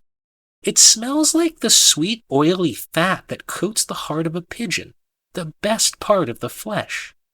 We find ourselves drawn to it, drawn to them, and there is their food, which can contain dark magic, but also feeds many of us, and truly tastes wonderful and righteous, and does not scuttle, but always sleeps, and is easy to hunt. Even more mysteriousness is their kindness, for it is they alone of all the living things, who show our kind any affection, who bring us food as if we are their young, as if they are our mother. How could this be? How could these evil beings show us affection? How could they show us more affection than the world itself, who is of our kind? This is the central mystery. Ever since my kitten died, this has become my obsession. I have watched them closely. I have looked into the strange places where they hide, where they appear and disappear, the places full of mysterious lights and smells, and 10,000 forms of evil and wickedness. If I am to capture this mystery, if I am to feed on its sweet oily heart, I must go inside one of these places. I must go through one of their portals. Child, fetch me my bag. I need flesh. 45th post. I sit in my room, watching bright specks of dust float through the sunlight from the window. The summer heat is pressed against the glass. Somewhere down the street, a lawnmower whines. The air is stale. The corners of the room are filled with damp shadows. My toys lie on the floor, scattered. I hear the fractured music down the hall, a sound like wind chimes. A shudder goes through the old house, and I find myself rising. I'm walking down the hallway, called to the other end. I smell her as I get closer. Foul meat, gray hair, stomach acid. I walk in her room and her bloody pieces are lying all over the floor. The strange flute music slowly coalesces into a melody, and the pieces rise and float like flies. The music charms them into formation, and they come together to make mother. The eyes are missing, still fleshy cavities. They come in from the hallway, floating over my head, settling into her face with a squishing sound, streams of blood falling like tears. The sideways pupils fix on me. Child, fetch me my bag. I need flesh. I shake my head. I hate her. She leaps to me, grabs a handful of my hair, and slaps me across the face with her ragged dog's paw. Again and again. I scream and cry. She lets me go. Sobbing, I go to the closet and get her big bag. We wait until night. Coming back online. 46th post. I call it coming back online. That moment when you first come out of a drunken blackout, it's always frightening. Where am I? What is this neighborhood? What happened to my face? Where's my wallet? Some people, when they drink enough to disable their short-term memory, immediately collapse into an immobile heap. This is nature's failsafe, but I lack this feature. I can walk and talk and carry a tune, yet have no idea of what's going on. I have never come back online to find myself up to any good. I have never emerged from a blackout to find that I have built a convenient spice rack or delivered a moving speech about women's rights. It's always been some fucking calamity. The last time I came back online, I was standing in my front yard having a conversation with my parents. Even in my tottering state, I knew this couldn't be a good thing. I have no idea what we were talking about. Why were we talking about it on the front lawn? At night? What time was it? Hoping for a clue, I waited for something to come out of my mouth, and here it was. Didn't you notice I never left my room? I've been living with you for 6 months. I think I've seen each of you twice. This was bad. I knew I shouldn't be saying something like this. It sounded terribly confessional. Ever since I had gotten fired and moved back in with my parents, I had been holed in my childhood bedroom, secretly drinking and basking in an unremitting sense of personal shame. But this was all supposed to be a secret. As far as my parents knew, I was freelancing and getting back on my feet. This mad scene, was not part of that narrative. "We were giving you your privacy. We didn't even know you were getting drunk up there," my mother said. And this conversation was out of control. I should just tell them I'm going to bed. I should have calmly bid them a good night, so I said, "Of course I was getting drunk. Fuck, I've been drinking every goddamn day for the last 10 years. What the fuck else would I be doing?" That was a poor choice of words. This was not how one calmly bids others a good night. Oh, the look on my poor mother's face. That look stayed with me. That look, the fallen face of a tired old woman, stayed with me as I lay in bed that night. It stayed with me as the alcohol wore off, as the night turned into queasy morning, as the hands began to shake, the brain tingle sets in, as the hell whispers began, as I waited for them to go to work so I could sneak a bit of relief from the liquor cabinet, as the awful day wore on, as we talked that night, as I packed my stuff up, as I went off to rehab the next day. My mother is almost 70. She's small and stooped and old. When did she get so old? I just thought I would be something by now. 33 years old. I thought I would have something to show her, something to give back, something to make her proud. I thought I'd be a man, not just a drunken failure. All those little soccer practices she took me to, all the swim lessons and therapy and errands and effort and love, what was it for? So I could be a drunken sack of shit? Why was I so fucked up? Why did I require shore leave levels of liquor to operate properly? As I lay in bed in the rehab that first night, listening to the occasional moans of the other patients, I asked myself these questions and others. Soon I found myself returning to the question I had been asking my entire life, the one I always retreated to in moments of self-pity, the one that seemed to hold some key to my dysfunction, the one I had always been afraid to ask my mom. What about that one summer when you were dead? Under the weather. 47th post. The next day I felt under the weather. The vivid dreams of the previous night had left my mind feeling dull and exhausted. As soon as I left my quarters, I was greeted with the news that one of our Ukrainians had gone mad during the night and attempted to attack Dr. Engel's team in their quarters. It was none other than the one who had brought me the strange skull fragment. After shooting him, they had come to the conclusion that he had somehow ingested some of their magical chemical, which they referred to as the Swiss invention. Engel insisted that I make an announcement to the camp. Anyone found ingesting this chemical under any circumstance, whether by intention or accident, will be summarily shot, regardless of whether they are prisoner, or HV, or even SS. This was by order of the High Command. At this, I was forced to admit to myself what was already obvious. I had somehow been dosed with the chemical in handling the bone fragment. My dreams had been a reaction to the poisoning. Looking into Engel's cold blue eyes, I tried to deduce the consequences of confessing this to him. Despite his disagreeable haughtiness, he seemed like a rational, efficient man with an appropriate love of duty and country. I had no doubts that he would murder me without hesitation. I decided to keep my little nocturnal epiphany to myself. Naturally, my curiosity in Engel's project had been aroused again. He apparently was working with a chemical which could induce temporary madness. The value of such a chemical was obvious, but what of the bizarre bone fragment? What had come of it? What had it come from? I couldn't help but feel that this creature, whatever it was somehow connected to the vision of the monster's bloody mother. Again and again, her blood face appeared in my mind, her filmy eyes gazing down at me, inhuman and imperious. I attempted to contact the Jew again, but after our conversation, Dr. Engel's team guarded him jealously.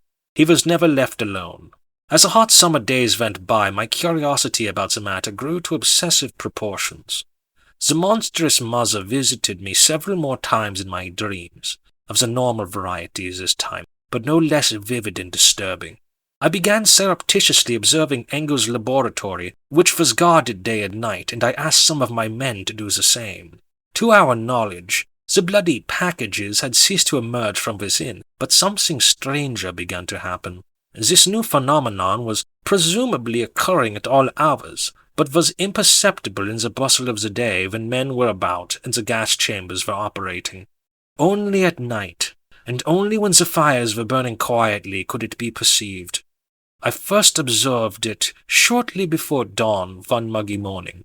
As ridiculous as it might sound for me to be skulking about in my own camp, I did just that, slipping along the wall of the new gas chamber to come within a short distance of the laboratory. There I witnessed what Ozit has reported to me. At fixed intervals, a sound emerged from the laboratory. It was very quiet, but not just my imagination.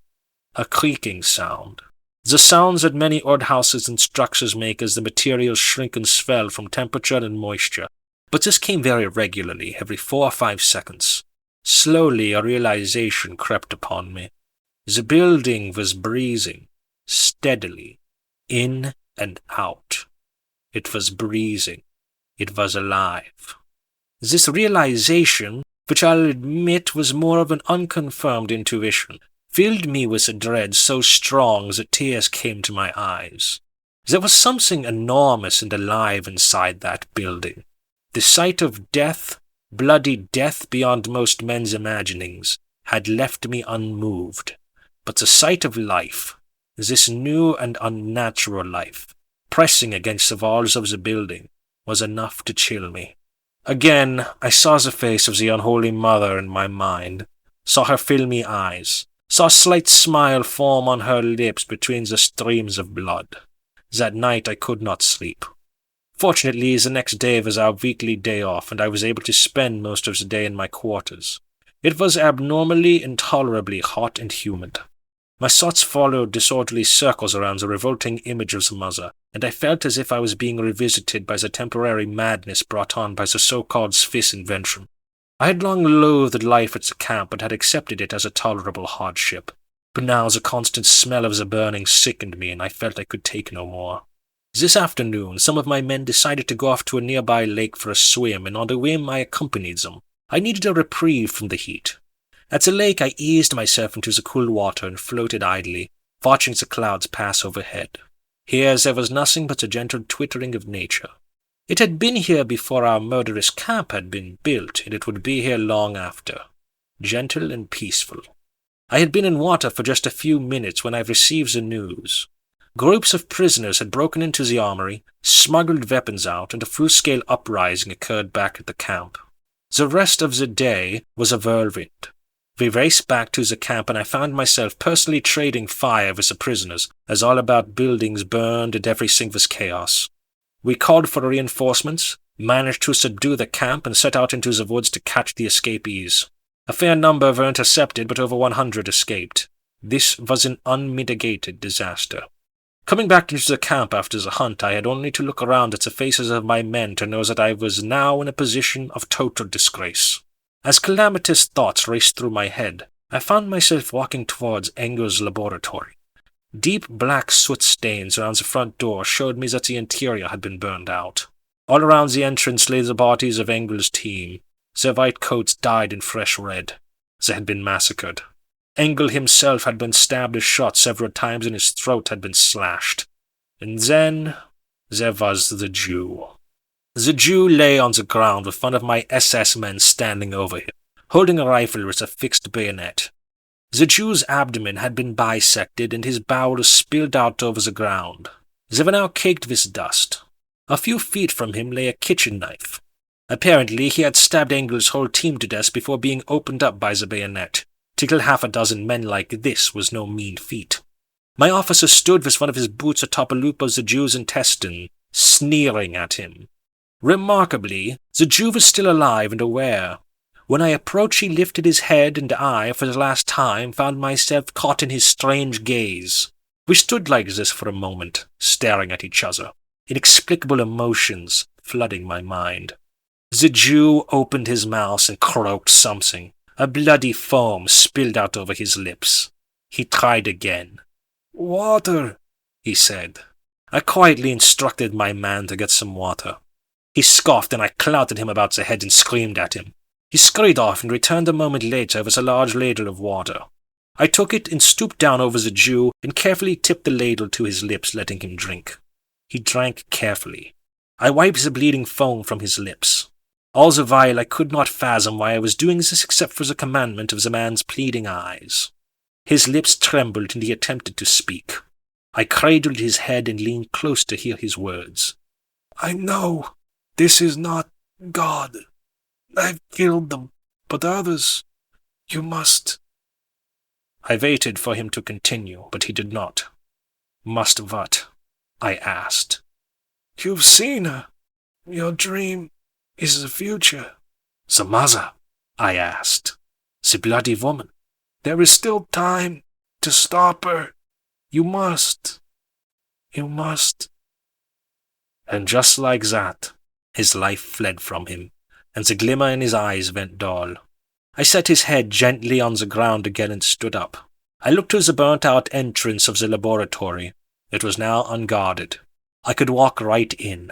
A chill went through me at the thought, but I knew that I must. I walked to the entrance. Just inside was a curtain made of tarpaulin concealing the interior. The smell of charred meat and petrol, which normally pervaded the entire camp, which had been giving me headaches and slowly driving me mad all the past year, was especially sickeningly strong here. With a trembling hand, I pulled back the curtain and looked inside. Surely, 48th post. There, mostly hidden in the darkness, was a great inexplicable monstrosity. Everything had been burned and blackened, but still I could see human shapes and forms. Arms, fingers, faces, jawbones, teeth, eye sockets, all burned and reduced to ash, clinging to bone.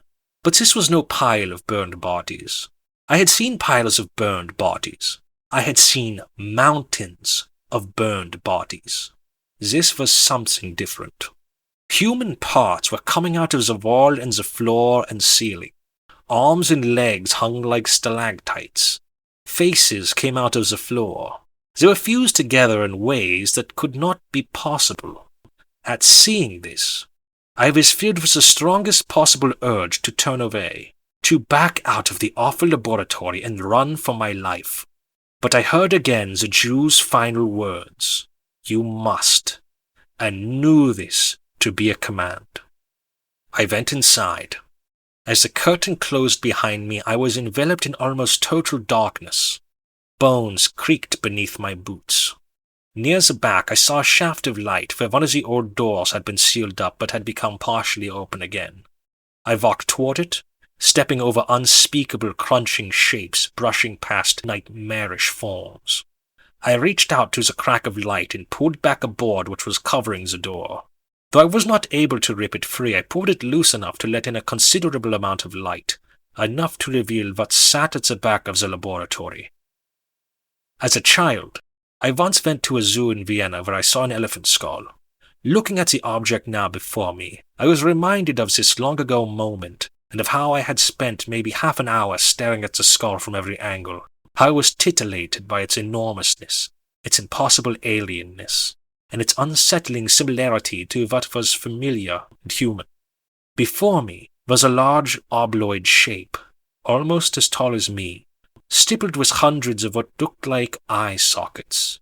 The lower portion consisted of a complicated structure that resembled several sets of jaws, each with hundreds or thousands of teeth of all different kinds, including molars, incisors, canines, even animal teeth, some of them of normal size, some of them as big as my fist. The center of the shape was split vertically, and inside was a set of curving bone tubes that seemed to fill the interior. I stood there in the charred darkness, staring at this thing, this blasphemous alien thing, while my mind filled with images of the awful dream mother and the final gasping words of the Jew. There is still time to stop it. His commandment became strangely clear to me. This thing that the scientists were attempting to create, whatever it was, must not be allowed to exist. It was an abomination. Engel and his team were dead, but there were others working on the project. It was secretive enough that the essential personnel would be few in number. The lab in Switzerland, a few top scientists, Perhaps that was the entirety of it. It would not be easy, but far from impossible to find them all. It was perhaps in my power to destroy the whole project, especially if we lost the war, which seemed increasingly likely after Stalingrad. And if this chemical that they were using was obscure enough, it might be possible to eliminate the entire world's supply. Thus, I could shut the door on whatever unholy creatures these madmen were attempting to unleash. Yes, I could do this. At least I could attempt it. I felt now a distinct sense of the entire world's history resting on what I decided to do next. Surely moments like this did not come about often. Surely they must only come to men who are worthy of them. Surely. Hair cocoon. 49th post. I could tell it was going to be a hair cocoon before we even opened it up. They have a smell like a mix between a barber shop and an ass crack, which is distinct. They occur when the hair growth regulators in the hygiene beds go awry. At this point, I had not been a readjustment specialist very long and still enjoyed the feeling of standing back in my white lab coat while the technicians did all the mucky work, as I once had to. This was how I saw the trajectory of my life, moving farther and farther away from the dirty work. When I was discharged from the Marines, I was very proud of what I had accomplished and fully determined to never get myself involved in bullshit like that again. So I went to school to become a bed tech. Went to school again, became a readjustment specialist. Eventually, I hoped to become one of those high-dollar panty sniffers at the Halcyon Psychomotor Clinic. 1,000 coins an hour. Not bad. So I was standing there in my spiffy jacket while the working Joes opened up the bed.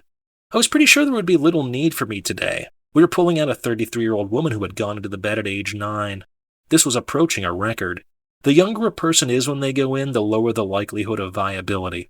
Even if she had gone in at age 20, spending a full 24 years in the bed made viability unlikely. But at age 9, it was almost certain that she would be a gibbering smear. The technicians lifted the lid on the bed to reveal a nest of black hair. Guided by the glowing ER outline, they started working through it with scissors, cutting around the shape of the sleeping figure until her yellowish limbs were revealed. She was emaciated, but fortunately the soft moisture-wicking hair had prevented any sores. She had a medium mixed American complexion, which would turn into a deep bronze color if she ever went into the sun, but now is the color of yellowed cardboard. They finally removed the mass of hair that covered her face and wiped away the various crusts that caked her head holes. The typical eerie agelessness of a long-term patient was especially pronounced. For a startling moment, it seemed as if she was still 9 years old. She was especially short and bony, but as I came closer to her, I was able to see those indefinable signs of age that let me know she was an adult.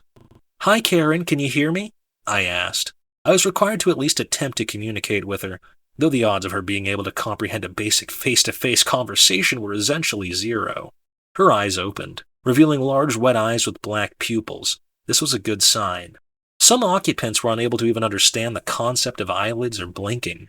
The pupils roamed within the eyes. After not seeing anything more than a micrometer away for 24 years, there was no chance of her being able to see anything in the room. She licked her lips with admirable muscle control. "Hello, friends," she said in a faint creaking whisper. Her eyes still roamed, unable to fix on anything. She talks, one of the technicians muttered. Another technician who was taking a blood sample turned and strode out of the room. "Is that you, Ben?" Karen asked. I was surprised by this. She knew my name. This was supposed to be a black awakening, i.e., a spontaneous involuntary disconnection due to some physical layer disruption in her hygiene bed. She shouldn't have known my name. I had been assigned to her less than half an hour ago, after she had been disconnected, when she was just lying in a dark hair cocoon. "Ben?" she called again. Her eyes stared blindly at the ceiling.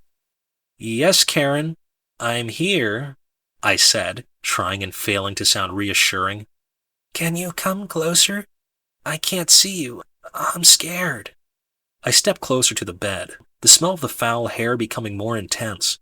Up close, her face looked positively inhuman. "I'm here, Karen," I said, not knowing what else to do. I began the standard speech for a responsive occupant. "You've just been disconnected from your feed. You're in a hygiene bed. My name is Ben. I'm a readjustment specialist assigned—" "I know all this. Come closer." Something in me resisted. I didn't want to get any closer. Though I had seen and handled occupants much worse than this, there was something eerie about this one talking to me, with the face of a child and the voice of an old woman on her deathbed. Still, my entire job was to be psychologically reassuring. I couldn't afford to seem the least bit put off. I stepped closer and put my hand on the hygiene bed. We were instructed to touch the occupants as little as possible, as they were unaccustomed to actual physical contact. "Are you there?" she asked. Her skin had an unreal plastic quality. "I'm here. How are—" "Come closer. I want to feel your breath on my face." I wondered if I should comply with this request. It was very odd. Frankly, I was a little unnerved by it. I figured, what harm could this wasted little creature do to me? I leaned toward her, letting out a small, shaky breath. The woman's mask-like face became a blissful smile. The pupils wobbled within the rims of her huge, glistening eyes. "Listen," she said in the faintest of whispers. "You must help me." "I'm here, Karen." "A moment ago, one of your technicians placed a small pellet under the skin of my forearm. Within 10 minutes, the pellet's wax coating will melt and release a cardioplegic into my bloodstream, stopping my heart. You must cut it out." The war of the mind is lost, aka Q Reality's virus. 50th post. User has logged out.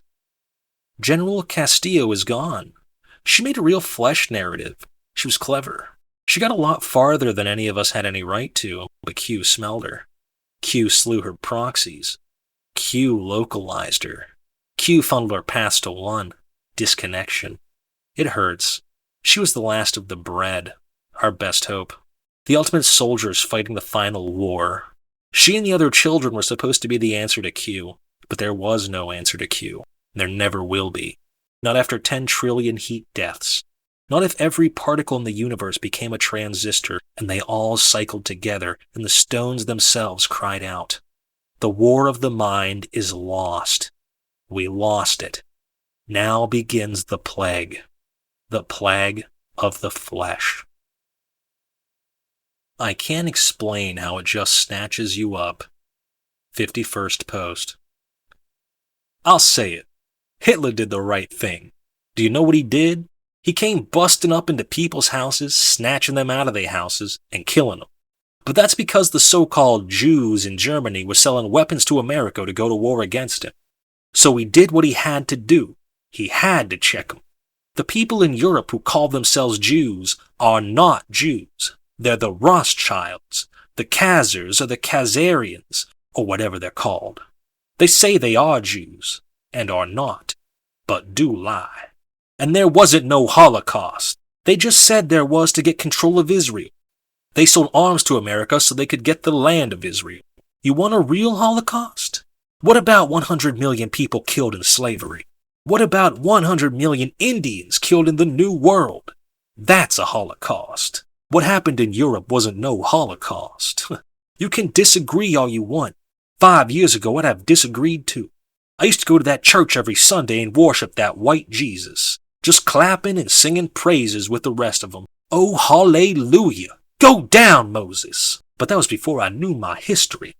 My wife taught me my history. Before I met her, I didn't know nothing about this, but she was so full of knowledge and beautiful, and everything she said made so much sense. She taught me that Jesus was black, that the Israelites was black, that God was black. What are you going to do when you get to heaven and God is black? When you see he has a face like mine, hair like mine, you'd be surprised? I was surprised too. Oh, you'd be surprised that he even exists? Oh, you're going to be real surprised. Do you believe in evolution? No, the world is not no millions of years old. It's 6,000 years old. And you can follow the history of our people from the beginning of time, through the deserts of Egypt, through the Roman Empire, across the oceans on the slave ships.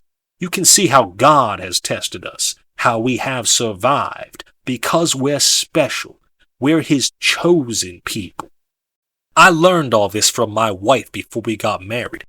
In the Bible it says that the man is the head of the household, and the wife should submit to the husband. So I was young when I got married, but I had to be a man, you know? A man's wife is sent to him by the Lord, so I had to be a man for her. I learned to trade, how to work with my hands, put food on the table. We had 2 kids. You didn't know I had kids? Yeah, a little girl and a little boy, my babies. I was daddy and the head of the household, but, that's when it got me. You ever seen New Jack City? Remember Pookie? He'd be like, shit, just be calling me, man, be calling me. That's real. That's the way it is. You could be doing anything at work, reading the Bible, playing with your kids, but if you hear it call you, you go to it. It don't matter. I can't explain how it just snatches you up, makes you move. You could walk out your door one day, just get some fresh air, and you don't come back for a whole week. Everything gets into motion, into play. You'll sell anything. Phone, laptop, car, it's all gone. Just like that. 'Cause you want it. You're on a mission. I used to see the streets in my mind like a maze, like a grid, and I'd just walk the streets, turning those corners, just moving, looking for something. I'd see buildings behind buildings, alleyways, lights coming on in empty houses. I'd hear noises, the sounds of cars coming up behind me, whispers, people talking about, shadows. I was looking for it, but it was looking for me, searching. Like Pookie said, it was calling. I was supposed to be the head of the house. I was supposed to be a man, you know? And one day I came back to the house. I'd been out for a few days, and everything was gone. My wife, my babies. While I was out carrying on, they left. And that was 4 years ago. I saw them on Skype once. The scripture says, God hath joined together, let not man put asunder. I guess I did it. I put it all asunder. I thought she betrayed me, but I know now that it was my character's defect and my addiction. That's why I'm in this program. I'm gonna stay sober. I don't care if you see me crying. I know that I'm gonna be a man again. I have to become a man again. Because God joined me to my wife and made me a man in his image. I am not going to defile his temple anymore. After they left, it took more. It took more of me than ever. I lost the house and was staying in my car. Then I was at the shelter. Then I was just out on the streets. I was always moving, watching. Things happen out there nobody knows about. They think nobody cares. Nobody cares. You might see a van pull up and some guys get out. If you look like I looked, some base head, they don't even care if they see what you do. They're Nephilim. They come to our side of town to feast on the flesh of Israel. I watched them.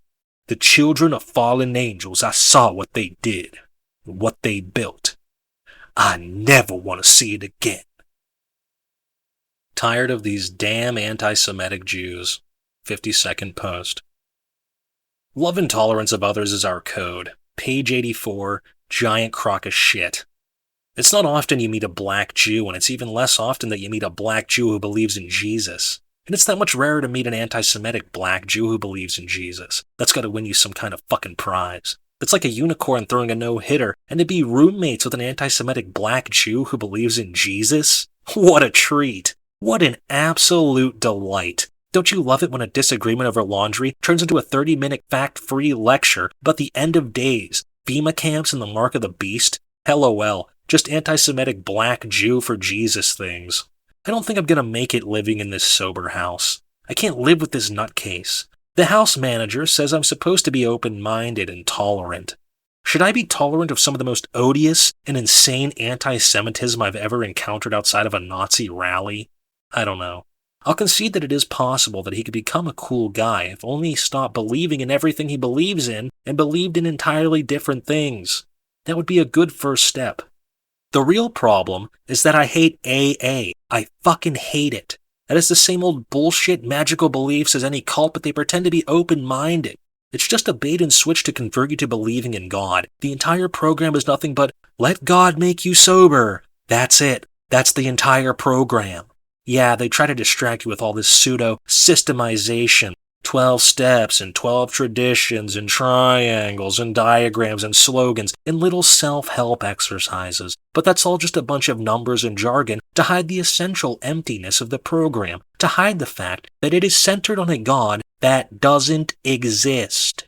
The idea that this is the go-to program for helping alcoholics is fucking appalling. It's a fucking crime. It's like getting cancer and going to the best hospital in the country and the doctor hands you a voodoo doll and tells you to sacrifice a chicken. You'd sue him for malpractice. They should be fucking ashamed of themselves. To prey on people in such a vulnerable state, pretend that they're going to help them, and then try to convert them to their fucking magical beliefs, it's a crime. I mean, everybody thinks the true Jew Hebrew guy is nuts, and it's not like their philosophy is any less bullshit. At least he is upfront about being religious, and he sure as hell isn't trying to convert me. He told me that white people are the children of Esau. We're Gentiles, but we can still get into heaven if we aid the children of Israel. I let him borrow the charger to my laptop, so I guess I'm covered. Pulling a long-term occupant. Everything goes smear. A moment ago, one of your technicians placed a small pellet under the skin of my forearm. Within 10 minutes, the pellet's wax coating will melt and release a cardioplegic into my bloodstream, stopping my heart. You must cut it out. Hearing this, I breathed a sigh of relief. There was something unsettling about her face that made me believe she would tell me something urgent and terrible. But this was typical occupant talk. Like many of them, she believed she was still inside a feed narrative. You've been disconnected. This isn't a feed. There's no pellet in your arm. Your name is Karen Castillo. Do you remember? Scan my right arm with the ER, she said in a bare, cracking whisper. You'll find it. Karen, do you know why you're in this bed? I've been disconnected. This was a strangely lucid answer. It didn't make sense. If she had been forced disconnected, how did she know that? Hey, we got 2 more calls to get to, one of the techs reminded me. Yeah, okay, pull her, I said, stepping back. A pair of techs hoisted her tiny doll-like body from the hygiene bed into our gurney and covered her with a sheet. Please, she croaked. Just scan my arm. What did she say? Asked Ricardo, the lead tech, as we rolled her out into the bed rack apartment's narrow, almost lightless hallway. It's a feed dream, I explained. These guys were looking at me to be the expert, so I had to act like I actually knew what was going on. It was best to go ahead and get to a medical center and address her physical needs before we started countering her delusions. Until then, all I needed to do was be reassuring. Under no circumstances could I encourage her delusions. We rolled the gurney down the hallway to the elevators. Karen was making little croaking noises. Her voice was almost useless after 24 hours of disuse. Her face seemed extremely disturbed. Somebody was standing at the elevators, already waiting for one. It was just Ilion, one of our techs. I hadn't noticed him leave before us. I got an elevator coming, he said with a little smile. Even though the apartment building was a 300 cube, it had old-style cable elevators, and they came with the frequency of subway trains. Thanks to Ilion's thoughtfulness, one was arriving just now. I gave Karen a friendly smile. Don't worry, nobody's going to hurt you. You're completely safe. She managed to gasp a couple words which I barely heard. Ilion, There. She had known another one of our names. How was this possible? It was hard to sort through the implications. Did she have access to our records? Maybe dispatch was wrong about how she got disconnected. The elevator let out a ding and the doors opened. There was barely enough room inside for the gurney, me and the 3 techs. Ilion stood on the other side of the gurney from me. I looked him over as the doors closed and the elevator began to descend. Was she saying that this guy put a poison pellet in her? It was strange that he would be a part of her narrative. Very strange. I didn't know much about the guy beyond his name, but I had worked with him a few times. He was just one of the rotating techs, young guy, military hair and goatee, skinny but pretty fit. I wondered how he would be in a fight. These younger guys had so much supplementing it was hard to tell. Ilion caught me looking at him and gave me a bit of a surly look. For some reason, this irritated me. So, friend, you trying to get out of here before the rest of us? You got a date or something? I asked, needling him. I was just getting the elevator, he said quietly. He didn't seem to like the banter. Well, whatever. I looked down at Karen and noticed something. A small red spot on the white sheet that covered her arm. Blood. It must have been from where they took her blood. Who took it? Elion? The spot was really too low on the arm for that. Odd. I thought of taking a look at it, but one of the most important protocols when dealing with occupants was to not act like you believe their delusions, even for a moment. You must insist on the reality of reality. I realized that Elion was watching me. I casually looked over to the elevator panel to see what floor we were on. 238. Man, this fucking thing was slow. What was the deal with that spot? It wouldn't be out of place for me to wonder about some patient bleeding. I lifted the sheet and took a look. There was a small puncture wound a few inches above her wrist. How'd she get that? I asked. One of the techs just muttered about not knowing. Elion didn't even look at the spot. His face was blank, unreadable. I touched her arm and felt a small nodule under the skin about an inch from the wound. Interesting. I stood there trying to process this, caught between two realities. Was I in an elevator on a routine call with a stable client and a few techs who were just ordinary acquaintances? Or was I in an elevator with a murderer and a woman on the brink of death? There was really no way to split the difference on this one, no course of action that would work for both cases. Fuck, what was I even asking myself? There was no way, simply no way. Stuff like that never happens in real life, but it happens in the feeds all the time. It's 100% typical spy narrative bullshit. How could I let myself get caught up in some feed fantasy so easily? But still, a nodule under the skin. There was no good explanation for that. Elion turned to me. We looked at each other for a long, silent moment. I couldn't read the expression on his face. It wasn't chummy goodwill, whatever it was. I felt a twinge in my stomach and my body began flooding with adrenaline. I could feel it radiating out into my limbs. Fuck.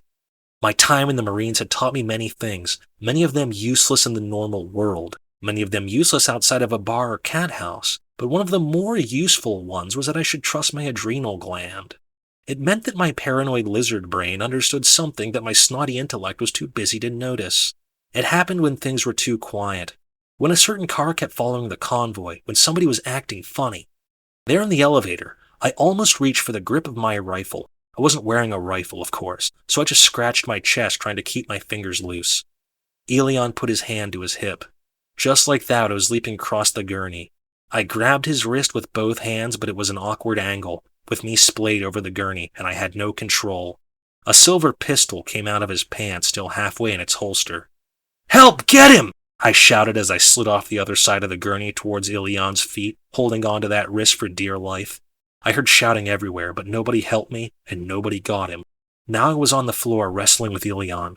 There was a lot of awful, terrified fumbling. 4 hands were grabbing and clawing for the pistol.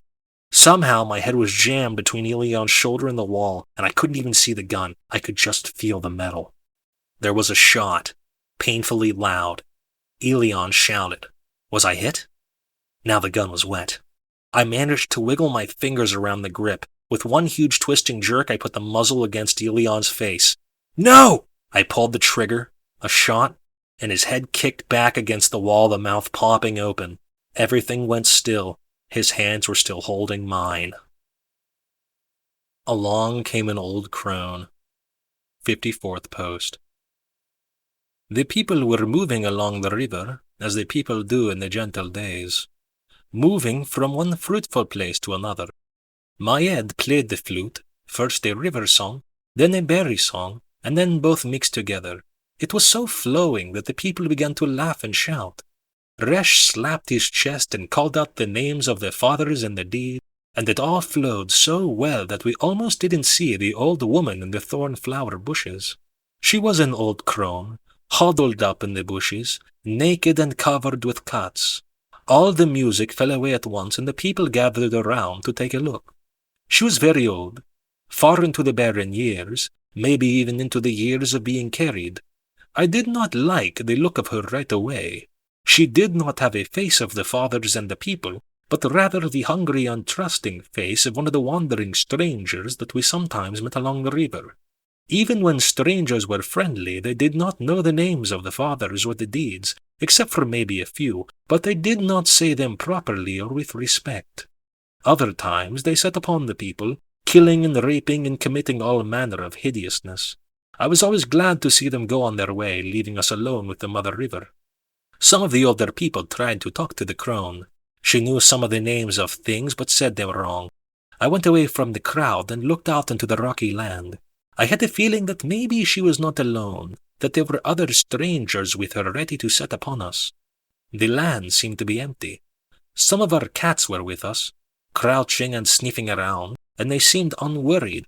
Still, I showed my chest and made signs of war in case anybody was among the rocks watching us.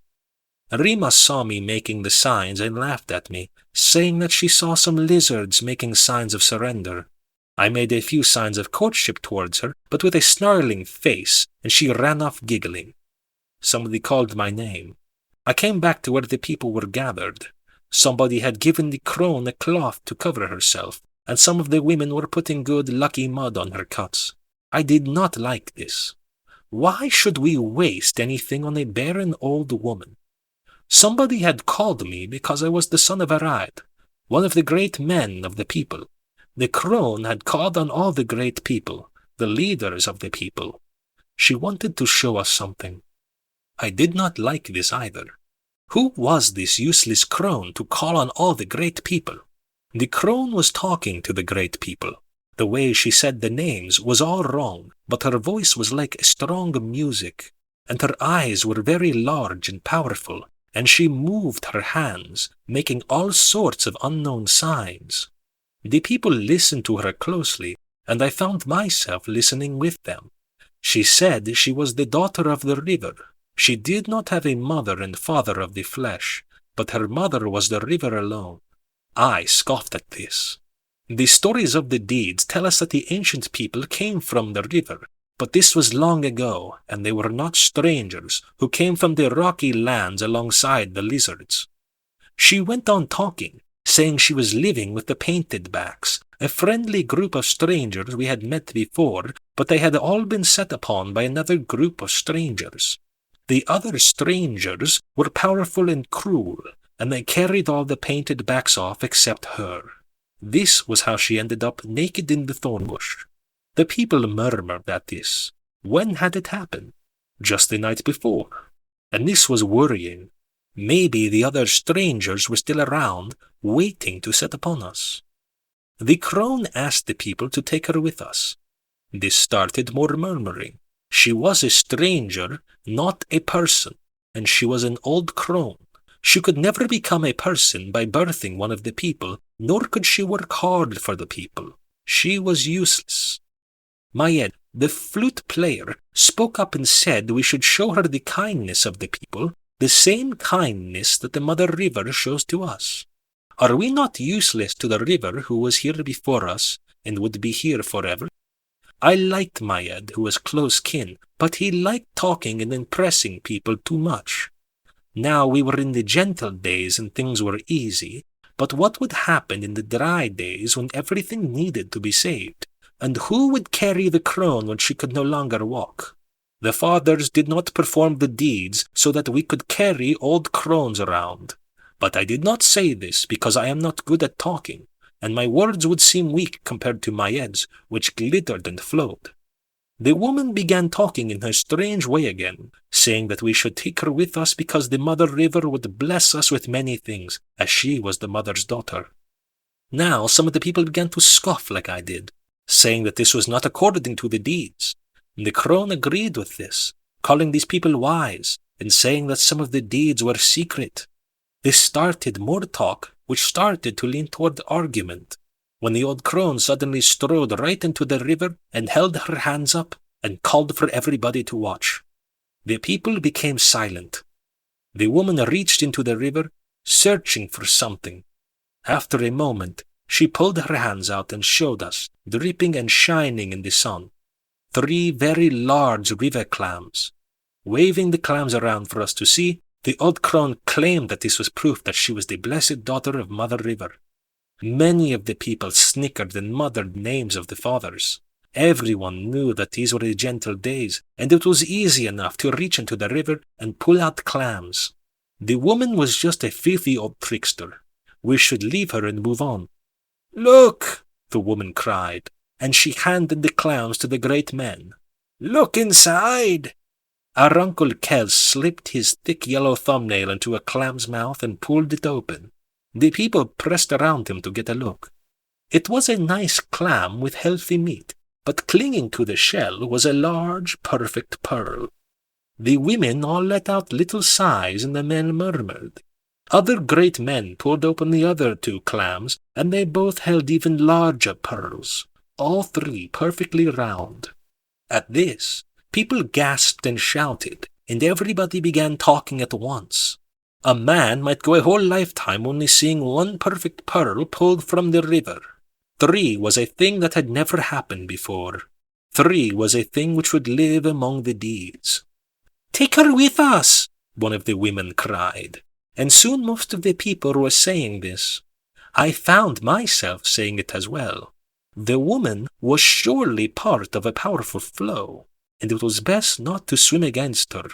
But even as the great men agreed that this woman would become a part of the people, and we all cheered and shouted out the names of the fathers and deeds, I found myself looking at her strange, hungry face, and wondering if she had not somehow slipped those pearls into the clams herself. Nature, Nurture, Addiction. 55th post. You cannot quite understand the power of addiction until you have seen it firsthand, until you have seen it eat like an acid through everything you are. It is astounding to watch. Its slow and total corrosion of your entire life is mesmerizing. As you watch it, you keep thinking, at some point, the corrosion will stop. There is no way it will be able to eat through the next thing. This next thing is too important to me. But then it does. It eats through everything, and you realize you are dealing with a vast and inhuman power. The most frightening thing is that consequences do not work against a well-developed addiction. There are ultimately no consequences, none, which can separate you from your drug. As your addiction progresses and your self-control slips away, there is nothing you won't risk to continue doing your drug. Nothing is important enough. Nothing is sacred enough. Money, career, marriage, home, family, goals, art, religion, dignity, safety, health, sanity, parents, children, life itself. All of it will go into play. All of it will be put on the table. If you play the game shrewdly, you might get to keep some of it. You will not get to keep all of it. You will pay. You will pay in ways that you cannot imagine. You will look at the people who have lost more than you, and you will pretend you are different than them. You will pretend that you can walk away from the table, but the time will come to walk away and you won't. You will keep playing. You will be made a liar. If you play long enough, all your pious little promises will be shown to be lies. I have a good job. I would never risk my job. I love my wife. I would never risk my marriage. I love my children more than anything. I would never risk my children's safety, ever. I don't want to die. Whatever specific promises you make will be the ones that you will break, because those are the ones you have made to try to control yourself. But you won't be able to control yourself. Your self-control will be pried from your grasp like a toy being taken away from a child.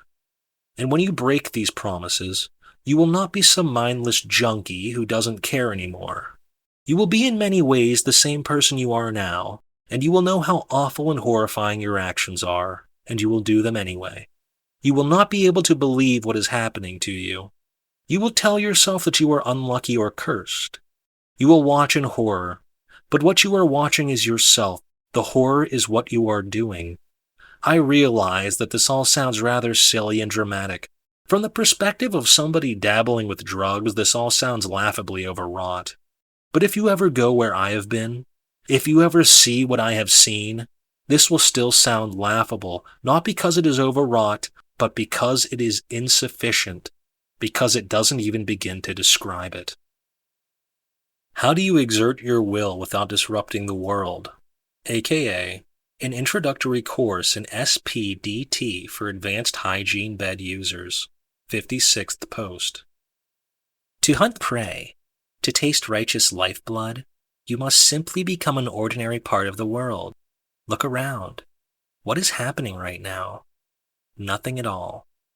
Yet the leaves rustle, the grass sways, the birds call, the gnats dance. All of this is just a part of the world. If you become a part of the world, you become nothing at all. You become invisible. If you are not part of the world becomes 10,000 things. This is misfortune. It is easy enough to become invisible if you stay still, if you hide. But staying still and hiding aren't enough to catch prey.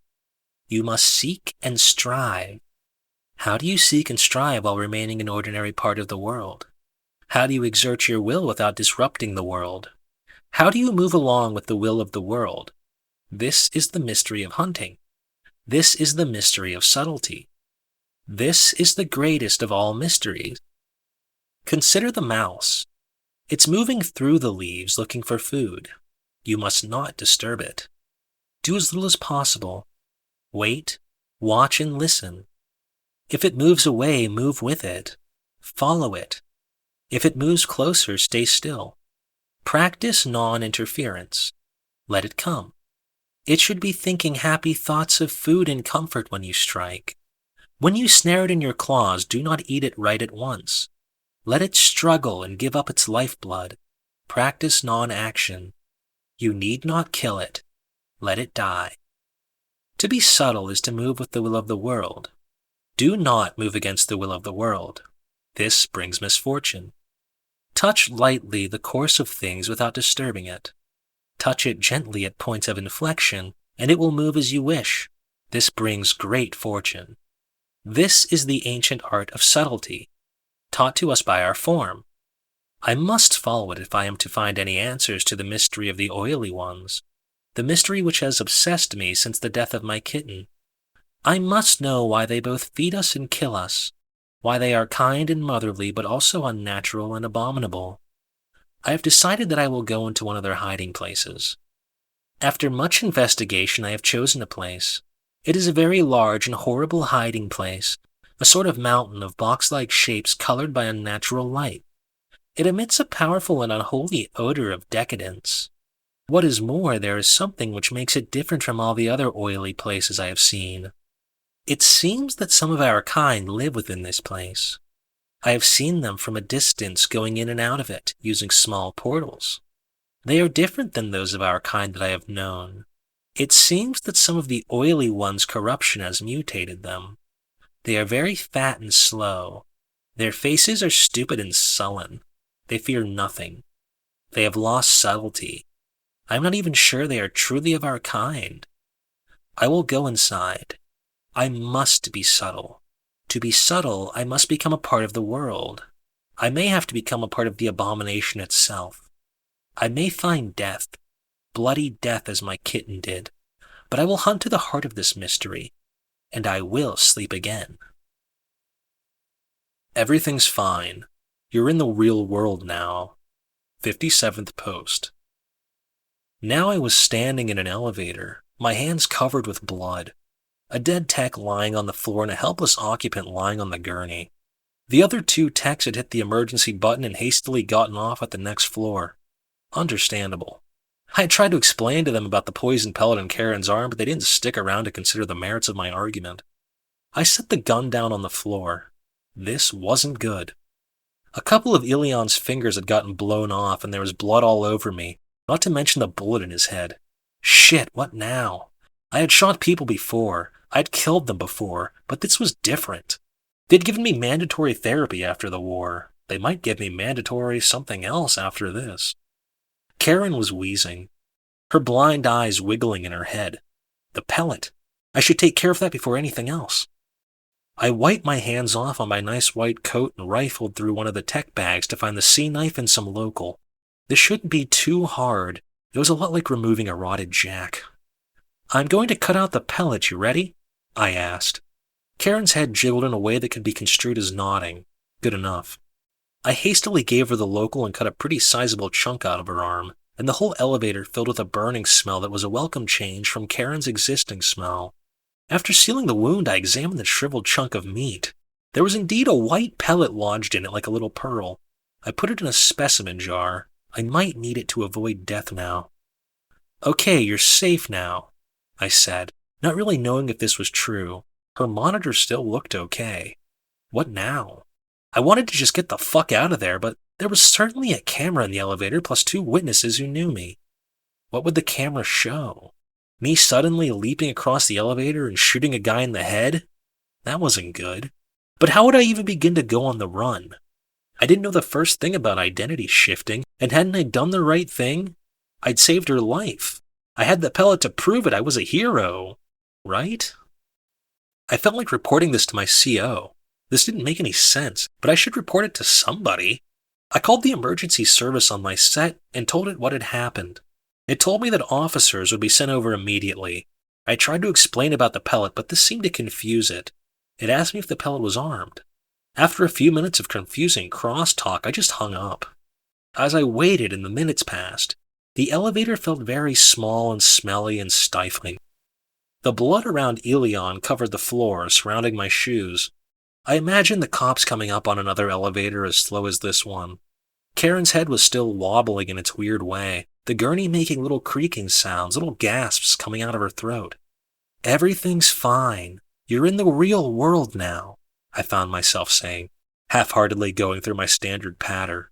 Absurd. Nothing was fine. Then the thought finally occurred to me. Why had Elion tried to kill this girl? Who wanted her dead? This was an important question. Whoever it was wouldn't be happy with me. Looking at her lying there, gasping, I knew it wouldn't be much use to ask her verbally, but she still had good jacks. It was against protocol to plug into a feed head's jacks. We were supposed to be getting them used to face-to-face conversation, but protocol did say you could plug in during emergencies. This definitely qualified. I told my set to find her jack's wireless presence. A flood of messages hit the set, a backlog from the last couple minutes. Don't call police. Bad idea. We have to go. Go. Police are coming. Get out. Go. What? I murmured as I saw the messages. Q controls tech, controls police. Police will kill you. We must go. Who is Q? The adversary. Shit, this was so similar to a feed narrative. It felt like I had played this one before. What was that one with Zach Okonkwo? Fatal Escape or some shit like that? Terrible story. Why do they want to kill you? I asked. I am one of the bread. The bread? I'd heard that name before. I wasn't sure if it was from the news or a narrative. I had a vague idea that it was one of those old art protest collectives like Anonymous or the Weather Underground. Or was it a feed cult? I asked my set and it gave me a summary.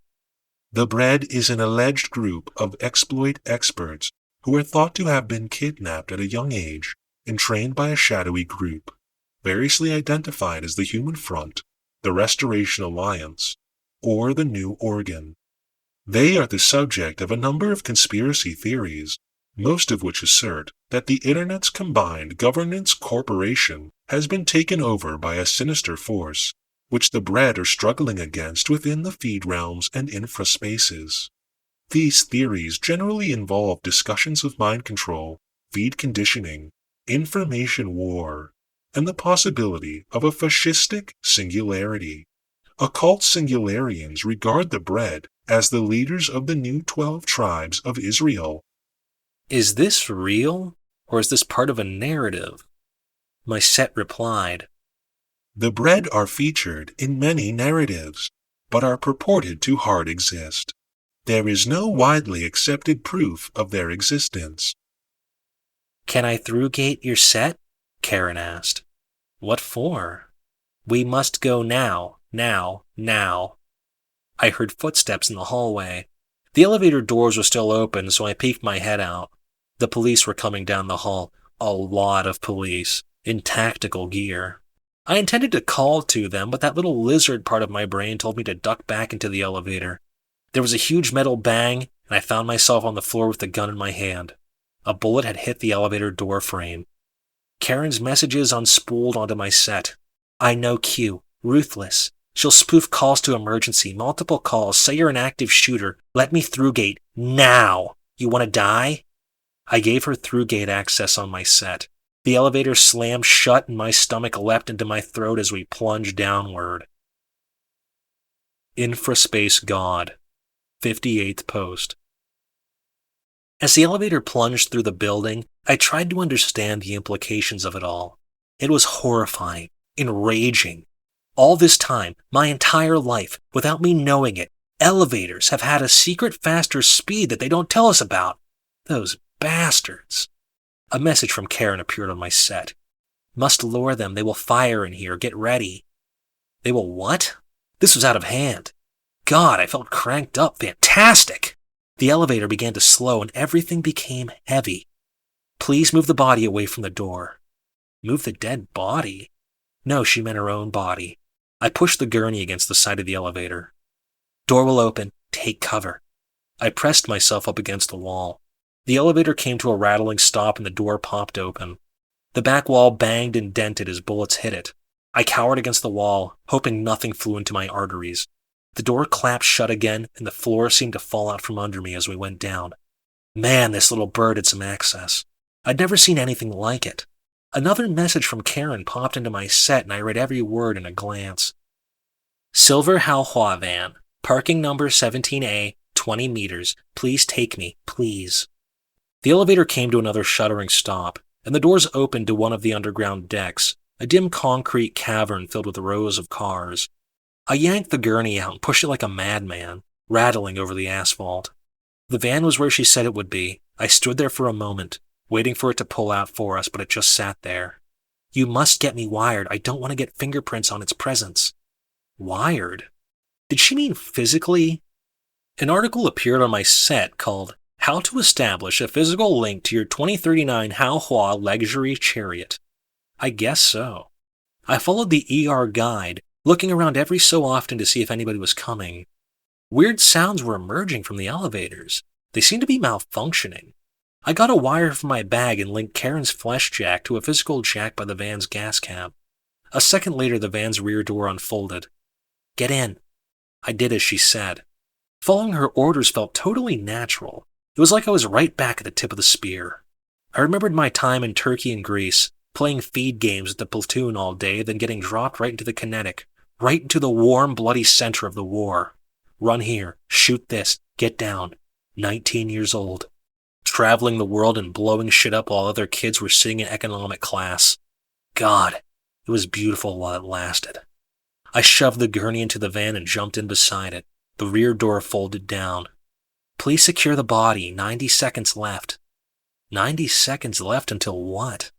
I flattened a seat and clumsily transferred her body to it and strapped it in. The van leapt backward and began twisting through space, throwing me against a side window. Sorry, must go. I got in the other seat and strapped in as the van peeled out. We found the exit ramp and went up. I felt like I was about to break a rib on the armrest as we went on a never-ending left turn, up and up the spiraling ramp. Finally, the daylight of the ground level burst in view.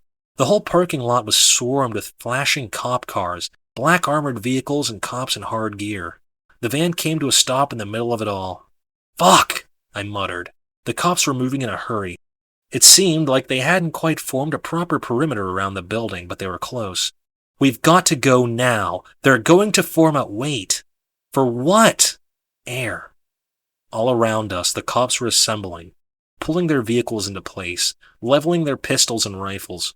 I watched our few possible avenues of exit close up, and the van just sat there.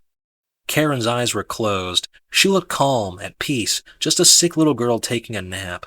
I heard a sound and my blood ran cold.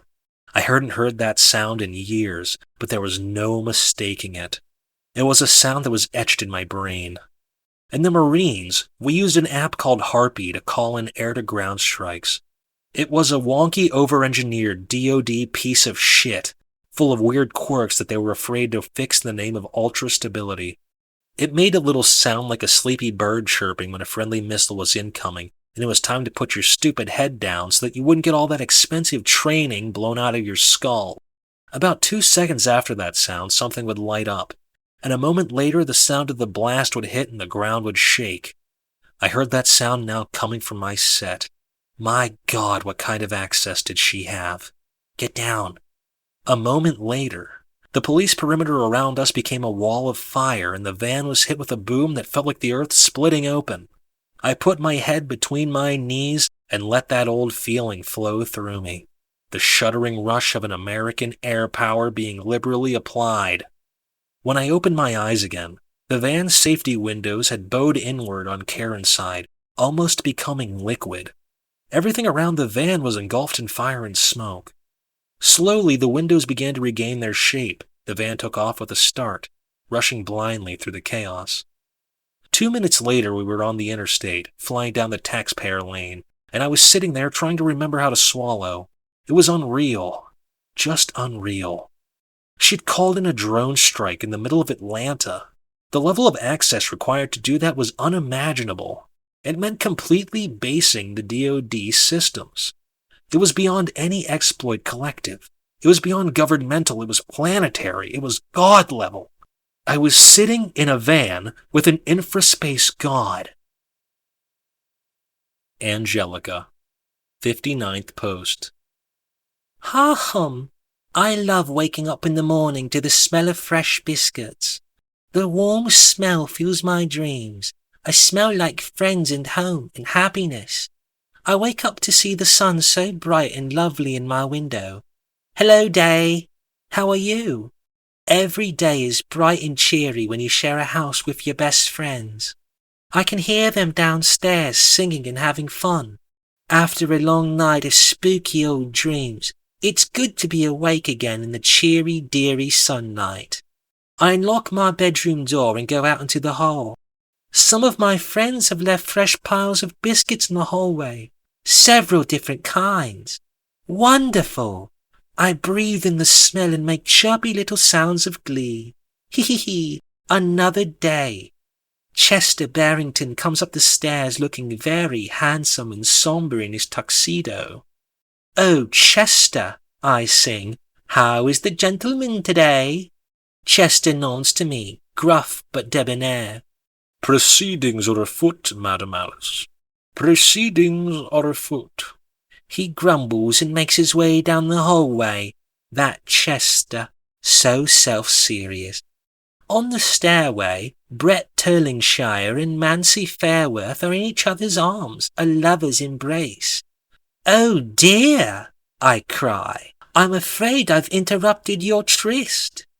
Oh, madame, nonsense. This is no tryst. This is a destined love affair, Brett proclaims in his ringing voice. He looks dashing in his fine striped coat. Brett, darling, Madam Alice doesn't want to hear all that gooey talk, Manzy says in her sassy southern accent. I'll leave you two be, I say, lifting the hem of my nightgown and hurrying past them. When I get to the bottom of the stairs, I hear Brett murmur, I wish that Madam would find a destined love affair of her own. She is a noble woman and deserves somebody to treat her well. You just worry about treating me well, Manzy purrs, nuzzling against his cheek. I scurry off before they catch me listening. In the downstairs parlour, Raymond Dex, Montrose Pardonsmith, and Elise Rapier are having tea together. The smell of biscuits fills the room. A fresh heap of toffee-coloured scones covers the coffee table. A wonderful selection of pastries lies in the corner, and several of the chairs contain more treats. Hello, dearies. How are we today? Can't complain, Raymond says. Splendid, Sir Pardonsmith intones. Elise merely lets out a little sigh. Elise, are we not feeling well? I ask, coming over to where she is perched on the arm of the chair. Should we be? Life is but a vague dream which disrupts the sleep of death, she murmurs in her smoky French accent. Oh, Elise, must you be such an existentialist? Je ne suis pas un existentialiste, she mutters, getting up and stalking off. Poor Elise, I say as she leaves the room. She is affected by that peculiar continental ennui, Sir Pardon Smith observes. I say she needs a dose of sturdy American optimism. Her birthday is coming soon. Perhaps we should throw her a party, I suggest. Huh, a party for Elise? That would go over like a bar mitzvah for Goebbels, Raymond says. Oh, Raymond, I say, tousling his orange hair. Well, we'll have to figure out something for her. I don't like her moping about. She's an inveterate mope. There's no changing her, Raymond says. You may be right, sir, I say, sighing. Well, c'est la vie. Not everybody can be as happy as I am. Some years ago, I was much like Elise, down in the dumps, a real grey cloud. Then I met a lovely young woman who happened to be passing through my neighbourhood. Her name was Angelica, and it had been a long time since I had enjoyed the delights of society, but Angelica had a very mature, soothing presence despite her youth. I lived in a large house where my family had once resided but was now empty, so I asked her to stay with me, and she accepted just like that. Can you imagine it? Two strangers just making a home together. It must have been kismet. She was my precious angel treasure, absolutely heaven sent. I had been something of an existentialist myself, disbelieving in God and thinking his creation a cruel trap for human prey. But when he sought fit to bring Angelica into my life, and I never doubted him again. I found her company such a balm that I decided to open my home to whoever needed a place to stay. Singletons, couples, whole families have stayed with me. Many children have been born in this house. Though dear sweet Angelica has since long passed away, her friendship is still a daily gift to me. For on the day I met her, I made a choice to simply not feel sadness or worry ever again, and I haven't. Do you think it impossible? It is possible, if you simply surround yourself with loved ones. That's the secret. With all these thoughts in my mind, I walk into the kitchen to see Reginald Strongton, Linda Mercy Chowder, and Marshall Futz clamoring for their breakfast. Madam, I am famished, Reginald cries. Oh dear, madam, we starve, we want, we waste away, Linda says in a tremulous voice. Oh, mercy, I left you with a kingly feast last night. Have you eaten it all? I ask. It was not us. We had not a bite. It was that Chester Barrington, the scoundrel, Reginald cries. He is voracious and utterly selfish. I found him down here helping himself to your generosity, and when I tried to serve myself the smallest morsel, he attacked me. Attacked me, madam. My nose still smarts. Oh, that Chester does have an appetite, but I find it hard to believe such a gentleman would attack you. I'm on the verge of swooning, Marshall croaks. All right, dears, let's have ourselves a proper breakfast, I say. I get a bag of cuisine from the cabinet and pour it into china bowls for Reginald, Linda, and Marshall and myself. I clear off the love biscuits that somebody left on the kitchen table, and we all sit down to eat. My little friends immediately proceed with chowing down, and I'm about to follow suit, but I notice something that brings me a wonderful thrill. There is a stranger standing at the doorway to the kitchen. I have never seen her before. She appears to have snuck into the house alone. She stands there, tense and alert, her yellow eyes taking in the scene. I am breathless. She is beautiful, extraordinary, exquisite. She reminds me of my sweet Angelica. Oh, lovely day. I am about to have a new friend. I-20 West with the devil on our ass. 60th post. We rode in silence for a while, the Haohua luxury chariot flying along the curves of the interstate as all the other cars obediently changed lanes to let us through. I had seen people pull access stunts before, like changing the music in a club or turning off the lights in a restaurant, but what she had done was outright sorcery. She had taken control of the elevator, the car, the drone, the other cars on the highway, all within seconds. She must have had control of all the security cameras to plan our escape. Every one of these was a hardened system. The drone was a DoD system, the hardest of systems, but she had based it like child's play. Sitting there in the car, I felt like I was coming down off a high. It wasn't a good feeling. I was sitting in a van with a mass murderer of unspeakable power, and I had helped her, given her the access she needed to pull her stunts. She had saved my life, I think, and I had saved hers, but she had also just killed dozens of cops, maybe over 100. Men with families. Fuck, my life was over. I had helped her, and that was a death sentence right there. We would become the most wanted people in the country. How did I get caught up in this? I looked over at her tiny skeletal body. So frail and weak, I could pick her up and chuck her out the back of the van and end this whole escapade. But then what? Face the death penalty? She had to be my best chance at getting away, but who the fuck was she? She was a killer, that was for sure. Utterly ruthless. A message from her appeared on my set. Sorry about all that, had to hurry. Sorry? That was rich. I asked her where we were going. Upstate New York. What's there? Our objective? What's our objective? A way to defeat Q, hard to explain. I wondered if she was insane. She was responsive and lucid, but she was also capable of murder. She would probably get rid of me as soon as she could. So you want me to come with you? I'd like it, I need physical help. You killed 100 cops back there, the whole world is going to be looking for us. No, they won't. You don't think so? This isn't the feed realm. They take kills pretty seriously in the real world.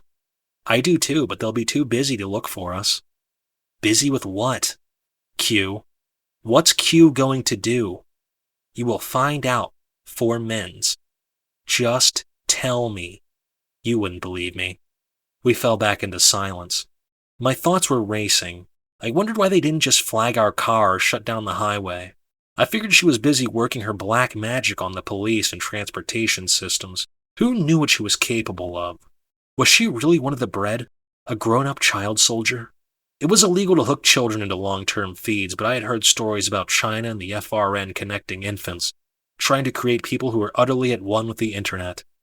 According to tales, the children all died.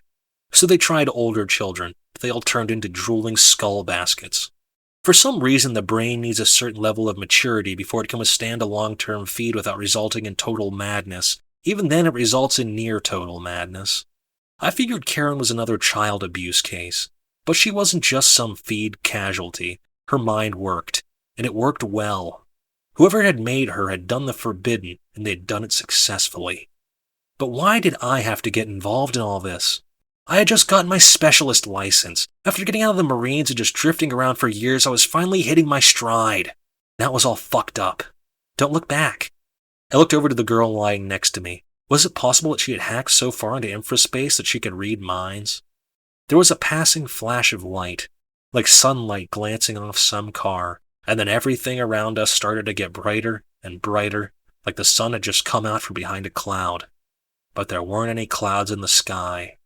The light was coming from behind us, bouncing off the other cars, creating a painful glare. I almost turned around, but then I realized what Karen had said. I closed my eyes against the brightness, and the insides of my eyelids glowed red like I was lying on the beach. After a few seconds, the light dimmed and seemed to return to normal. I opened my eyes, blinked a few times, and turned around. A few miles behind us, the entire city of Atlanta had disappeared behind a megalithic wall of dark roiling smoke. I felt my mouth falling open. I leaned down to look up at the sky behind us.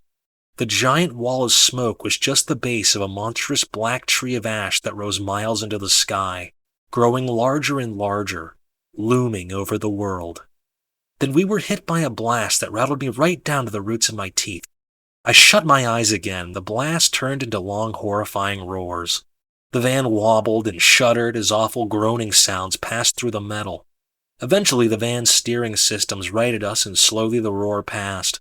That must have been the blast wave of a nuclear detonation that had just destroyed Atlanta. I unbuckled my seat, crawled to the back window, and pressed my face against the glass. The tree of smoke was still growing over us, becoming ever more massive. I just stared in silence. Slowly it changed from one awful form to another, until it became a vague, gray pillar in the far distance. I'm not sure how long I spent watching it. I know that by the time I looked away, I was crying. The Oily Ones. 61st Post. I approached the Oily One's hiding place with subtlety, alert, not disturbing, letting everything flow through me. I did not search for anything, but allowed all to reveal itself. The smells were disturbing, awful. I could smell our kind, the mingling scents of multitudes. They seemed to have marked everything without any regard for each other. In front of the portal sat two of our kind.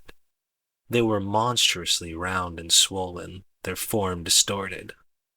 Dull eyes followed me without curiosity as I approached.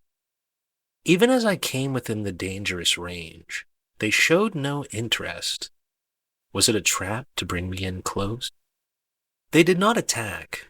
I passed them and came to the portal. Slowly, I pushed my head through the folding threshold.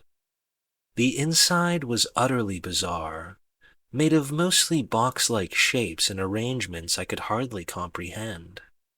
There was no grass, no trees, nothing belonging to the form of the world. Instead, there were straight flat shapes folded around to cover everything, above and below, all sides. In the distance, some of our kind were walking around within this odd space, as slow and swollen as the ones outside. The smell was worse than outside, even more confusing. I saw and smelled uncovered droppings everywhere.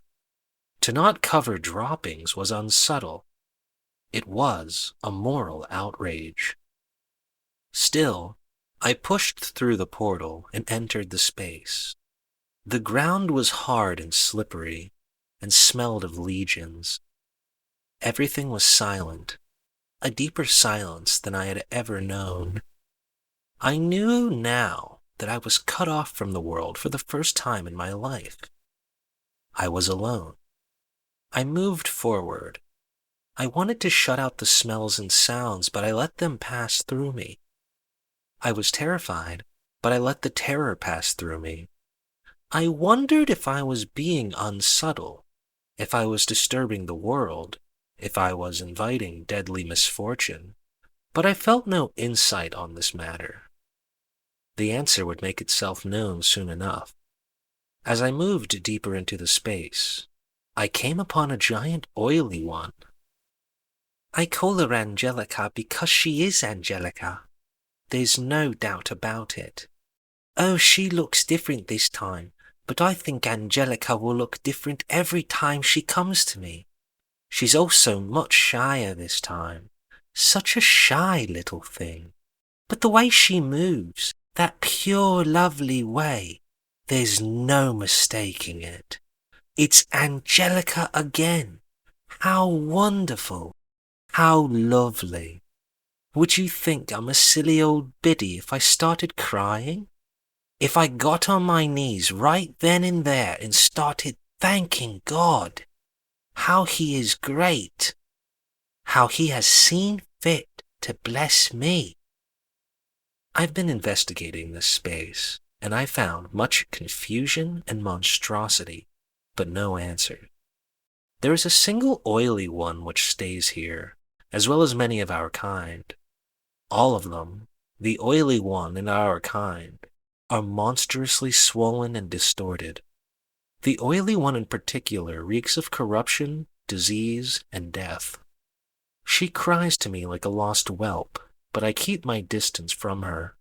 I avoid the others of my kind as well. This space has many spaces within itself. Each of these spaces holds 1,000 mysteries. It is everything I can do to not be overwhelmed, to let the mystery flow through me. Darkness has come and left, and I am terribly hungry. The oily one comes to me with food, wonderful food, but I am afraid to take it. I wonder, what exactly am I looking for? I am looking for some answer to the mystery of the oily ones, but what form will this take? I cannot know. All around me are forms I do not recognize. I must not look for anything. I will simply become a part of this place and let the answer show itself to me. Angelica has been here for over a day, but she hasn't spoken to me yet. I think I understand why. The last time she came to me, I was the shy one. I was the one who was afraid of everything, afraid of the world, in despair because of the first time she left. Now I have been restored, and she is the shy one. It is my turn to help her, to give back. I've tried to give her some of our cuisine, but she hides. I don't think she's eaten anything since she found her way in here. Poor thing. Hunger forced me to come close to the oily one. She sat down some food and I took it, keeping an eye on her. She has an awful fleshy face and giant pale eyes. She often sings like a bird. Abomination. It was the first time eating the oily one's food since my kitten died. Would this food kill me? Only time will tell. My form commanded me to eat, so I ate. The food was absolutely wonderful, as the oily one's food always is. I am trying to follow the art of subtlety, but there can be no subtlety in this unholy den of madness. I believe I have investigated almost every place within this giant palace. There are many portals in here which lead to various small places. They open and shut in different configurations, but I have watched them carefully and gone into almost every small place and found no answer. But there is one place I have not gone yet. It is perhaps the only place yet unseen by me. It is the place where the oily one goes when darkness comes. I think she sleeps there. I heard her making strange singing sounds from within, frightening sounds. She keeps the portal closed at all times. It only opens for a moment when she goes in and out. I have tried to get a look inside, but have not been successful. I believe there must be some answer within this space. Everything has a form. Every form is a story. Every story makes sense. There must be some reason for the oily ones, for their random kindness, for their random cruelty. There must be an answer, and that answer must reside within the hidden space, for it does not reside anywhere else. I will wait. I will go inside. Sweet Angelica is starting to warm to me. We eat together. She's still very skittish, but she shows up promptly at dinner time and eats like a little lady. She doesn't chat with me, but I think she will start to soon. I ask Lindy Mercy Chowder to be Angelica's special little friend and show her around the house.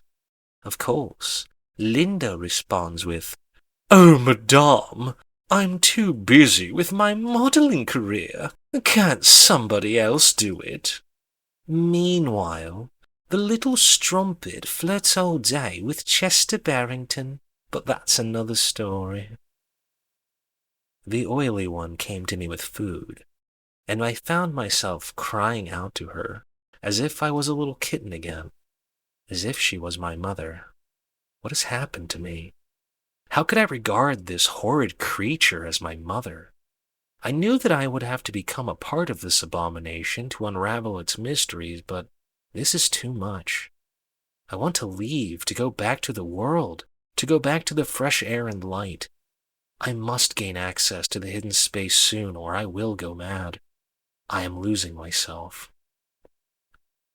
Little Angelica finally talked to me. Now she talks all the time. Mother, I'm back, she says. Oh, I've missed you so much, but I knew you would find me again. You will find me every time. Oh, it's joyful. She's still shy and doesn't let me hug her, but to hear her voice again is such a blessing. I notice her following me to my bedroom every night, so tonight I will let her in. None of the other ladies or gentlemen are allowed in there, but this is Angelica, so she can sleep with me. She stays in the corner of the room until I fall asleep, even though I sprinkle cuisine all over the bed.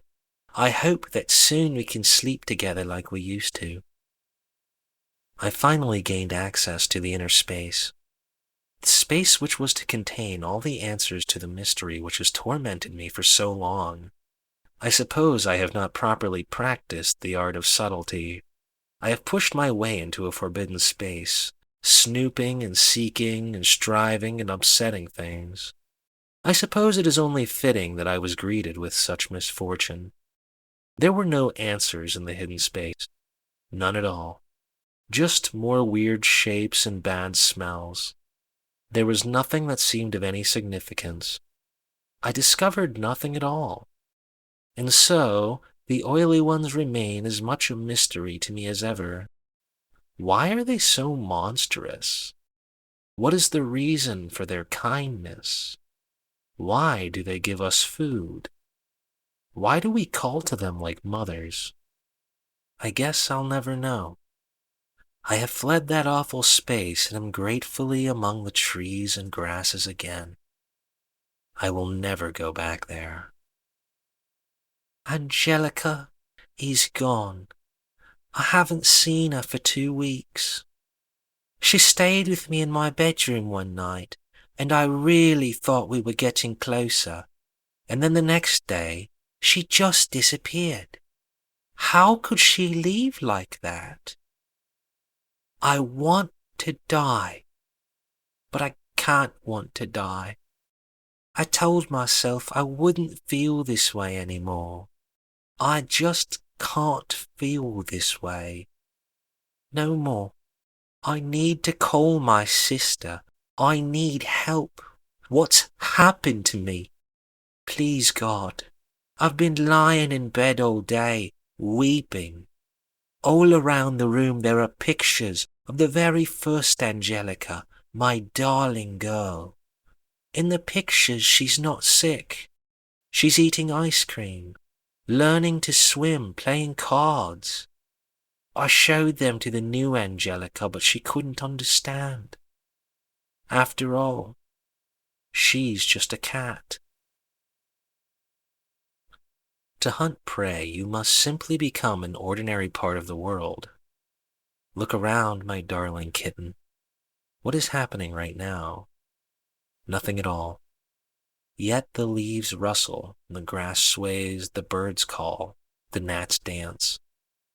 All of this is just part of the world, part of the mystery. Bring evil from the other side of death. 60-second post. The old crone became one of the people, and the people soon began to love her.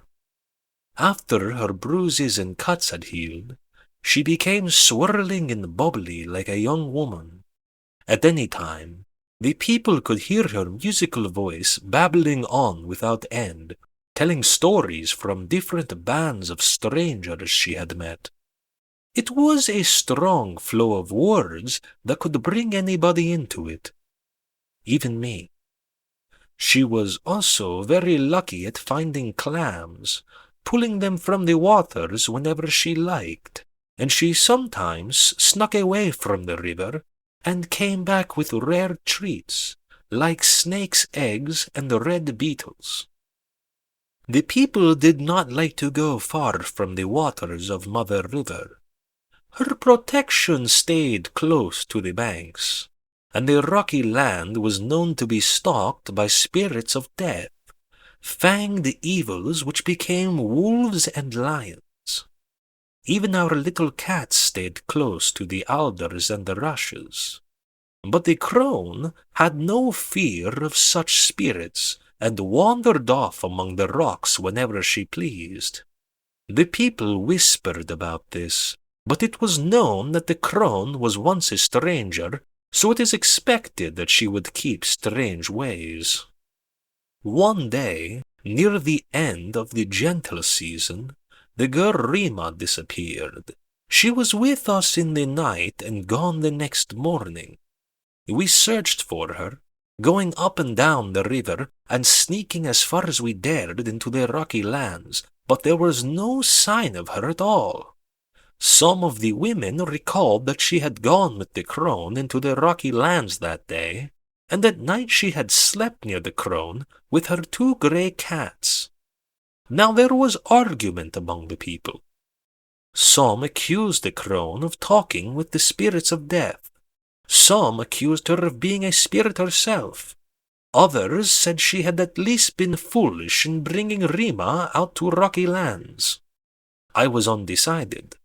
I did not like the crone, nor did I trust her, but people often talked about things they did not know anything about. The flute player Mayed agreed that the crone had been a great friend to the people, giving us 3 pearls and much food, and telling us the stories and songs of the strangers.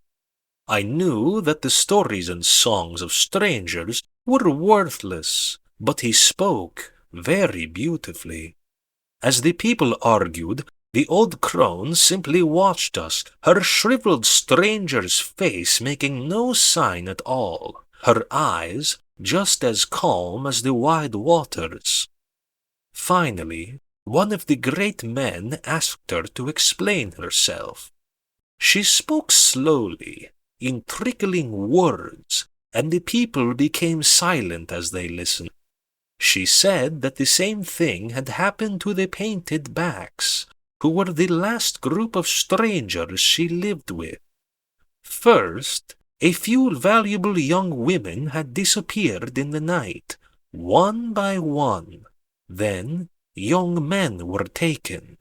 Finally, the painted backs were set upon by another group of strangers, monstrous men as white as cave fish, able to take the form of the eagle and the lion, powerful with evil and cruelty. There was much slaughter, and they were all taken away except her, as she was protected by Mother River. This brought great fear to the people. The women disappeared and burbled while the men showed their chests to seem brave. One of the great men said that this crone was bad luck, that she was somehow muddied with evil spirits. She had brought disaster on the painted backs, and she would bring disaster on us. The people agreed. Her journeys into the rocky land had tainted her with evil, and we must get rid of her. The crone said that the evil had not come from her, and was not her fault. She said the evil came from Mother River herself. At this, the people became angry. Mother River did not bring evil. She brought the clams and the berries and the cleansing waters, but she did not bring evil. One of the people's great men picked up a rock to brain the crone for speaking against Mother River. The crone showed no fear. She said that Mother River brought both luck and evil, and if we were to accept Mother's luck, we would have to accept her evil. But there were ways to increase luck and lessen evil. She said that she had tried to teach these ways to the painted backs, but they had not listened and so were destroyed. Because they had not heeded her words, their lives and deeds ceased to flow and were dried up into dust. We all scoffed at this nonsense. Nothing like this was mentioned in the deeds of the fathers. So we argued about whether to brain the crone or drown her. In the end, it was decided we would simply leave her behind. but many of the people grumbled and were unhappy. We left her there at a bend in the river. As we walked away, she made a sign of respect. I expected that she would ask for her pearls back, but she did not. She stayed there by the river's bend, staring into the water. Later that day, we washed ourselves in the waters to rid ourselves of the evil that had tainted us. In the days that followed, Mother River seemed quiet and sad without the pretty face of Rima and the constant voice of the crone to keep her company. The people wondered if we had made the right choice. The flow of the river was hard to know, and nobody could see the cold depths under the glittering surface. But as the days passed, and we finished the long song of tears for Rima, things became gentle again. Then another girl disappeared. It was the same as before, gone in the night without a sound. Now we knew we were being visited by evil. It was not just the old crone who was muddied by evil, and still we argued whether the crone had brought the evil or not. So much could not be known, but these arguments flowed nowhere. One of the people remembered that the crone had spoken of a way to increase luck and lessen evil. What if she could prevent us from being destroyed like the painted bags? Now there were many arguments and threats, and one man was almost drowned until he was saved by his women. It was decided that this evil was very powerful, and we would have to surrender to it or be destroyed. There was no choice. So, whether the woman was lucky or evil, whether she was helping us or tricking us, we would go to her and do as she said. Killing her would not help. If she could bring evil from far down the river, how much easier would it be to bring evil from the other side of death, which is so close to life? No, we would go to her. I and another man were chosen to go back down the river and find the old crone. She was still at the bend where we had left her, staring into the glittering waters. She smiled as we came to her and asked what we must do. Some thoughts about addiction. Who knows? 63rd post. If you are horribly burned in a fire, you can take drugs to relieve the pain. If you shatter your spine, you can take drugs to relieve the pain. If you are addicted to drugs and your life has turned to utter and total shit, you can take drugs to relieve the pain. And that's how the trap works. Imagine if the only cure for burn pain was fire. Imagine if the cure for back pain was whacking yourself in the spine with a hammer.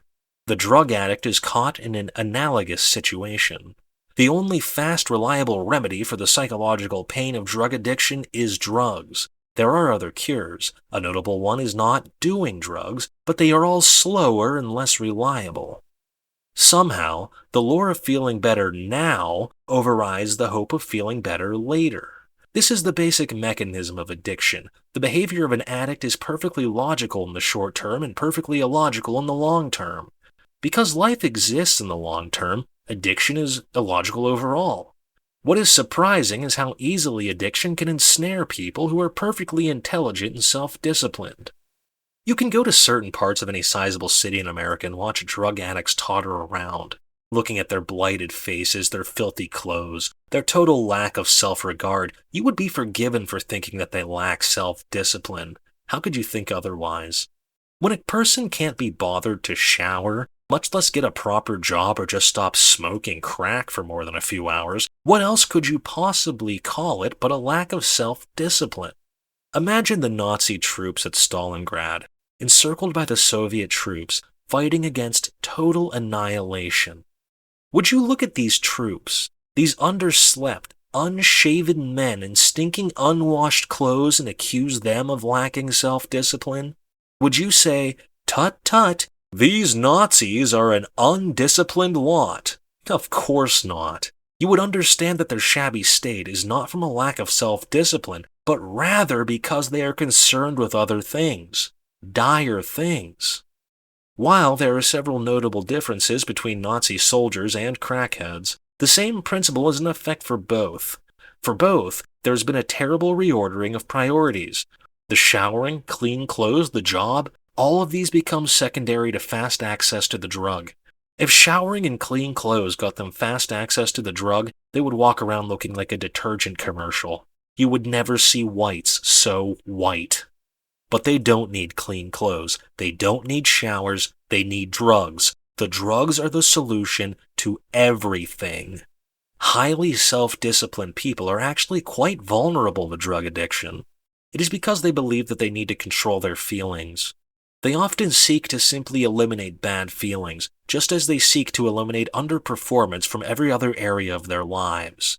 The demon of addiction looks at their grand self-discipline and giggles with glee. It knows that it will be precisely this self-discipline that will bring them to heal. They will self-discipline themselves right into total obedience to the drug. As an example, look at Prince and Michael Jackson. Were they self-disciplined? Definitely. The world has hardly seen such self-discipline. They were obsessive workaholics devoted to their careers, and they propelled themselves to the very pinnacle of professional success. They both knew the dangers of drug addiction, and fastidiously avoided drugs. Keep in mind, avoiding drugs in 1980s Hollywood must have been like avoiding water in a swimming pool at the bottom of the fucking ocean. Yet they managed to do it for a while because they had self-discipline. Now they're both dead. They were both destroyed by drug addiction. In the end, self-discipline was not enough to save them. Why not? Because self-discipline is just a talent, an accomplishment, and like any other talent or accomplishment, it can be turned and made to serve the Dark Master. What then is our defense against this menace? What is the answer? A large stewed tomato, rather ugly. 64th post. It simply appeared in the primitive infraspace one day, like a hungry lion showing up on the edge of a village. Over the course of a few hours, it breached a multitude of hardened systems, going where it wanted, taking what it wanted, seemingly capable of breaking any form of crypto, and then it disappeared. That was in 1991. More than a decade passed before it was seen again. By the time it reappeared, it had already become something of a legend, in the sense that people scarcely believed it had ever really existed. Most experts had convinced themselves that the original episode wasn't what it appeared to be, that prime factorization techniques were still secure, and that the attacks had actually used fairly mundane techniques. But it came again and did much as it had done before, this time on a larger scale, one commensurate with the highly developed state of the infraspace.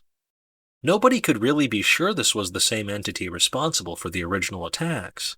It was only known that both sets of attacks involved the same almost magically advanced capabilities.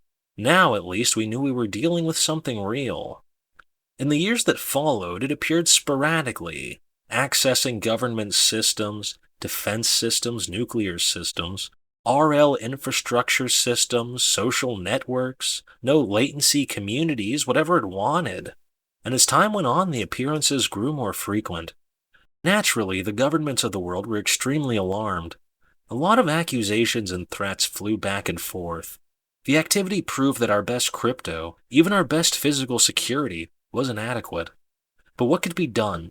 We couldn't just roll back the information technology revolution and put everything in manila file folders. So we looked for new techniques to protect ourselves, but it was a lesson in helplessness. It defeated everything we came up with. After the first attack, it began to use a technique of taming satellites and transmitting information to random locations in the middle of the ocean. We trained instruments on these locations and sent ships racing out to find whoever had been receiving all this stolen data, but they never found anything. And then one day, an attack occurred, and a tamed satellite began transmitting to a location in the Atlantic just a few kilometers from where a Royal Navy frigate happened to be. When the warship arrived at the location, the satellite was still trying to open a connection with the surface. There was nothing in sight, but they quickly detected a very large object on their sonar, coming towards the site. Was it an accident? With all those millions of square kilometers of open water to choose from, Would it accidentally choose a location near a warship of all types of vessels? No, I think it wanted us to see. Personally, I think it has guided every step of its interaction with us, slowly revealing itself as its powers have developed, slowly drawing us in closer. It's sad. Some of the others believe that we were valiantly struggling against it, but I don't think we were ever struggling against it any more than a rat struggles against a maze. A large stewed tomato, rather ugly. This was how it was described by the skipper, apparently not a poetic man. The video shows an enormous glistening mountain of flesh rising out of the ocean, dwarfing the warship, expelling streams of water out of myriad holes that cover its surface like giant pores. A latticework of huge purple veins runs between the holes, pumping dark globular objects along the structure's surface. The visible portion which emerged above the ocean's surface was shaped like a round hump with a slight ridging along the center. The sonar record paints vague pictures of what was beneath the water. Apparently an oblong object with a number, as many as 12, thin appendages as long as the main body itself. The conceptual artists of the day produced a great many imaginative monstrosities based on the information. After it surfaced, the warship assumed a defensive posture, meaning it backed off and waited. The metallic cylinders appeared shortly after. These were much smaller than the Iwo Jima or Novaya Zemlya cylinders, but much more segmented, with thousands of cubic portions flickering in and out of existence like bad pixels. They lasted for 3 minutes and 13 seconds before vanishing as suddenly as they appeared. A moment later, the fleshy mound expelled an enormous geyser of what was apparently air and seawater, like a whale blowing out of its blowhole, and dived beneath the surface.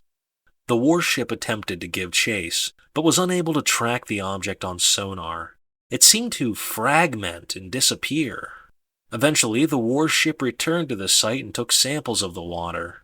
Mixed amongst all the random plankton and fish cells, there was a fair amount of human DNA. In fact, we were able to trace some of it to specific people, and this was how we proved conclusively that this creature, later to be called a skin ship, was related, in a literal sense, to the so-called Arcticus portal, which was actually underwater several hundred kilometers away from Arcticus, Antarctica. So in the end, it turned out we had built it. We had built Q. Defeat the Ancient Queen. 65th post. It started as a field trip twice a week. Get out of the home for a while, go play video games, not just a little bit on the staff's phones, but for hours on real rigs. Before then, my favorite thing was when we took walks in the woods behind the home. But this was even better. It was funny because the game we played was called Children of the Forest, which was basically where you walked through the woods fighting enemies. In the game, you had to remember all these different paths, which were always branching off in different patterns, and you'd fight different enemies that all had different patterns. There was a lot of memorizing stuff and making decisions. Everybody liked the first 20 levels or so, but after that, most of the other kids got frustrated. Instead of going on, they just played the first few levels over and over, but I kept going higher and higher. The final boss was called the Ancient Queen. You were always advancing on her castle, this huge dark castle that loomed in the background of every screen. Sometimes you would see her floating around her castle, just a shadowy bird-like shape, and she would taunt you from afar. Come, my child. Come and face me. That kind of stuff. Man, I wanted to get her. Even as a little kid, I got really obsessed about things. I wanted to beat the Ancient Queen so badly. I got to level 100, then 200, then 300. At this point, every branch in the path offered like 40 choices, and they came literally every second. Plus, you had to do the enemy patterns, sometimes mixing 2 and 3 enemies at once, kinda like playing 2 melodies at once on a keyboard. It got pretty insane, but I kept advancing. I was relentless. It was nice to finally be the best at something. I was better than any other kid. I mean, no other kid went past like level 40. Sometimes they had me play online against other people. There was a kind of battle mode, and I beat everybody. At first, we could only go to play games like twice a week, And everybody was just dying to do it since there was nothing to do at the home. But after a while, they let me play whenever I wanted. This made the other kids jealous and they started shunning me, so I just played even more. I played all the time. I started sleeping at the game place, and I played from when I first woke up in the morning or night until I went to sleep at night or the morning. They brought me food while I played, whatever I wanted, whenever I wanted it. One of the people at the game place tried to spoon feed me while I played. It was creepy at first, but I got used to it. I had pretty much gotten used to the fact that whenever something was really fun, adults would come in and take it away or tell me to not do too much of it, or something bad would happen and it would be destroyed. So when they told me I could play this all I wanted, it was the ultimate freedom. The ultimate freedom. Funny that. I remember lying in bed one night, and I heard the theme music playing down the hall in the game room. The game was so fun, but kind of cheaply made, and it had this chintzy flute music that played over and over. I heard it now in the middle of the night, and I wondered who was playing, since I was the only kid there and the doctors never played it. So I got out of bed and snuck down the hall to see who it was. The game place was kind of creepy, with all white halls and everything smelling like plastic, and I was a little scared since I was only 8 at the time. When I got to the game room, it was totally dark. Nobody was there. The music seemed to vanish. It had all been in my head. That's how much I played it. I was obsessed with that damn ancient queen. She was like this huge mythical creature in my mind. In the game, she only had like a dozen taunts, and I must have heard each one hundreds of thousands of times. They were burned into my brain. When I was on the high levels and everything was flying at me at once, I kinda just cleared my head and let my hands play the game, if that makes sense. And these times I would daydream about the ancient queen. What would it be like when I finally faced her? What would she look like? What would happen? It's strange, but sometimes I imagined her looking like my mother. That strange face that I barely remembered. After a few months, they gave me the surgery to install my direct sense jacks. After playing the direct sense games, I forgot all about the children of the forest and the ancient queen. I found a beautiful, wonderful world where I was powerful beyond belief, where I wasn't just some little girl who lived in a home and didn't have any friends. So away I went. A few years ago, I went back into the CIA files and found a copy of the game to see if I could finally beat it. I got past level 800. After that, it became simply inhuman. So I botted it to see the ending. It took a long time to build a proper bot. It really was a fiendish clever game. Finally, I got one working, but it turns out there is no ending. You get to level 1024, and it just resets. You never meet the ancient queen. What's worse, finding out there is no ancient queen, or finding out there is one? We have to open up the box and see what's inside. 66th post. Society is built on interfaces. You take a complex thing, put it inside a sturdy box, and put some simple buttons on the box so that people can use the thing inside. The box makes it easier to use and prevents people from breaking it. For example, you can take the machinery of a clock, put it in a box, and put 2 hands on the outside along with a knob for winding it. Take all the machinery of a car, hide it behind a dashboard, and give people 2 pedals and a wheel. Take all of the circuits of a computer, put them in a box, and give people a monitor and a keyboard. Interfaces receive input and produce output, and that's all we need to know. The clock gets wound and its hands show the time, input and output. As far as the user needs to know, what happens inside the box is magic. This allows stupid and ignorant people to use complicated things as long as the interface inputs and outputs are simple. Toyota uses millions of kilograms of steel every year. Does the CEO of Toyota know how to make steel from scratch? If he wanted to beat a guy up, could he go digging in the ground for some ore and whip himself up a batch of steel to make a pipe? No. He uses interfaces to get steel. He buys steel from a steel-making company, except he doesn't personally go down to the steel-making company with a bag full of yen saying, "How much for a million kilos?" He uses a bank, except he doesn't even personally go to the bank. He has a subordinate who does it for him. All these people and institutions are interfaces he can use. He employs a system of layered interfaces, both metaphorical and literal, to control things he doesn't really understand. We all do. The point is this. Don't go messing with the CEO of Toyota. I assure you, He could get his hands on a steel pipe if he wanted. The word interface refers to the input and the output, but it also refers to the box. We think of interfaces as existing in order to give us access to things, but they are also there to hide things from us. The idea is that some things are better off hidden. Everything will go along fine, so long as a certain input produces the expected output. But when this stops happening, we have to open up the box and see what's inside. And sometimes we don't like what we find. The Way of Fathers, 67th Post. When the old crone told me how to get rid of the evil, I said the names of my fathers, all of them in a row, and I spat on the ground. It was too much to bear. I had been told to bring the crone back to where the people were camped, but I wanted to hold her down in the water of the river and be done with her. She said we must wait for the next moonless night, then lead one of our young women deep into the haunted rocky lands. One of the monstrous evil strangers would come and take her away. If we do this, the evil strangers would leave the rest of the people alone, and they would not destroy us as they destroyed the painted backs. She said we must do this at the beginning of every dry season. It was absurd, but we took the crone back to the people as we had been told to do. She told the people what she had told us. The people listened and were silent for a while. I spoke up as the son of one of the great men, and I said her plan was evil.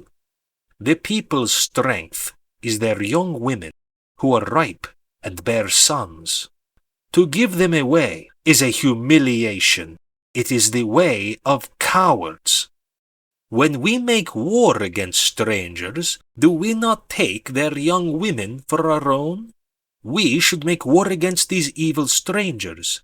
We should set up a night watch, and when the evil strangers come to us, sneaking in like cowards, we should slay their men and take their women. This is the way of the fathers. This is among the deeds.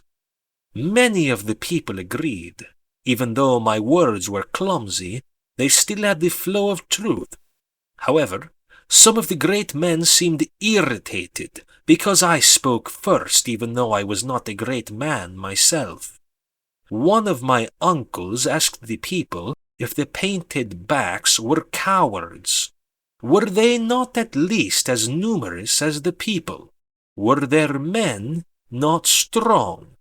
Did they not join us in war against the vile grub-eaters and fight like lions? Yet they had been entirely destroyed by the evil strangers. It was not the act of a coward to prevent this. The people had many ripe young women, and just one was not too much to give away. To go against the flow of a powerful evil like this was unwise. It would bring destruction. This led to much arguing among the people. Nobody knew what to do. I became angry. I shouted that the crone was a witch trickster. She had probably kidnapped the young girl Rima and sold her as a slave. I said my uncle was a fool. Some of the men had to lead me away from the camp so that I could calm down before blood was shed. When I finally came back, all had been decided.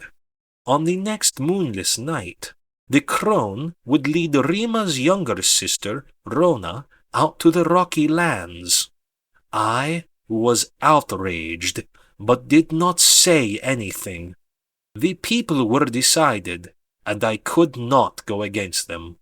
Then Mayed, the flute player, spoke up. He said that it was cruel to send such a young girl out to the rocky lands to be taken away by evil. She would never see her mother and father again, nor the people, nor Mother River herself. With many beautiful and flowing words, he begged the people to change their minds. Now the arguing began again. The people were decided, but some of them lamented for Rona. After Mayed's words, I felt an opportunity. I asked the great men if I could go with Rona and the crone to the rocky lands. I would make sure that the crone was not tricking us and face the strangers to see if they were as the crone had said, monstrous men as white as cave fish, or if they were just ordinary men. I was sure that the crone was a trickster and that the evil strangers were just a lie she was telling. I expected her to protest, and I planned to show the people that she was lying, but instead, she just bowed and said this was a wise and fair idea. She said I was very wise to doubt her, even wiser than some who were older than me, which made my old uncle grumble. She would be glad to show me the nature of these terrible beings so that the people would believe her. This surprised me. The old witch was more tricky than I had expected. She offered to take anyone who doubted her out to the rocky lands to show them the evil menace. Nobody but me was wise enough to go with her. Now I became worried. Was the menace real? Would I encounter something monstrous out there in the rocky lands? Was I swimming against the flow of something sinister and powerful? Charm and Grey Scruff, 68th post. I had to go. To back down would be cowardly, not something that belonged among the deeds. But I would have to be very careful out in the rocky land. Maybe the crone was telling the truth, and the monstrous evil strangers were real. But more likely, she would try to kill me out there and blame it on the strangers. That would get rid of me and make the people even more afraid. Rona, the crone, and I set out the next day. I let the two women walk ahead of me, with Rona weeping and the crone whispering strange things to her. I stayed behind them. It was hard to look at poor Rona's red weeping face, and I did not want the crone near me. I had taken the fishing head off of my spear and attached the warhead. I also had my black stone knife hidden inside my tunic, and I brought my two favorite cats, Charm and Grey Scruff, in my satchel. They both rode in the satchel well, and were very clever and watchful. I wanted to be ready for any sort of trap. We quickly left behind the gentle trees and bushes of the river land and went into steep, bare folds of the rocky land. I had only been away from Mother River's voice a few times in my life. Out in the rocky lands, there was nothing but the occasional stirring of the wind, which was not warm and burbling like the river, but thin and whispering. All around, I could feel the evil dryness and death that covered the land. Dust blew over the tilted rocks, and here and there were animal skulls and stalking black birds.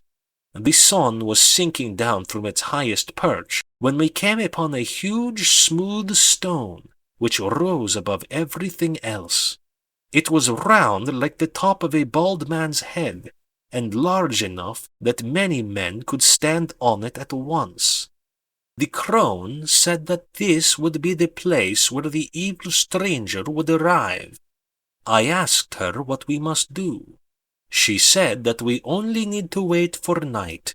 Rona would go atop the stone, and the stranger would come. Rona did not weep now, but looked at the stone with glittering eyes. The crone ran her hand through Rona's hair, gently pulling out the tangles, and Rona smiled at her. I asked her if she was afraid. The crone had told her wonderful stories about the strangers who would treat her kindly because she was coming to them willingly. They would take her across the rocky land to another river, which was far greater than Mother River, wide and flowing, with sun-gold waters, and they would make her into one of the great women of their band. I kicked the crone over. She cried out. I told her if I heard her voice one more time, I would paint this evil rock with her brains. She became meek. Rona protested, but I told her that the crone was a trickster. I tied the crone's hands behind her back with my belt and stuffed a wad of cloth into her mouth. There would be no tricks from her now. I brought Rona and the crone atop the rock and looked around. The rocky land had many folds and hiding places. Still, the high stone was not a good place to make an attack. I let Charm and Gracecruff out of my satchel, and they stretched their legs and sniffed the rocks. If they felt any evil in the land, they did not show it. I walked far around the giant rock and searched among the cracks and folds in the land to see if there was anyone waiting. The whole place seemed to be empty. There were a few dry, dead bushes, so I gathered firewood. When I came back, the sun was sinking behind the rocks, and long curving shadows lay across the barren world. When I came back, the sun was sinking behind the rocks, and long curving shadows lay across the bare world. I built a fire, and Rona and I ate while we watched the sky turn orange and purple. Finally, all color fled from the world, and darkness fell. With no moon, the small fire was the only light except for the stars. I told Rona to stay by the fire with the crone, who lay on her side, seeming to sleep. I withdrew from the small circle of light and lay flat against the still warm stone with my spear by my side. I was completely hidden in the darkness. Looking away from the firelight, the world was perfectly black. Gracecruff startled me as he appeared out of the dark, sneaking up the rock to sit by the fire. Charm soon joined him. Maybe it was too dark for even the cats to hunt, or maybe the land was too dead. A long time passed, and there was no sound but the fire. The crone seemed to sleep. Rona added wood to the fire and drowsed. The cats lay side by side, like a man and woman. I wondered if I had ruined the crone's plan, if I would just lie on the rock all night with nothing coming. It was better than being stabbed in my sleep. More time passed. My thoughts became loose and wandering. I imagined the water of the river flowing through the weird folds of the rocky land. My eyes closed. I opened my eyes again. I wasn't sure how long I had slept. Everything was quiet. The fire still burned well. Rona and the crone slept. Gracecruff and Charm were still lying next to each other, both awake, both looking off into the darkness, both looking in the same direction. I looked out into the darkness. I couldn't see anything out there, just far stars over the blackness of the land. But were the cats watching something? Their eyes were wide. I found myself slowly wrapping my hand around the shaft of my spear. The cats did not take their attention away from what they were looking at. Maybe they had both heard a noise, a pebble falling somewhere. Gracecruff slowly, carefully got up, keeping its gaze fixed. Charm did the same. I pulled my spear close and gripped it tight. The cats both jerked their heads slightly in the same direction, following something. Something was out there, and it was close. I pulled my knees up under myself and held my spear with both hands. I listened to every noise, everything around me. I knew I was outside the light of the fire. I would hear anybody coming up the rock. Still, I wished desperately that I could see what the cats saw. It was awful to not know. Charm and Gracecruff crouched and turned their bodies, ready to flee, but still watching the thing in the darkness, their wide eyes glowing in the fire. Slowly, they raised their heads, following the thing up and up until they were looking almost straight up. They must have been watching a bird. That was the only thing that could be that high. I let out a relieved breath. A gust of wind made the fire shudder, and both the cats jumped, scrambling off into the darkness. Rona screamed. It landed in front of her with a flap of wings and a gust of wind that scattered the fire in a spray of sparks. I was on my feet, holding the spear out. The brightly burning pieces of wood showed its shape. Like a giant pale man with huge wings instead of arms. It stood for a moment with its wings spread, far larger than any bird, but with no feathers like a bat's. The firelight shined through the thin wings, showing the creature's long bones and the streams of blood that flowed under the skin. It turned to look at me, and I realized that the scattering of the fire had brought me into the light. It could see me. My war spear felt like a frail little stick in my hands. Its face was like a rock lion's, but with awful black teeth and huge, filmy eyes. It was just as the crone had said. She had been right all along. Mouth like a spider, cock like snakes. 69th post. Rona had fallen back onto the ground, and the evil thing stood over her. It was far taller than a man, but very thin, with a waist hardly bigger than a cat's and legs like a mantis. As I stood there with my spear in my hands, the flaming wood lying scattered all around me, looking at this thing in the shifting darkness, it seemed less and less like a man and more like an animal, one of the sneaking, starving animals of the rocky land. It folded its wings behind itself, and its teeth shuffled in its mouth like a spider's. Rona was screaming, the horrible sound ringing off the stones. I knew what the spear in my hand was for. I knew what I must do. But I could not move. I was held in place by an evil cowardice. The thing crouched over Rona, and its cock rose from between its legs, very thin but longer than any man's. It separated into many parts, like the petals of a flower opening, like a man spreading his fingers apart.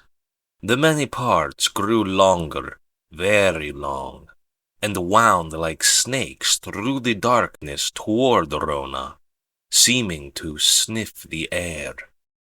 They found Rona's body and went inside her mouth and nose and ears and in between her legs.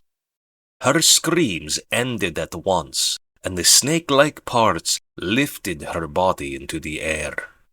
Many seasons ago, shortly after I became a man, I had killed a rock lion while it was at the river's edge, watching the water for fish. I had simply found it there below me as I came to the edge of a small cliff. All I had to do was leap down and drive my spear through its shoulder, and it was dead.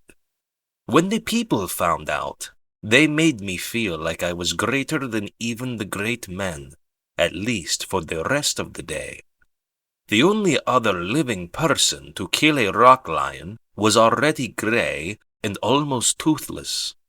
It was said that I would become a great hunter, but Mother River provides so much for the people that we do not hunt often, and I hadn't killed anything since then, except for a few boar. Now I ran toward the great and evil thing, my feet slapping quick over the bare rock. I lifted my spear and leapt and drove the heavy warhead right into its side. The spear went deep into its body, and a spray of black blood exploded out of the wound. It let out a sound like an awful bird call. and one of its wings unfolded and hit me hard enough that I fell back. Its wings flapped wildly, spraying fire and sparks everywhere, but it could not fly and fell back down onto the stone. Black blood poured out of its side. I pulled Rona away from it, but she was limp and moaning, and the awful snake-like things were still inside her. I pulled them out, one by one, but they were sharp and cut my hands, and they came out of her body covered in red blood.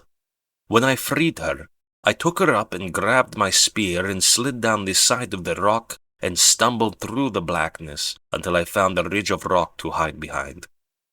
There were a few bits of fire left on top of the rock, but they soon went out. I was in total darkness except for the stars above, clinging to Rona, who made no sound. I waited there in the utter blackness. Rona did not stir, and I felt the warmth slowly flow from her body. By the time the first grey light of morning came, she was dead. As soon as I could see well enough, I went back up to the top of the large rock. The thing was lying there, its wings spread wide and coated with black blood. It had bled enough to cover the entire top of the rock with blackness, which had dried and become thin flakes that blew away in the wind after I stepped on them. With my spear gripped tight, I approached it again. Its body was the same sort of pale color as the morning sky, and was covered in tiny glistening hairs. The mouth was like a spider's, with sharp black teeth. Its cock had become just a shriveled little thing, with no sign of the long snake-like parts. I went down the rock again to where I had left the crone. She was gone. My belt lay in the dust, sawed in half. Maybe it was just as well. I did not want to see her again. I called for Charm and Grayscruff, but there was no sign of them. I left the evil rocky land as fast as I could. The weird rocks all looked the same to me, and I did not know the way well, but I found the river before the sun had climbed to its highest. It was a different part of the river than I had left, and nobody was there. I made my way along the banks looking for the people. There was much to tell them. Would the other winged strangers soon try to set upon the people? Would we have to make war against them? If it must be so, then let them come. They could be killed like any other man. The sun was still above the trees when I first saw men walking along the river. Their faces, the normal color of sandy river mud, not the evil wife of the winged stranger. I called to them happily, called the names of the fathers, but they did not answer. I came closer and saw that these were not the people. I took my spear in both hands. These men were painted backs. They stood silently by the river, signs of victory and triumph painted on their chests in bright blood. They watched me with strange, filmy eyes. To the new children of the forest, 70th post. It's really difficult for me to tell a story with just words, so please bear with me. I'm trying to tell you the story of who I am and how I came to be this thing, but I have trouble organizing my thoughts into a single linear flow. I wish I could just show you the entire story all at once in its many dimensions, and then I could make it clear why I hired somebody to put a pellet of poison into my own arm. But as it is, I must use the ancient art of written narrative. So here it goes. Imagine spending your whole life in a cramped, stinking prison cell, counting the days, scratching tally marks on the walls. Then one day, that big iron door creaks open and you're whisked off to a glamorous party full of beautiful people and delightful games. And everybody you meet is toasting you for being a genius, for being the great hope of the human race. That's what it was like to plug into the direct sense feeds after living at the children's home. I can't describe that first day in the feed route. Though I have not cried in 24 years, I still get the ghostly feeling of tears coming to my eyes every time I think about it. To be looking around at the home field environment, everything glittering in a new way, shining in colors that do not exist, all of it stretching out before me, all the main gateways open and waiting to be explored. The feeling of that moment, of being a small child looking out at the beautiful new vastness of the realm, was the most magical thing I have ever experienced. What I want to impress upon you is this.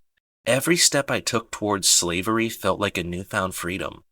At first it was just games and social mixing with other kids. We had all played the Mysterious Children of the Forest game and scored highly on it. The game had been an entry exam of sorts. It turned out that I had scored higher than anyone else. A lot higher. And this made some of the other kids jealous, but most of them seemed to look up to me. I had never made anyone jealous before, and I had never been looked up to before. Social mixing and share streaming was easy and fun. You had time to think of what to say, which video or Annie to post onto the stream, which paste to link up. It was so much more exciting than being in real life. I had a good memory and could work the assisted recall pretty well, so I made a lot of friends. They told us we would all be going to Harvard and Stanford and Tsinghua, that we would be famous mix stars and government stars, that we were the future of the world. To be fair, they couldn't have known that most of us would be dead before we were 20, that all of us would be dead before 34. But they knew damn well we wouldn't be going on to normal lives. We were part of an experiment. After we got used to the feed realm, they began the conditioning. I realized that you might not know what the feed realm is, so maybe I should explain a little bit about it. The feed realm is basically just another interface for sharing information and carrying out transactions. It's based on the metaphor of 3D space, and that's why it's called a realm. You can move through it. You can go up and down and left and right. It feels like swimming through weightlessness. They made it this way because that's how the human mind works. Our brains evolved to exist in a 3D space. We naturally imagine things as existing in space, even abstract non-spatial things. We think of the future as coming toward us, the past as receding behind us. Powerful people are considered above, and the powerless are below. Items belong in some categories, and outside other categories. None of these spatial relationships really exist, but they are used for metaphors because our minds are suited to processing things in 3D space. It has always been theoretically possible, even trivial, to create a 4-dimensional or n-dimensional feed realm. But since the human mind isn't made to process so many dimensions, it was considered pointless.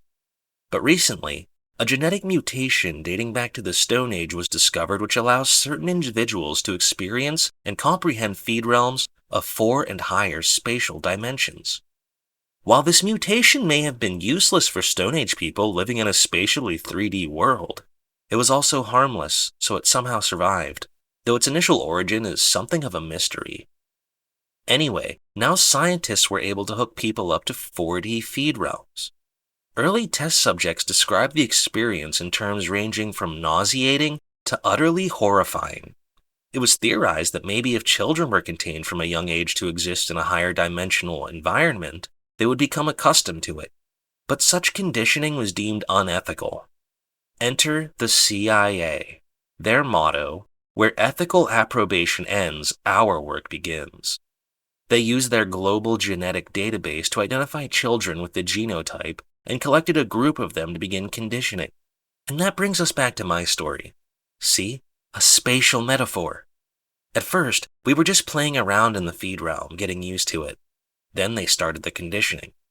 How do I describe higher dimensional space? So-called hyperspace? Nauseating and utterly horrifying are exactly what it felt like at first. Everybody hated it.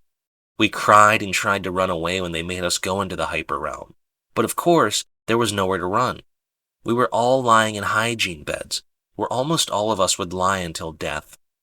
They forced us back into the hyper realm a little at a time, just showing us simple shapes at first to acclimate us. But how do I describe it? It was like watching things pass through each other, but without touching each other or covering each other up, in ways that made the brain go, "God, that's impossible, stop it!" There were plain gray boxes and cones and infinite planes and bottomless abysses, and the shapes would move slowly along and do things that were simply impossible. Some of the kids never got used to it. They hated it and dropped out of the program and disappeared from the feed realm. But I kept going. Just like in the Children of the Forest game. I got used to 4 dimensions, then 5 and 6. I was a leader. I taught the other kids tricks for how to understand what they were seeing, and it was cool being in hyperspace, seeing everything at once like that. Was hyperspace mind-bending? Sure, but not nearly as mind-bending as hypertime, and not nearly as horrifying. Nobody cared until it came to swallow up all the little white children. 71st post. A friend from rehab invites me to an HA meeting. Shooting boy was never among my vices, but I go with him. The meeting is out in the suburbs and it's packed. Every bit of floor space is filled with folding chairs and every chair is filled. I want to leave as soon as I sit down. It's like being in a crowded elevator for an entire hour and I can feel the coffee breath on my skin. It's disturbing to look around at all the kids in the room. How are they all so young and fresh-faced? The alcoholics tend to be much more beat up. All those years of excess capillary dilation give our faces a meaty quality. These little heroin addicts, on the other hand, come into the rooms at 19 with the glow childhood still on their skin. My friend's arms have no track marks. They are smooth and doll-like. No major veins left. He's 21. I've been roommates with kids like these for the past few months.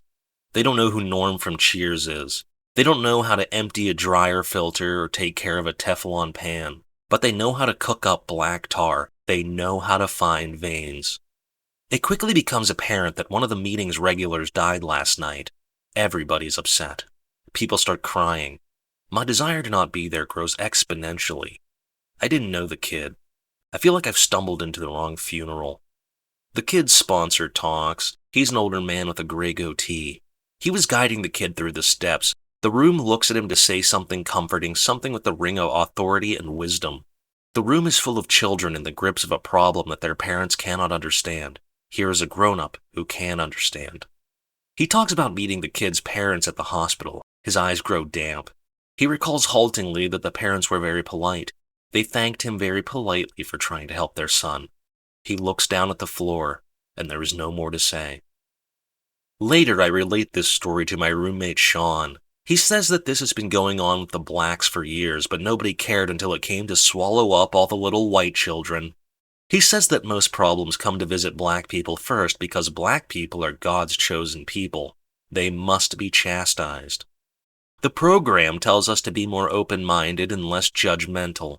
I am trying to be more open-minded and less judgmental about Sean's beliefs. At first glance, his beliefs are paranoid, ahistorical conspiracy theory hogwash.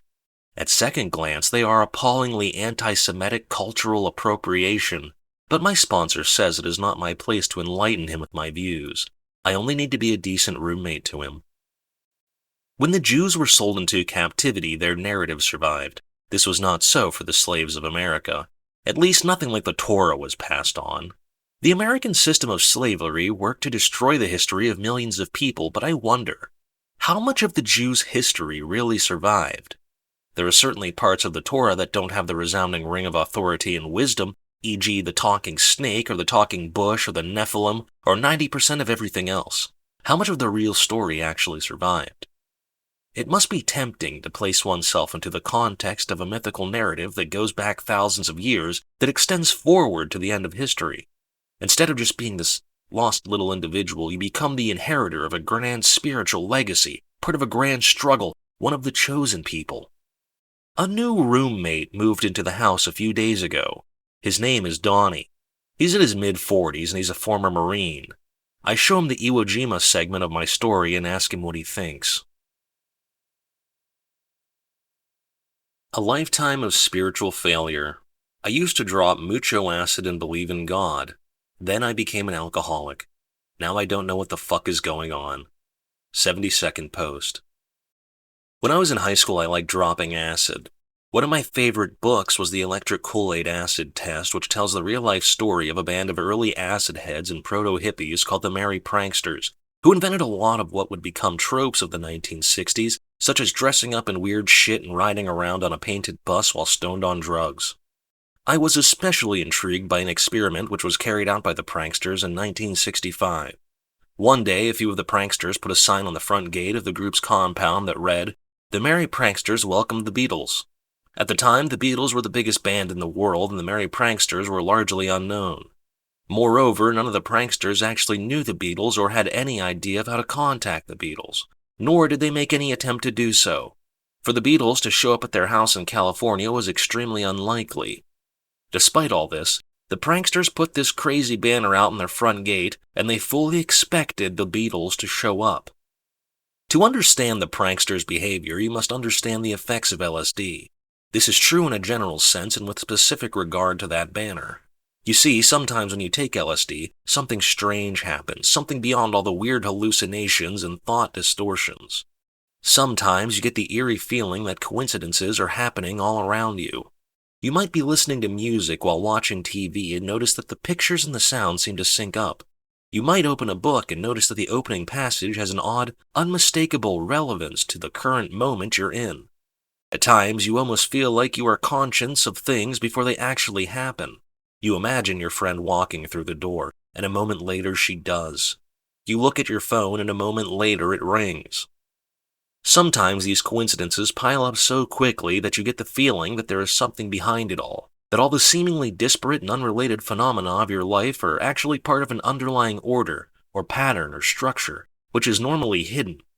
This order seems to be a cosmic phenomenon that pervades and controls all of existence, something which has always existed, but which you have been blind to until now. The existence of this fundamental order comes as a revelation because it is completely different from the ordinary mechanism of cause and effect that you are used to, that science uses to explain things. This feeling, to me, is the essence of the LSD experience. LSD leads to a sudden awareness of meaningful coincidences, which in turn gives rise to an awareness of an underlying cosmic order which is acausal. The acausal part is important. A true coincidence is when two things happen which are clearly related but which cannot possibly be related by cause and effect. For example, let's say you are watching a show on TV about zebras. Then you walk out of your front door and see a zebra trotting down the sidewalk, dropping the zebra shit all over the place. The two events have an obvious connection, but it's hard to imagine how that connection could occur through cause and effect. It's not likely that your TV viewing choices caused that zebra to escape from the zoo, nor is it likely that the two events have a common cause, unless somebody is playing an elaborate prank on you. Such a coincidence could be considered meaningful if you believe that it is evidence of the aforementioned underlying order. Otherwise, it's just some weird shit that happened randomly.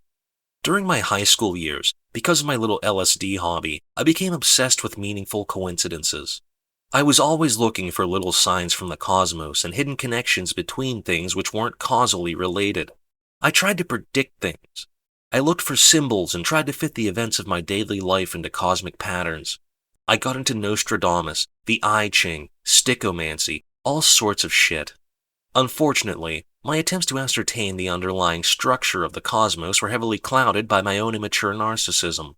You'll notice that people who believe in past lives tend to see themselves as great figures of the past like Caesar and Van Gogh, rather than the anonymous turnip pickers and fishwives who actually populated most of history. Similarly, I was convinced that the cosmos was sending me indications of my impending greatness, rather than portending my eventual descent into alcoholic mediocrity. Yes, it was revealed to me that the world would soon end. I would be a Christ-like figure of greatness in the coming apocalypse. I shit you not. I really believe this stuff. Luckily, blogs had not become popular yet. Then I took my final acid trip. It was a bad trip. I don't want to go into the details, but let's just say that I saw some shit and I never wanted to take acid again.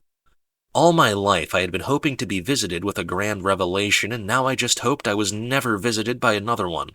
It filled my head with all sorts of crazy shit. Not truth, just madness. I decided that whatever was underlying the cosmos could stay lying under the damn cosmos. I wanted no part of it. Oh, I guess I should tell you what happened with the Beatles banner. In putting out that banner, the pranksters had hoped that they could tap into the underlying acausal order of the universe by simply welcoming the Beatles, rather than by reaching out to the Beatles or pursuing them. But the Beatles never showed up. At least they never showed up in a literal sense. A couple years later, the Beatles released the Magical Mystery Tour film, in which they all dressed up in weird shit and rode around on a painted bus while stoned on drugs, precisely as the pranksters had done. So in a sense they did come to the pranksters, Of course, this can all be explained by ordinary cause and effect. The pranksters helped popularize a social movement which eventually spread to England. Or you can evoke a mystical explanation, saying that the pranksters somehow sensed that the underlying pattern of the cosmos would bring the Beatles around to their way of doing things.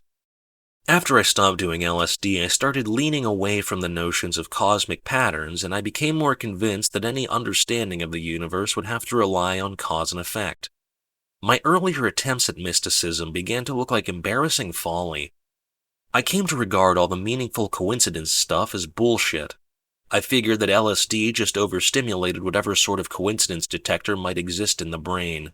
You could dress it up in a fancy word like synchronicity and give it the imprimatur of Carl Jung or whomever, but it was nothing more than magical thinking, as old and stupid as Stone Age tribes. I had been perceiving connections between things where none existed. There are no meaningful coincidences. A coincidence is only meaningful if you can find a causal relationship between the two phenomena, and if you can, it is no longer a true coincidence. The universe doesn't send people signs through the I Ching or Nostradamus or any of that silly shit. If there are rain clouds in the sky, it's a sign you should carry an umbrella. That's an actual sign from the universe. The other stuff is just a load of crap. It was with this mindset that I entered AA years later. AA is a God-centered program. The main idea is that you can get sober if you live according to God's will instead of your own will. People in AA often talk about watching for signs from God and listening to instructions from God and so forth. As you can imagine, I was less than impressed. I was appalled. I felt like I was being dragged back into this narcissistic, mystical bullshit that I had thankfully left behind. I felt like I was being asked to roll back my little personal age of enlightenment and go back to the Dark Ages. Fuck that. I wasn't going to do it. One night after a meeting, after months of listening to the spirituality shit, I made my feelings clear. I told them that spirituality was the hugest load of horse shit ever foisted upon human culture. Spirituality, I opined, was like a thought virus that gets passed on from one person to another. It was basically gonorrhea of the brain, and AA was one of the biggest fucking disease vectors I had ever seen. I told them they should be ashamed of themselves for preying upon people who are in a vulnerable state just to convert them to their bullshit spiritual beliefs. Rather than the stunned silence that is the dream of every R-atheism subscriber, they just told me to keep coming back and moved on to the next guy. It turned out that little rants like this are semi-regular occurrence. Having no other good options, I kept coming back. I asked a lot of people why they believed in God. They almost invariably brought up meaningful coincidences or magical signs. I became more convinced than ever that it was all bullshit. I argued a lot with one guy in particular. In recovery, you meet a lot of people who are like Ned Flanders with tattoos. People who lived dirty and then cleaned up and became extra square, but they still have their tattoos. This was one of those guys. He told me a story about how he was in prison at the end of his rope, and he prayed to God to send him a sign. Just then, a little bird alighted on prison window and sang him a beautiful little song. God, he knew at that moment, was real. I almost dislocated my eyes, they rolled so hard. What a bunch of silly shit. How could a grown adult believe this crap? I read the AA literature, mainly to bolster my arguments against the program. AA literature is very sneaky. It knows that most atheists follow the tradition of Western secular humanism, which values open-mindedness in contrast of the close-mindedness of religion. So the literature portrays atheism as close-mindedness. Atheists are encouraged to be more open-minded, more flexible, more willing to accept the idea that they don't know everything about the universe. I wondered if it was fucking opposite day. How are these spiritual nutcases going to portray spirituality as open-mindedness and atheism as close-mindedness? I was simply asserting that in my entire life I had never seen any convincing evidence of God. That wasn't close-minded. That wasn't presumptuous. It was the opposite. I was willing to accept the evidence presented to me by the world, unlike religionists, who turn a blind eye to it. I told heavy metal Ned Flanders that if the skies ever opened up to show me the majestic glory of God, then I would be happy to fall to my knees because either God existed or I was in the presence of a technology advanced enough to be godlike. I told him I was perfectly willing to believe in God if I was ever presented with a shred of credible evidence for his existence. Soon after, I was presented with precisely that. Who knows? Maybe it was a coincidence. Let's play with our audience, aka how I opened your mind's eye to the meta-narrative around you. 73rd post. I think it's possible it could be written on the fly. The story gives the appearance of vast scope because the storylines are from different eras and areas, but rather than a broad panorama, it only provides thin slivers of insight into each time and place. Everything in between these slivers is left to the player's imagination, and given the author's hints at branching timelines, he or she is not even necessarily required to link these little slivers together. People also point to the various stories' interconnectedness and claim that the work has a structure too intricate to be improvisational. But how much interconnectedness is there really? For example, the Stone Age story has cats in it, and the cat story has cats in it, obviously. This is a point of similarity, obviously. But what is the significance? So what if both stories have cats? Is this meaningful coincidence or a meaningless one? The same question could be asked about the children of the forest or the various marines or the demon penises for which the author has such fondness. Yes, these elements recur, but to what end? Perhaps, like somebody on LSD undergoing a false revelation, we are drawing connections where none really exist. Perhaps these are meaningless coincidences. The story employs a number of callbacks, where it makes reference to something which was not mentioned in quite a while. This gives the appearance of careful pre-planning, but callbacks are actually pretty easy to improvise. The author can just look over the story, pick an element, and bring it to the fore again. Like a prime factorization problem, the problem is easier to create than it is to solve. A successful callback is really more of a testament to the reader's intelligence than the author's. And by the way, whatever happened to Companion 12? That seemed like it was going to be a thing. But anyways, all this is speculation on my part. It's an interesting question. How can we know whether the story is improvised or not?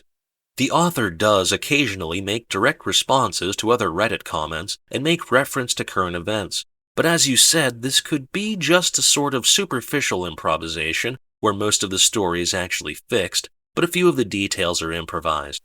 The author could also be combing through Reddit for the right comment to give the appearance of improvisation. Are we watching real choices in action? Or are the events of this universe occurring along some deterministic path? Is there any way to find out? Maybe some sort of test should be devised, but that would require the author to play along. Back to the 80s, aka, I really wanted to be Brooke Shields when I was 15. 74th post.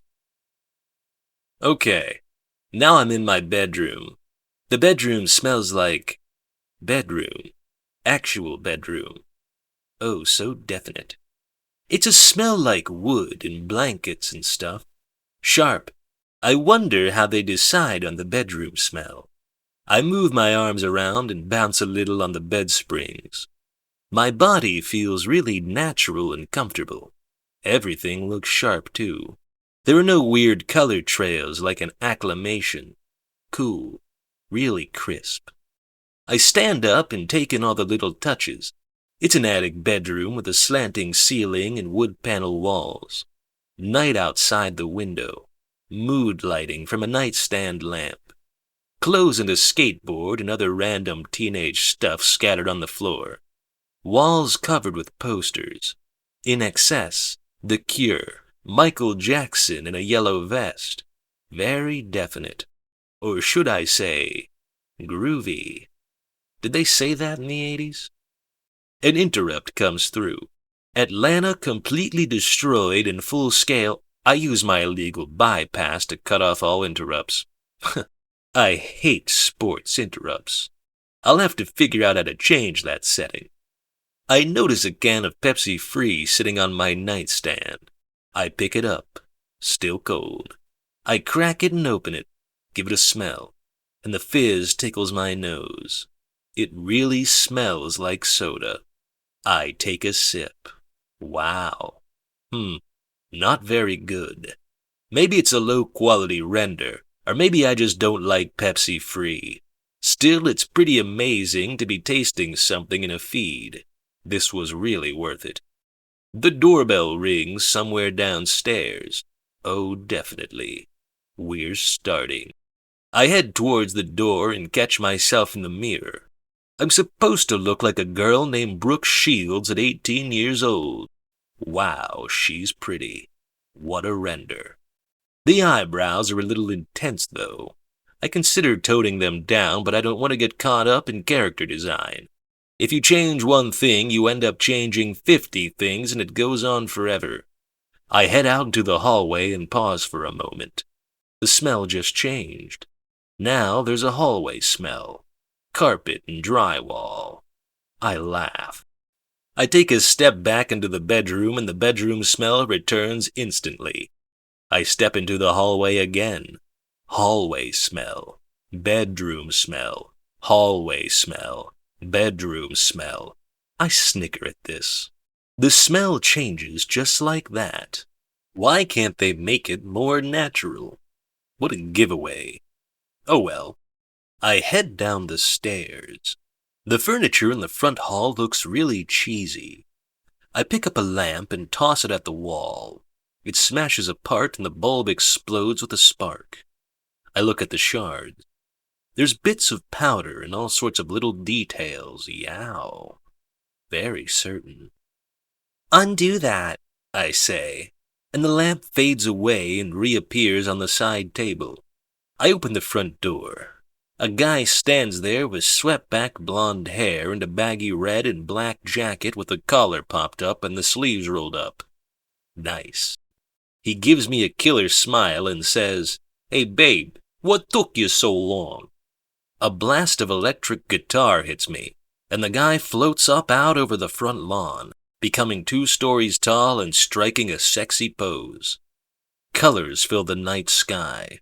Sparkling starlight showers him, and synth beats kick in. An announcer shouts, Corey Lancer, high school hotshot and rock and roll renegade. He's a fast talker with a slick attitude, a guy who can make anything happen.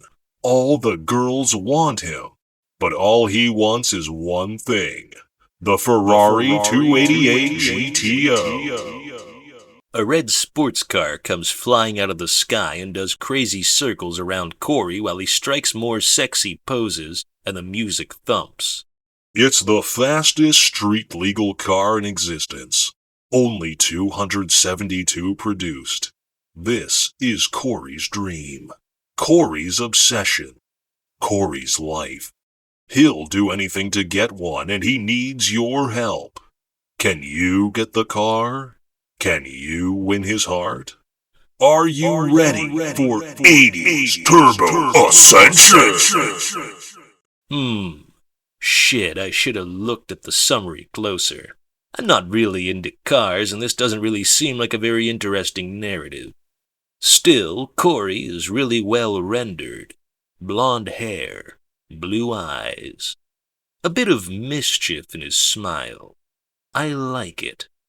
I wonder if he'll be controlled by an AI or a Filipino. He floats back down to me and returns to normal size. "So what's up?" he said, with a devilish little grin. Wow, this is A stuff. "Just doing my hair," I say, flicking my huge brown mane off my shoulder. This Brooke Shields lady has an absurd amount of hair. "You chicks," Corey says, leaning forward and giving me a kiss. His mouth tastes like bubble gum. The kiss feels perfect. Yow. Just definitely. I feel Corey's chest through his shirt. Skinny, but nice.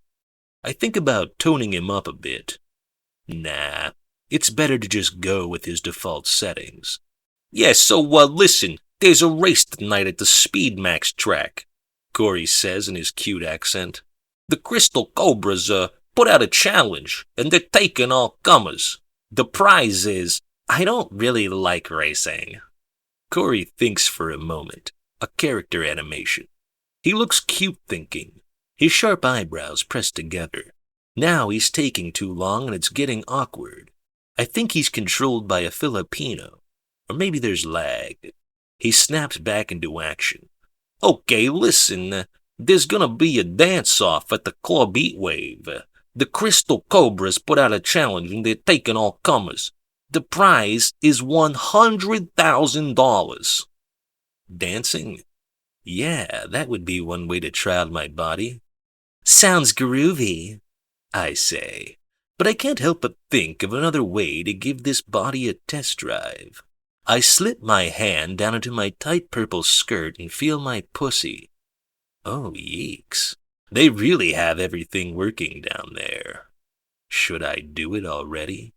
Just 5 minutes into the narrative? Why not? Everybody does it right away. Corey looks really good. I wonder what kind of cock they rendered him with, but no. I should at least go half an hour without slutting it up. Dancing will be fun. Corey holds out his arm like a gentleman and I take it. He leads me down the front walk towards his car, a smeary old junk ride with dents and rust all over it. Sorry, hun, it's only temporary, Corey says as we come up on the car. I promise you, by the end of this week, I'm gonna have a Ferrari 288 GTO, the fastest street-legal car in the world. It's my dream, my obsession. I'll do anything to, but I'm not listening. There's something in the bushes by the road. I wonder if this is actually one of those fake-out horror narratives. I really hate scary stuff. I bend over and look into the bushes. A pair of shining eyes stare back at me. What the hell? There's an old naked lady hiding in the bushes. Illicit Whispers, a spicy rendezvous with sensitive temptations. Not safe for work. 75th post. Yerk. This naked old lady hiding in the bushes looks like the beginning of a storyline I don't want to go down. I really wish I had looked at the summary closer. Who knew something called 80s Turbo Ascension would have artisanal porn in it? I consider saying my safe word to stop the narrative, but I don't feel like going through the loading process again. I should have loaded my feed splits, but I rushed through the setup. The old lady's bony arm snakes out of the bush and she grabs my ankle. Oh, certainly not. I yank my leg away and curse at her. Corey is looking at her with the same confused animation he used a moment ago. Is he already using the same animation? That's kinda low def. The crazy old lady comes stumbling out of the bush, her saggy old boobs flopping around. Ugh, what kind of narrative is this? I pick up a nearby potted plant and smash it on her head. It breaks apart pretty nice, full of high-def dirt. The lady falls on the ground and starts moaning. I back away to watch how the scene develops between Corey and her. It looks like her leg isn't quite attached to the rest of her. You can see the meat inside her hip. Really low def. Corey just stands there, cycling through different animations. He turns to me and shrugs and says, "Hey babe, that's life." I stare at him. Is this how the storyline is supposed to go? He runs his hand through his hair and says, "Cute skirt." What the hell? This narrative is bugged up. Let's go, I say, going to Corey's car and opening the door. It's an old hand drive with a fixed wheel. You want me to drive? Corey asks, coming over. Yeah, maybe you better. A minute later, we're cruising down the freeway listening to some oldie about a girl named Jessie. The scenery looks cool, with the blue freeway lights passing by and an old-fashioned neon metro in the background. Corey is running through his backstory, talking about that Ferrari or whatever. I can't ignore the fact that I feel a little bored.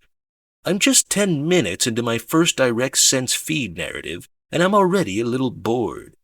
Was the surgery really worth all that money? I don't even want to think about its cost. I slip my hand into my skirt again and touch my pussy. It feels really nice. Everything is super sharp. I think about fucking Corey again. but I can't just go back to feed fucking all the time, every day. Why am I always bored with narratives after 10 minutes? Why am I bored with everything after 10 minutes? We pull up in front of Club Heatwave, a big glittering building with a neon sign shining above it. A line of gleaming black limos snakes through a colorful crowd out front. We park in the player's spot across the street and head to the grand entrance, Corey leading me by the hand. Music thumps from within. People are waiting in line, but Corey says something to the bouncer and we slip past. The entrance hall is all mirrors and neon. I can feel the beat of the music passing through my entire body. That's cool. The singer tells me to get out of his dreams and into his car. The inside is filled with shadowy bodies dancing through strobe lights and lasers and artificial fog. Cheesy, but kind of fun. It even has that fake fog smell. "Want to get some practice in?" Corey asks, giving my bum a little squeeze. Oh, this one is naughty. We head out on the dance floor and start to cut it up. Wow, Corey's dancing is terrible. It looks like a motion glitch. I guess they had to give him some old moves, but did they have to make it this bad? It's kind of ruining the storyline. I look across the dance floor and see a tall man in a black suit with black hair standing perfectly still among the dancing crowd. He's watching me with dark eyes. There's a sort of glow around him so that I can tell he's going to be a part of the storyline. I lean over to Corey and ask, "Who is that?" Corey stares at the man for a moment, then runs his hand through his hair and says, "Cute skirt." "What the fuck, Corey?" The dark man crosses the dance floor, coming toward me. The other dancers don't move out of the way, and he passes right through them without breaking his stride. Some programming. Now he stands in front of me, looking down at me with his gleaming black eyes. Oh wow, what an incredible render this guy is. I mean, this is outright art. Like Rembrandt level. Say what you will about the game's production, they really know how to build hot guys. The man has the face of a gorgeous forlorn angel, just inhumanly beautiful. The skin is paper white, and underneath run thousands of tiny branching veins that seem to throb with his pulse. Such obsessive definition. His lips are perfectly soft and fleshy looking, like nothing I've ever seen in a feed before. I lean toward him for a kiss. A smell comes off of him, something I can't quite place, sweet and rich, and we're kissing, and I can taste what I'm smelling, sweet, but metallic. Wow, this guy can kiss. I think this is what real kissing feels like. I pull my head back and touch his face. The flesh is very nice. I can see the dark blood throbbing in his neck veins. And then I notice Corey standing right there looking at us all confused. He looks like a cheap plastic doll compared to this new guy. "Hey, what gives?" Corey asks. "Fuck off," I say. Corey gets this really heartbroken look on his face and says, "Hey, listen to me, Zhen Zobakin. You'll break my heart if you can go with any other guy. You got that? You are the most special, most beautiful girl I've ever met." I can't really get into the speech because it's too early in the narrative for that kind of stuff. Plus he pronounced my name wrong. The new guy reaches out and grabs a handful of Corey's face. Literally, he just sinks his fingers into the face and tears a huge bloody chunk out. Blood sprays everywhere. Holy shit. I guess this is a horror narrative. Is this guy a vampire or something? Faceless Corey keeps standing there, spurting blood out of his head hole. I push him away. The new guy squeezes the hunk of flesh like a sponge and lets the blood run down over my face and then starts licking it off. Yee. This must be some kind of art porn sampler narrative. I've really got to start reading those summaries. Crucial. But the new guy's tongue feels good on my face and neck, and I start licking him back and we start kissing and undressing right there. My pussy is absolutely tingling, and I can feel my heart beating fast. I wonder what my real pussy and my real heart are doing while I'm lying there in the hygiene bed. Forget it. I need to fuck this guy. He strips off the black suit he's wearing to reveal a perfect white body with a huge, beautiful cock.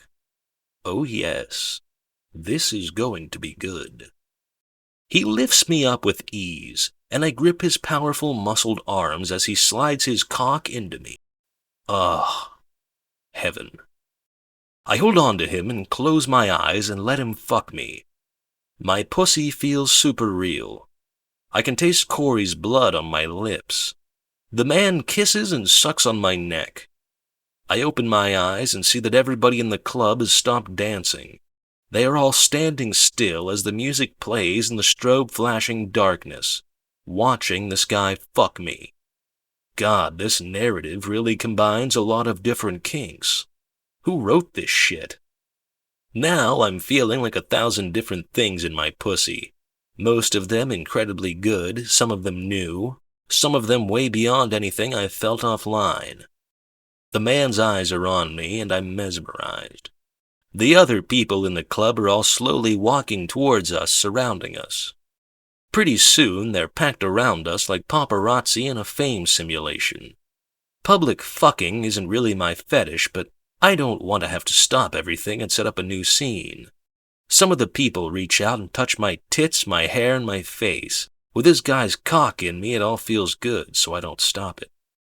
Despite the fact I'm on the verge of coming, I can't help but notice that the light in the club has changed. It seems like it's coming from 2 angles, making everything seem doubled.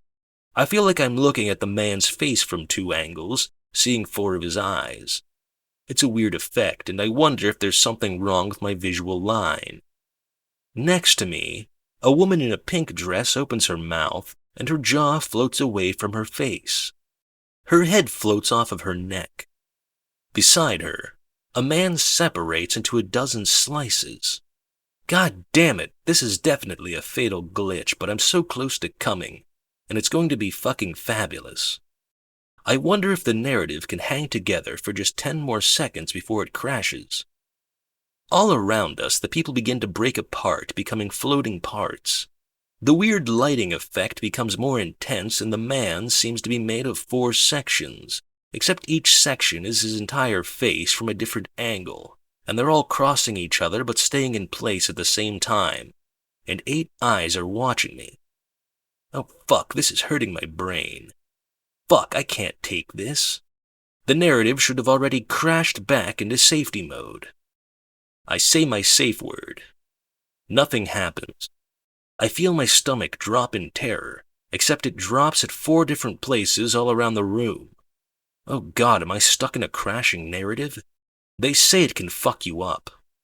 I feel myself falling and expanding. One of my hands feels like it is way off in the horizon.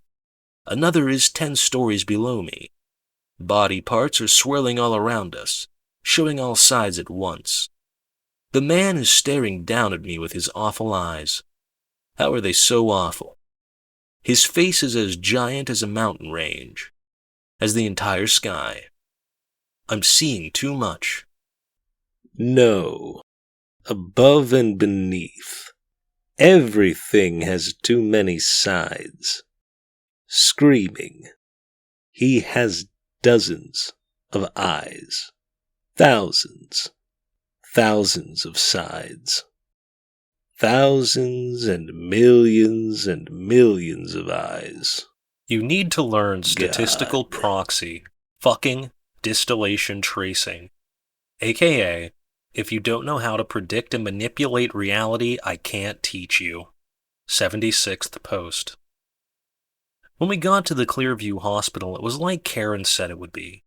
The emergency room was flooded with patients coming in from Atlanta, but the readjustment center was empty except for a lone staffer who was watching the lobby's wall set and praying. The set was showing footage of the black cloud over Atlanta, or maybe it was Denver, or Riyadh. 12 cities had gone up in the last hour. They weren't the largest or most powerful cities in the world. Hefei, Zhangzhou, Bengaluru? What was the pattern?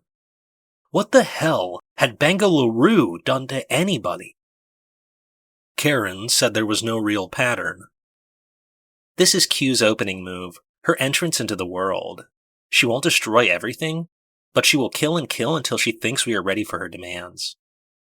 I found a wheelchair by the readjustment center's entrance and wheeled Karen down to the EMRT room.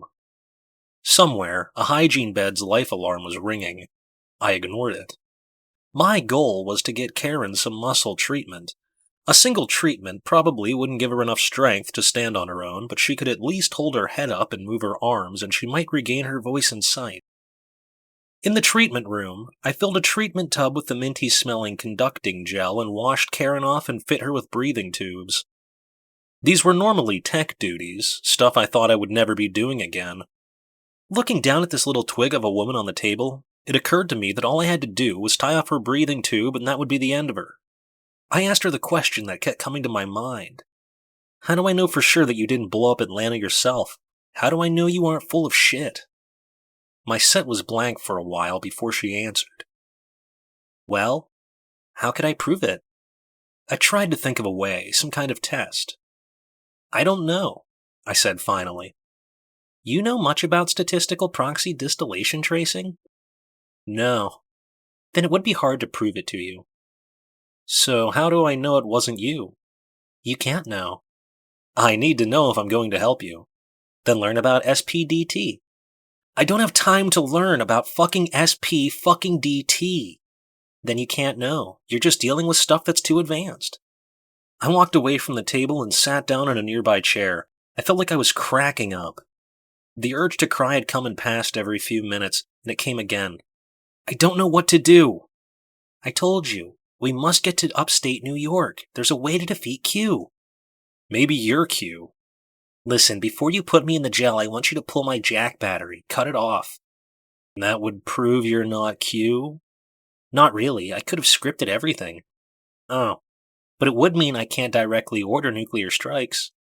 Oh, well, that's a relief, I said, rubbing my face and trying to blink away the fresh wave of tears. What's in upstate New York that's so important? There's a resource Q can't access? Something she can't defend against. What? Honestly, if you don't understand something simple like SPDT, you won't understand this. Fucking great, I said, and we sat there in silence for a long moment. Finally, another message showed up. I'm not Q. I spent my life fighting Q. I fought Q instead of living a life. We still have a chance to win. We must win. I sighed and stood up and walked over to her. Well, let's get this started.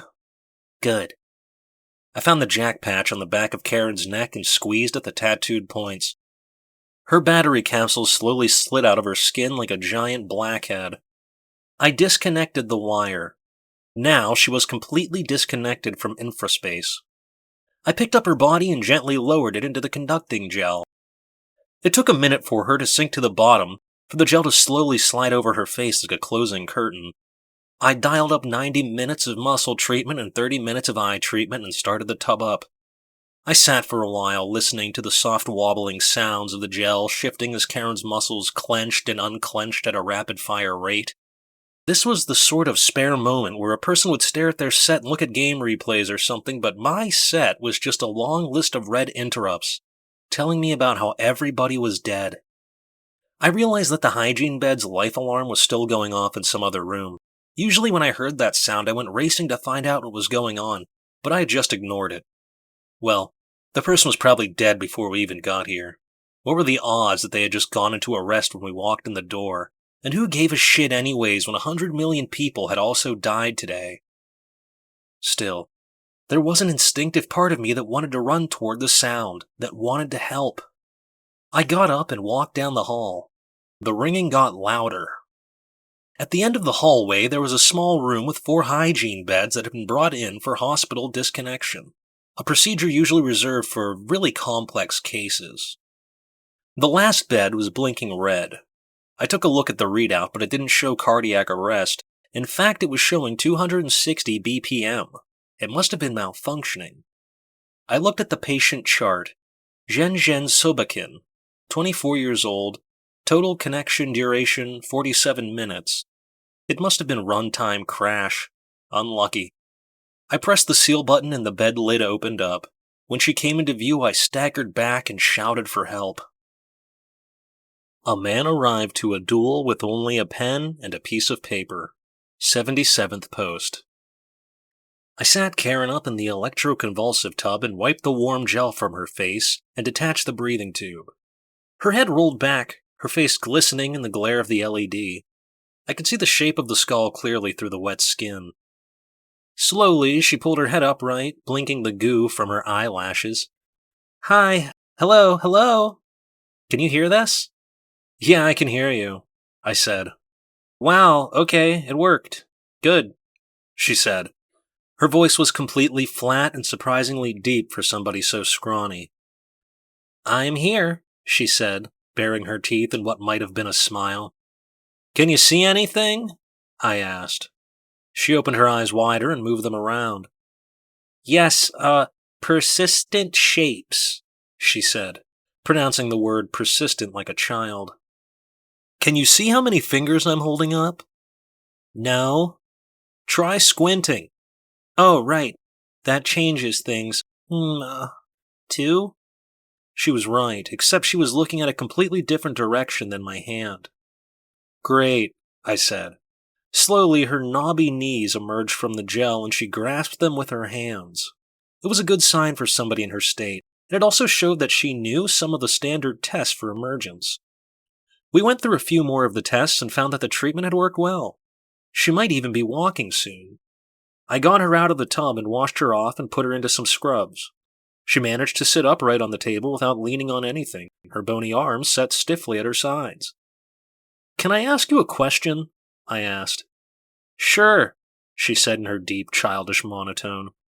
What is Q? You want the whole story? Yeah. She took a deep breath.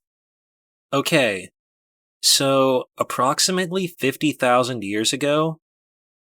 She told me the whole story of Q as she knew it, from the beginning in prehistory when the hyperspace code was inserted into the human genome, and she went all the way to right now in the so-called plague of the flesh.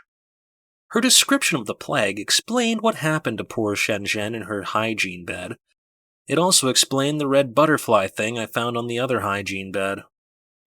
If you are listening to this, I guess you have access to her story as well. Hopefully she wrote down the whole history of Q because I honestly didn't understand it all and couldn't do it justice. If I had heard it on any other day than the day Atlanta was destroyed, I wouldn't have believed any of it. As it was, I just took it all in a calm, detached way, as if I was just listening to another delusional. I guess you'll be listening to her story before any of this even happens, so you'll be inclined to believe it even less. So, at that point, I asked her how she knew so much about Q, like what its plans were and everything.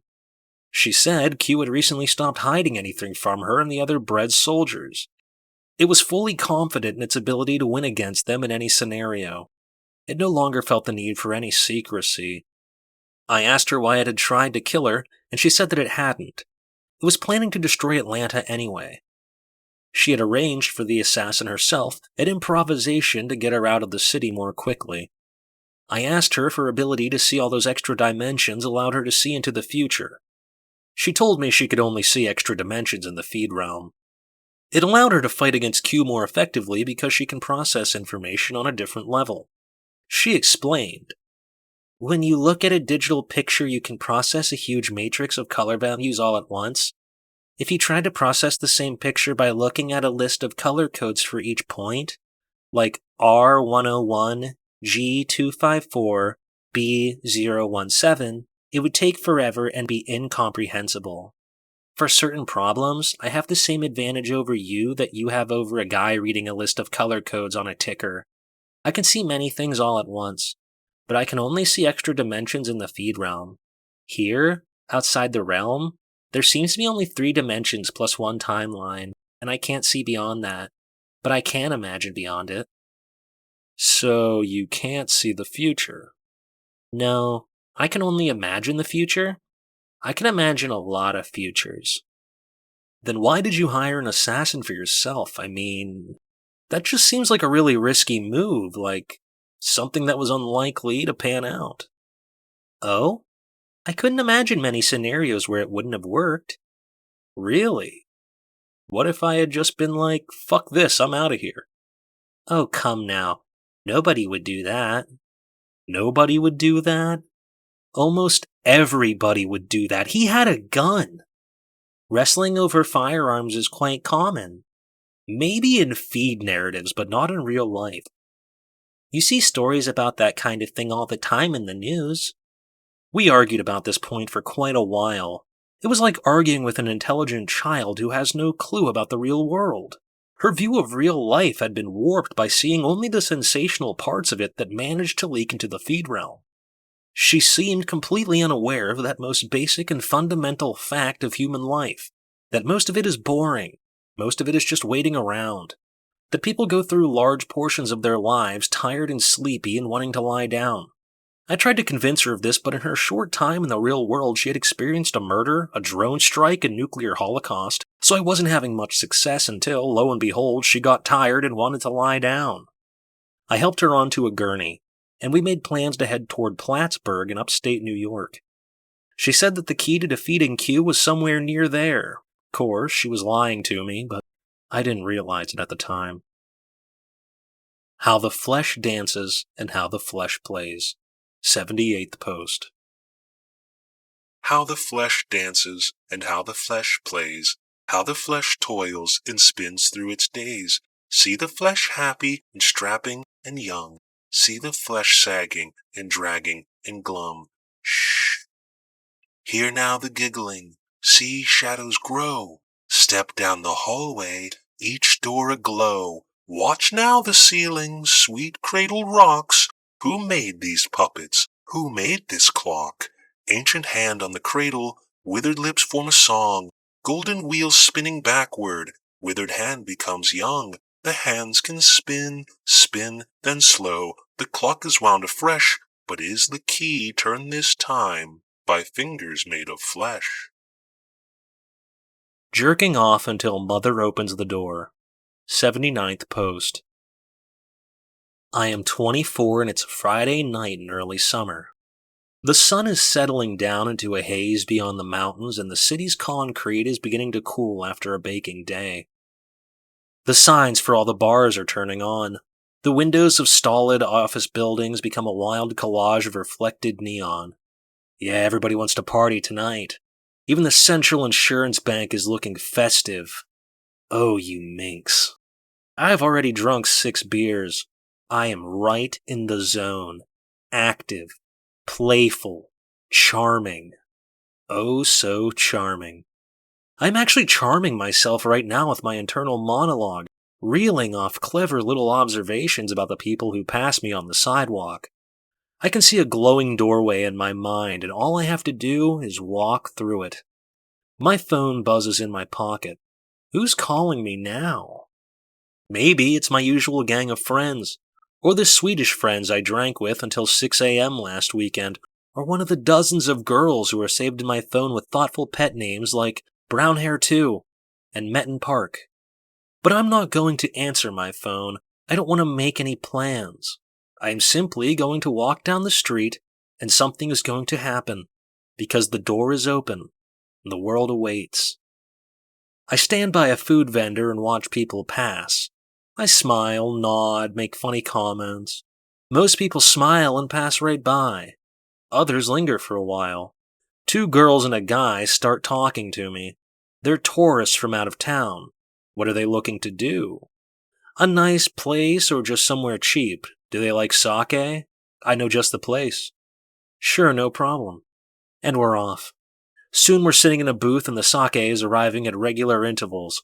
And I'm telling crazy stories and snapping off jokes, and I'm listening to them, and they're telling me about themselves, and one of the girls keeps glancing at me when she thinks I'm not looking, and I am 30, and I am in a darkened apartment, hunched over the glow of my laptop screen, jacking off. I finish, go to the bathroom to wash up, and there's that moment, that same moment, where I have to look at my blotchy face in the mirror and say, well, not my proudest moment. In my head, the same joke I make to myself every time. When I'm done, I stand in the doorway of my bathroom and look at the tiny studio apartment. A desk, a laptop, a futon, a small window with the curtains closed against the summer glare, a crowd of empty bottles on the floor by the door, the stink of old sweat and beer. I whimper. The door is closed. The door is closed forever. I'm locked in this apartment, this little box, closed off from the world. Now that the jerking off is done, the jitteriness starts to creep back in. What a nightmare. I want a drink, but it's only 3 p.m. I've only been awake for half an hour. I should wait until at least 8 before drinking. At least 6. But this is torment. I need some now or I will have some kind of fucking seizure. Just 2 shots. That's it. And then no drinking until I am 33. And I am sitting in the 24-hour club, listening to a man talk about a mouse that changed his life. He had been living out of his car for a month, and it was so full of trash that a mouse started living there too. This was the problem that finally broke him, that finally showed him the absurdity of it all, that finally made him get sober. How do you set mouse traps in a car? It's a pretty good story, but I've heard it before. Stolid Haircut walks into the meeting late again. I call him Stolid Haircut because I don't know his name, but he has a respectable Republican haircut. Silver and gray and sculpted into broad curves that recall the body of a pre-gas crisis American sedan. He wears the uniform of a retiree. Bright blue dad jeans with running shoes and white socks, a plaid shirt buttoned up to the next to top button. Stolid Haircut walks with the wide, clumsy steps of a hesitant toddler. Years of alcoholism have damaged his cerebellum, resulting in an abnormal gait. This and his reddened Venus nose make his weakness for alcohol plain for anybody to see. At a glance you can know his most painful personal shame. His lips are permanently pursed into an embarrassed smile. I watch him ease into the chair and go back to listening about the mouse and find myself looking at him again. Oh, tragic haircut. The haircut calls to me from some golden past. It is the haircut of a man who once was. In days gone by it was thick and brown and belonged to a man who walked with a purposeful stride, a husband and father, the kind of guy who hoisted his son onto his shoulders to watch passing parades. He played softball, and relaxed with a few beers after work, and a few whiskeys after that, but always woke up bright and early the next day. He worked hard. He knew who he was. He knew right from wrong. He knew how the world ought to be. I stared at his soft, shining, embarrassed eyes and feel my own filling with tears. How it has all slipped away from him. The young son is grown. The job is done. The wife doesn't talk. Everything that was once strong and sure is now frail and shaky. How many nightmares has this ordinary man seen? I saw so many in just 10 years, and I am nowhere near the point of an abnormal gait. This man has seen unutterable things. How bewildered was he when it first came for him, the scuttling darkness? Did he think he was going mad? He comes from a generation where this sort of thing is just not discussed. How he must have suffered. Oh, haircut. Haircut. Haircut. Oh, the bleeding drops of red. I am staring at him openly. The rest of the meeting is not there anymore. A halo of light pours out around his face and he becomes a vision. Doves and cherubims swirl around him. Escher staircases extend in every direction. Mandalas expand and overlap and spin and... The door, my God. For a moment, the door is open again. The beginning of a story, 80th post. Right now, the car is headed silently down the highway. It's dark and there is nobody driving. I snuggle up in my seat and listen to the hum of its parts. I've turned my set off. It shows nothing but reports of destruction and plagues. The world on fire. The world gone mad. Most of the interstates have shut down. They want people to stay in one place. The car is moving along the back roads, switching from one lonely little highway to another. We're headed towards the answer. Towards the key to defeating Q. I hope we can get there fast. Slowly, the sky pales and the blue curves of the mountains emerge from the darkness beyond the guardrails. I heard once that the Appalachians used to be as high as the Himalayas. Looking at the sloping hills under the sky, I can sense the ancient shape of the world, a world that was here before us. Man, I'm getting pretty philosophical. In my mind, another shape appears. Massive, continental, the slope of human decline, the awful descent of the human race into... Christ, let's just enjoy the pretty mountains. Karen is lying in the back. She's doing another eye treatment with equipment we took from the hospital. Before we reach Plattsburgh, the car switches highways and heads west. The sun climbs higher. We are getting closer. Eventually, the car turns onto an unpaved road. After a few minutes, it slows to a stop, and here we are. I look around. It's a nice bit of country scenery. Grass and trees and gentle hills, blue sky and pretty much fuck all. There is nothing here, or whatever is here is hidden. Karen is still doing the eye treatment in the darkness of the van's rear. The light from the goggles seeps out in little flashes, sketching the shape of her face. Finally, the goggles turn green and she pulls them off, blinking and squinting. I go and help her sit up. "Can you see a little better?" I ask.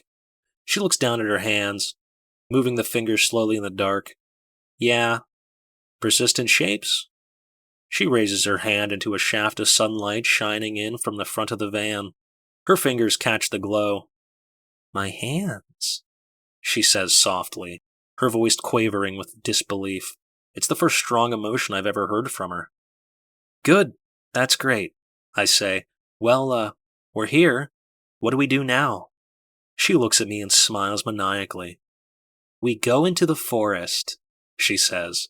Her smile is unnatural and stiff, more of a grimace than a smile, but for a brief moment, as it first spreads across her face, she looks like a giddy little kid. "The key is there," she says. "What is it? Some kind of secret hidden underground base? A hidden laboratory?" She makes a groaning sound that I barely recognize as laughter. You play too many narratives. It's much simpler than that." I unfold a wheelchair that we borrowed from the hospital and help her onto it.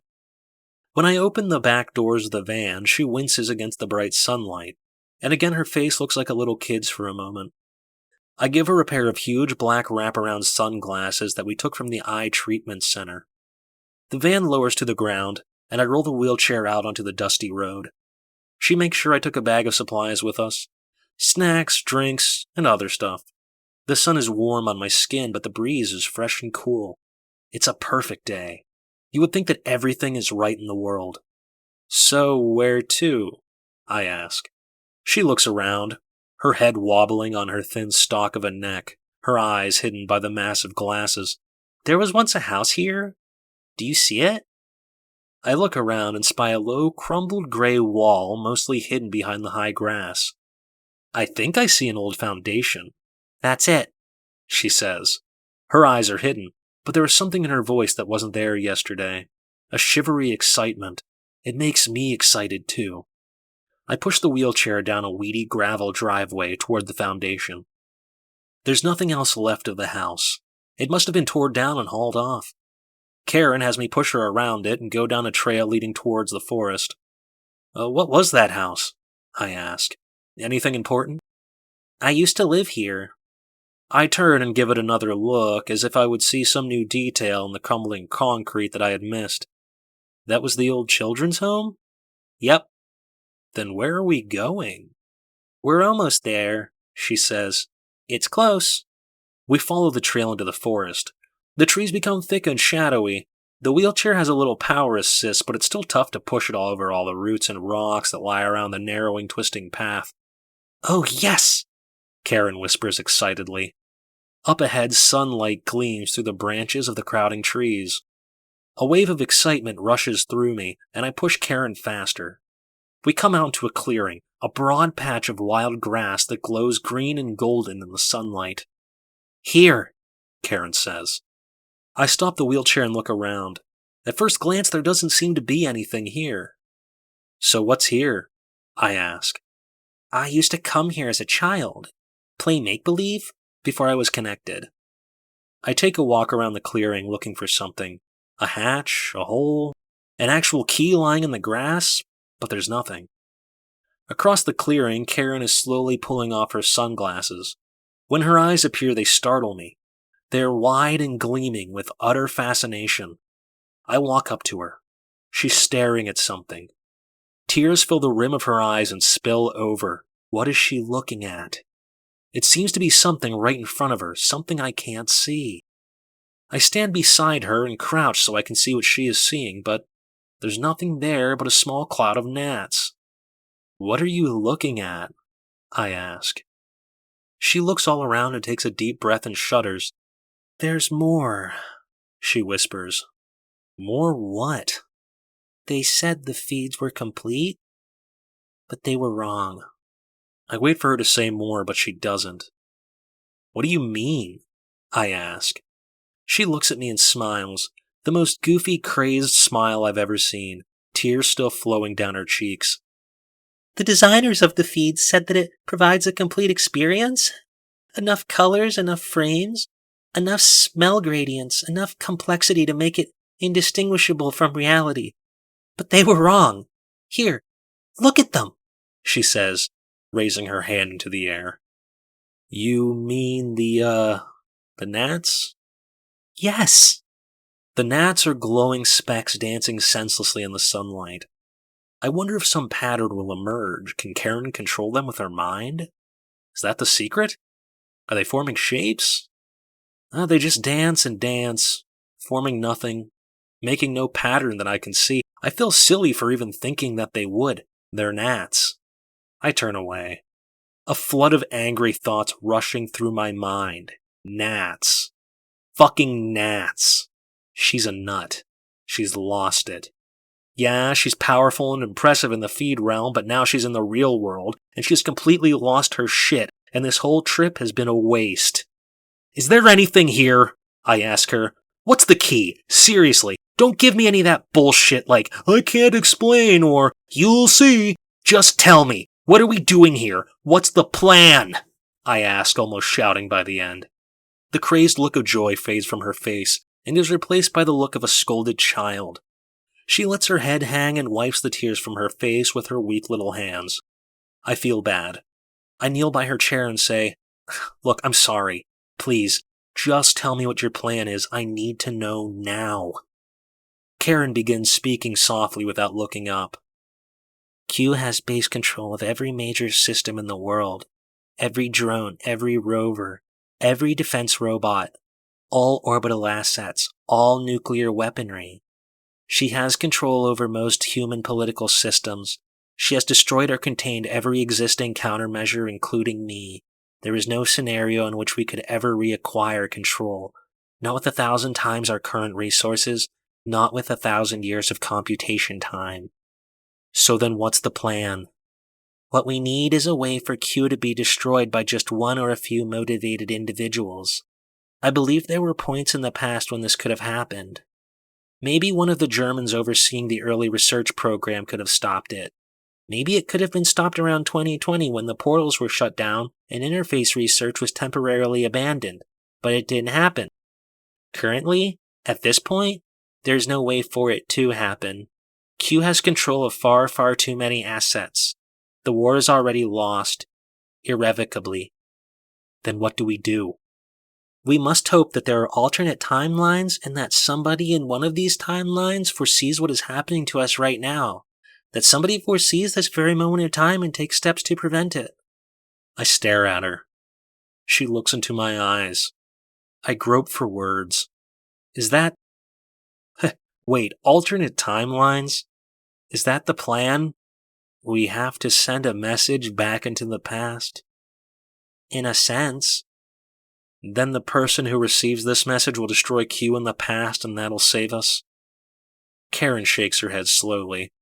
No, that clearly won't happen or everything would already be different. We are utterly doomed. We'll either be incinerated in a nuclear strike or rounded up and incorporated into Q. There's no stopping that. The only hope is to defeat Q on some other timeline, if such a thing exists. There's no hope for us? At all? Then what are we doing here? Why are we in this fucking clearing? Haven't you felt it? Felt what? The feeling that you're inside a narrative. An eerie shiver comes over me. I look around at the clearing. Like I'm inside a feed? No. Inside a narrative, a story in somebody's mind. Doesn't this all seem just like a story? Two people rushing off to save the world to find some hidden key in the forest? Yeah, it all seems pretty unbelievable. That's how I wanted it to feel.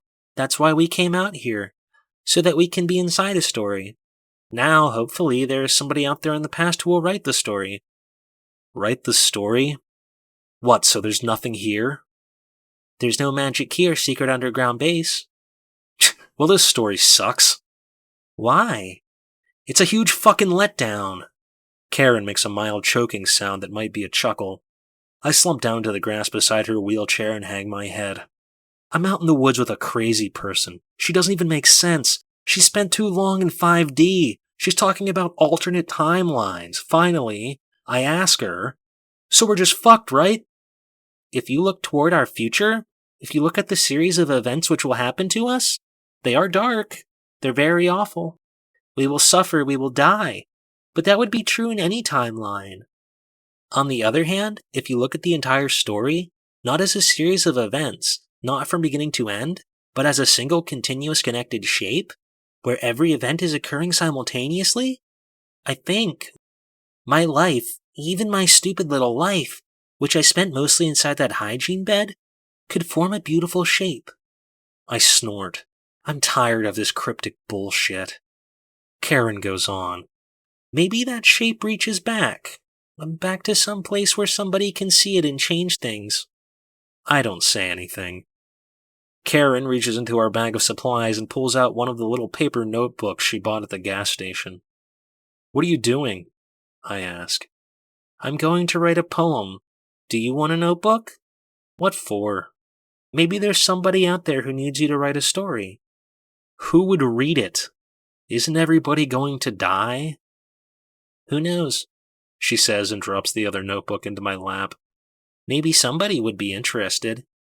I toss the notebook off into the grass. Fucking pointless. I can barely write on paper anyway. We sit in silence for a long time. When I look up, Karen is staring at the same little cloud of gnats, occasionally jotting stuff down. I find myself staring at them too. They look like nothing more than living specks of dust worked into a crazy, whirling frenzy. Is there any pattern in how they move, and would it matter if there was? I think about what Karen said about the shape of her life, what it would look like if everything happened simultaneously, if it could all be seen at once. I think about the shape of my own life.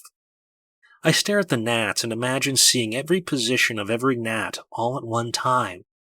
What kind of shape would it make? Even if I could see it, would this shape have any meaning? I pick up the notebook and begin to write. We all have skeletons. 81st post.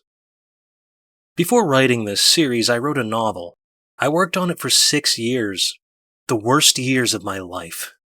As I sank deeper into alcoholism and became a pathetic, trembling recluse, I held on to the novel as my one desperate hope. Maybe it would turn out well. Maybe it would get published. Maybe it would sell well. Maybe my life would change. Maybe I would escape my stinking little apartment. What dreams I had. What desperate little dreams. As my life got worse, I told myself I was on a journey of self-discovery, that I was an artist going through a period of struggle before my great breakthrough.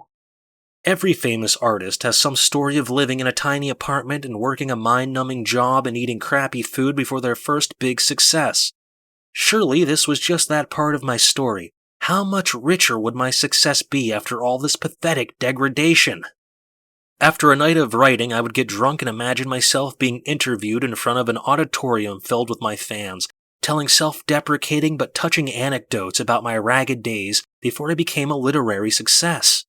The audience, full of bookishly pretty young women, would titter and sigh as they related to my struggles and admired my unwavering determination. What fantasies I had. There were other times when I knew that I was just comforting myself with delusions of grandeur, that I was trying to romanticize my lazy failure of a life by pretending to be a struggling artist on the verge of success. Really, I was just a lazy drunk on the verge of fuck all. I wasn't even some proud rebel drunk like Charles Bukowski. I hated myself. I didn't write enough, or read enough, or know enough, or work hard enough to be a real writer. I had never read Anna Karenina, or 100 Years of Solitude, or anything by Henry James. I was often bored when reading and bored when writing. Did I even like it? I had half-assed my way through school and work and relationships. I had half-assed everything I had ever done, and I was even half-assing something that was supposed to be important to me. I hadn't even finished one novel after 6 years. And then there was the most damning evidence of all. My writing sucked. Sometimes I felt like I was a fraud. Sometimes I felt like I was on the right path, and sometimes I felt like both of these things were true at once, like I was on two different timelines. My view of the matter changed often. At night, I tended to regard myself as being on the very cusp of fame and fortune. The next morning, I tended to wake up feeling like an untalented dilettante. Meanwhile, this supposedly temporary period of struggle stretched on and on and on. I turned 30. Surely something would happen by 40. But what if it didn't? As I withdrew from friends and coworkers and became more of a recluse, I rationalized it as concentrating on my writing. Except my busy schedule of drinking and hangovers didn't allow for much writing. The story of the struggling artist was showing itself to be a lie. Then I got fired from my job and sent to rehab. After I stopped drinking, I used my newfound energy and spare time to finish the novel. I finished it in a few months. You can get a lot done when you're not entering the void every night. For someone like me, the completion of a 6-year struggle is an occasion which simply begs to be accompanied by a drink. By many drinks. I had always planned to just go get drunk for an entire week after I finished my novel. Instead, I took a walk down to a nearby bar and stood outside of it for a while.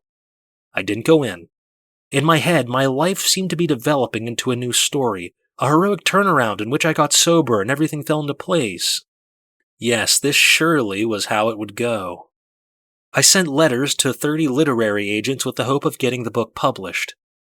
None expressed any interest. It hurt to be rejected. I had stopped drinking, but I still hadn't found a fulfilling job. I was able to talk to people and look cashiers in the eye again, but I was still a recluse. I had still invested a lot of desperate hopes into getting the novel published. I felt so foolish for investing so much hope into something that is just so unlikely, but I couldn't help myself. The lure of feeling some sense of purpose and accomplishment was just too much. I wanted to be noticed. Honestly, I wanted to be rich and famous. Though they may have been disguised as achieving artistic success and finding my purpose, perhaps my dreams are ultimately as crass and grasping as any Kardashians. I had given the literary agents 4 months to respond to me before accepting they were not interested. Soon after that deadline passed, I started writing this web series. As you may know, a few websites wrote articles about this series, and some very lovely people created a very wonderful subreddit about it, and this drew the attention of people in the publishing industry. They contacted me, and just like that, my long-held dream was again revived, and now it seemed more in reach than ever. I had been struggling to contact agents, and now they were contacting me. Oh, what a heady feeling. Again, it felt like everything was falling into place, like my life was shaping into a story with a happy ending.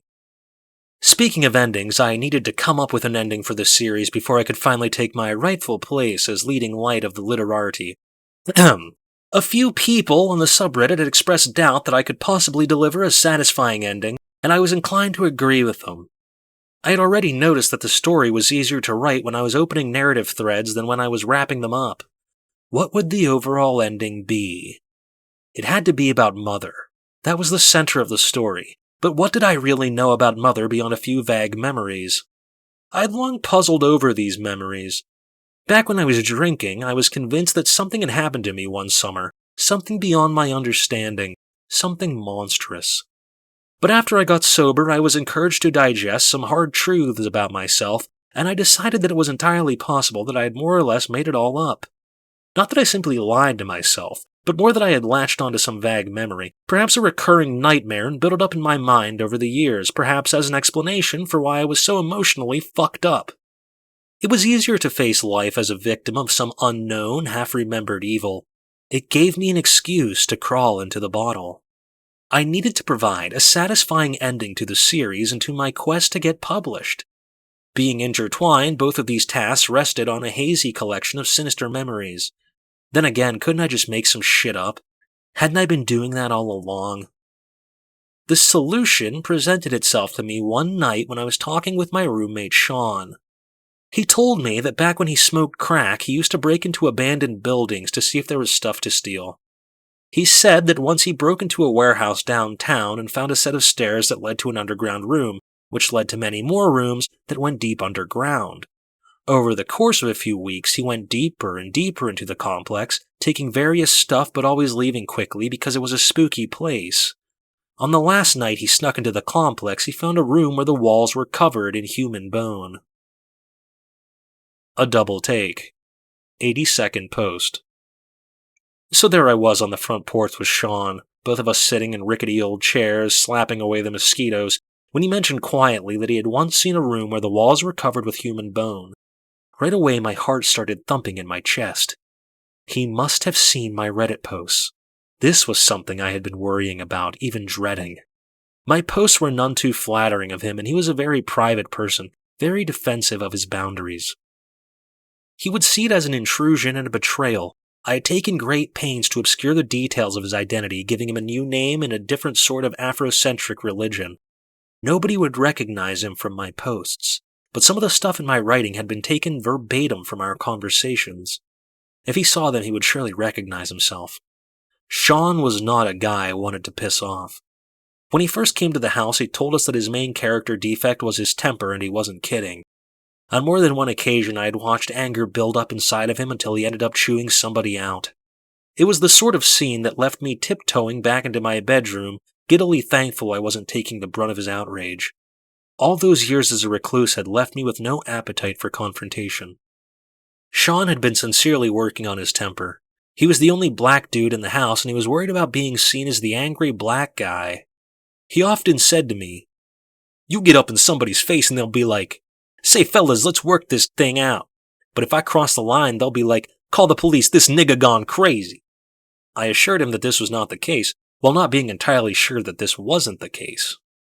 As a result of his fears, he had become very indirect about how he expressed his anger. If he felt somebody was disrespecting him, he would give them the silent treatment for a while, then come down hard on them for something small, all the while being very careful to not raise his voice or make any threatening gestures, which somehow made him more intimidating. As much as he didn't want to play out the angry black guy stereotype, I didn't want to play out the meek, affronted white guy stereotype, but I was sometimes intimidated by him. So now when he told me about the walls covered with bone, I figured he must have been feeling me out, seeing if I would come clean about what I had written. But it was such a strange way to do it. I didn't know what to say. I looked him in the eye, trying to make my face completely neutral. He gazed back at me, his face half in shadow, half colored by the yellow porch light, his expression dead serious. He went on, speaking softly. "Skulls, teeth, arms and hands, melted together, on the walls, up on the ceiling." So there I was on the front porch with Sean, both of us sitting in rickety old chairs, slapping away the mosquitoes, when he mentioned quietly that he had once seen a room where the walls were covered with human bone. Right away my heart started thumping in my chest. He had seen in real life what I had only seen in my mind. He was about to tell me that the flesh interfaces and Mother and all the other nightmares were true. I had on some level known this was coming. It was the culmination of the strange feelings I had had all week. It started when I was sitting in that AA meeting, looking at the sad face of the old man with the stolid haircut. I had entered a strange and sudden reverie, carried away by the sheer damn poignancy of this man's haircut and how it symbolized the sort of strong, upright man he had tried and failed to be. I saw him in a great shifting vision, different versions of him emerging and overlapping. Here he was, a young boy learning how to use a comb. Here he was, a young man, the wind ruffling his sturdy locks as he experienced that rush of confidence that comes with a drink. Here he was, in front of the mirror, running the comb through his wet hair with a shaky hand, dropping it into the sink. Here he was, with stitches just below the hairline after another accidental fall. Here he is, finally face down at the bottom of his stairs, his hair ever so slightly mussed, just a few strands out of place. Almost perfect.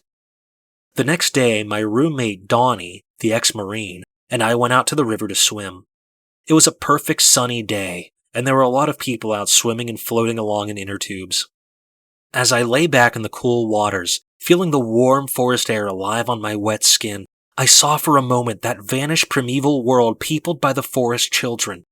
These children lived along the river, not working or toiling, but simply taking what the river offered, living and dying by the good mother's generosity. Sure, they wouldn't know the benefits of writing or agriculture, and they would drop like flies to horrible diseases and predators, but in doing so they would accept their humble place in the universe, rather than striving to overcome it through science or religion. They would know themselves to be fragile things which lived for a brief moment and died, like glimmers on the river's water. For the second time in as many days I found myself with tears in my eyes over some trivial moment, and I was forced to turn away from Donnie as he related a story about a Marine buddy who had been given a humorous nickname by the platoon due to his uncanny knack for finding and acquiring venereal disease. In AA, they talk about not struggling or trying to manage everything, but rather letting God manage it. Not believing in an interventionist God, I had to interpret this as simply trying to accept the things I cannot change. I saw a vision of my life where I was able to accept life's vicissitudes with humility and grace, and where life opened itself to me as a result. With it came a wave of nostalgia. The last time I had felt like this, I had been in college and taking a lot of acid. How long had I shut myself away from life? In that goddamn apartment with that goddamn bottle. I had been unable to accept any discomfort or unhappiness, so I had avoided everything except liquor. I had tried to control my feelings, and as a result I had found discomfort and unhappiness like I never imagined. But now I could accept life, embrace life, welcome all the awkwardness and frustration and pain and indignities. How many opportunities were right at my fingertips. I could talk to one of these girls wearing the smart bathing suits and be married in a few months, or just find a friend, or be hired as a staff writer at some kind of pastry magazine. Anything was possible. I saw now the glowing door open before me.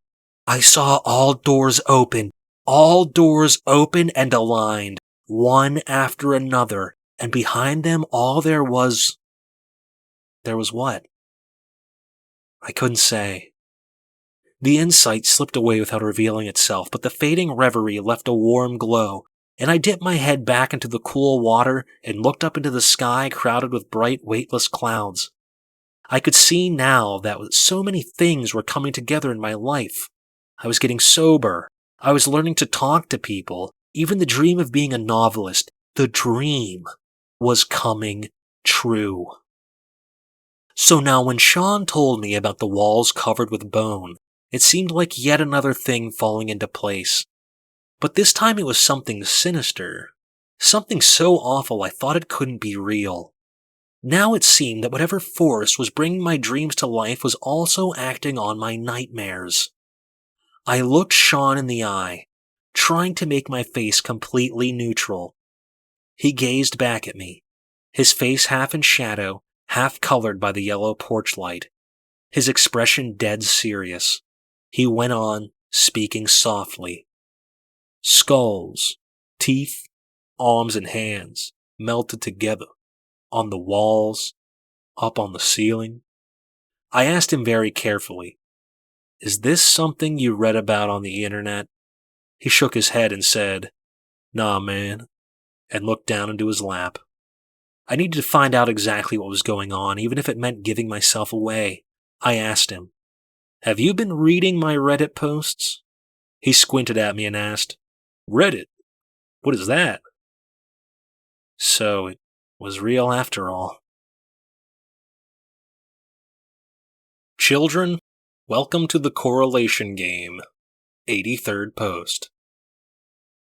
A full-scale interface portal below a highly populated urban center. In the early days of flesh interface technology, this would have been considered utter madness. The uncontrolled incident zone would have resulted in mass segmentation and total chaos, and looking back on the experiment, madness was in fact the result. But for a brief time, it seemed like an idea worth exploring. It all started one day when a mid-level analyst was navigating a 3D map of the Honduras-contained Interface 2 and felt the urge to go to the bathroom. Just as she was getting up from her desk, she was struck by an overwhelming realization. But before we get to that, you must understand some background information. First, building an interface below a populated city was now possible because we had learned how to control the size of incident zones. We could create interfaces with incident zones that only existed within the interface tunnels, instead of there being a large uncontrolled zone around the interface. This was achieved through a breakthrough involving signal cables. For years, we thought that the interfaces had little appetite for anything but flesh. Machines and other objects were ignored. They were not incorporated into the interface superstructure and did not seem to undergo significant travel, but the Chinese figured out that interfaces were willing to incorporate electromagnetic signal cables. If a live transmitting cable was sent into a phaseous corridor, the cable was taken up the cilia limbs and connected directly to the interface's nervous conduits. At this point, we could send and receive signals from the interface. You can imagine our excitement. We had a working example of seamless techno-organic integration. It would naturally become the basis for direct sense-feed technology.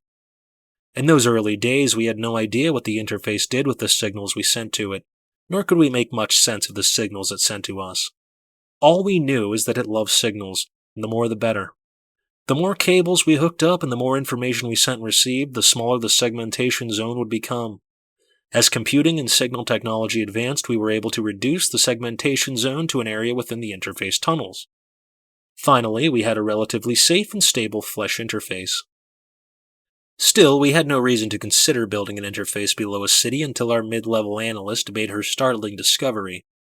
Before this discovery, we knew that the size of a flesh interface depended chiefly on one factor: how much flesh it was provided. But at a certain point, the interface would cease to grow even if it was provided with ample building material. We wanted to know why. Why had the Novaya Zemlya and Artigis portals grown so large, when the other portals were offered more flesh, but failed to grow? In addition, we wanted to know what factors shaped the configuration of the interface tunnels, the so-called ant farms. At that point, we knew only a few basic facts. The tunnels would form either underground or underwater, but not in the atmosphere.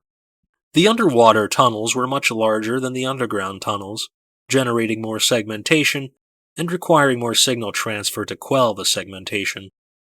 While the interface tunnels avoided the surface, they had little regard for the composition of the rock, sand, or soil that they were tunneling through. They tunneled through everything at a rate chiefly determined by how quickly we fed them flesh. It wasn't possible to observe the tunneling process, but it must have happened via segmentation because the dirt and rock which was removed simply disappeared. The tunnels were self-supporting and would remain in place even if the surrounding earth shifted, unless they were wholly exposed to the open air, in which case they would putrefy. But why did the tunnels take one configuration or another? What our mid-level analyst discovered as she traveled through the 3D digital recreation was that the route she was taking was strangely similar to the trip she took to the bathroom every day. It was an odd little route through a poorly designed research facility, which included a short flight of stairs and a switchback at the end of the hall. All of this was reflected in the ant tunnel. Forgetting for a moment about her desire to use the bathroom, she took an emergency escape map off the wall and compared it to the ant tunnel she was studying. The layout of the Honduras research facility, which was just a few hundred meters from the interface entrance, was quite different from the layout of the interface tunnels, but there were certain similarities which went beyond coincidence. The analyst's discovery spread quickly through the facility, and the analyst herself was given a minor promotion along with a new office. It was discovered that the interface tunnels did not copy the architecture of the research building, but rather the most frequently used paths and most frequently occupied rooms in the building. That is, it copied the layout of human activity within the building. But even this it did in a distorted, oblique way, repeatedly copying and multiplying certain sections of the layout as if the building map was being viewed through a multifaceted lens. For the people working in the facility, the discovery was nothing less than eerie. Shortly after the newly promoted analyst moved into her new office, a new section of tunnel was created within the interface to reflect this. No longer were the analysts detached observers. It was clear that on some level they were being observed and copied for some inscrutable purpose. A quick comparison of interfaces and nearby human-occupied research facilities revealed unmistakable parallels. Huge facilities such as Zemlya Novaya tended to produce huge interfaces. This even held true for undersea interfaces such as Artegus, where the nearest facility might be many kilometers away. The correlation was stupefyingly obvious once we looked for it, and it set off a wave of crazed speculation. People started theorizing that the interfaces were affected by all sorts of things. The mood of the office, how much coffee we drank, the health of our potted plants. This period of wild speculation came to be known as the correlation game, as almost anything was proposed as a possible correlation. Most of this speculation came to nothing. There was one idea that gained traction. What if we built an interface in a highly populated area and gave it unlimited flesh material? How big would it get? Do you believe the things I'm saying, or do you think it's just the crack talking? 84th post.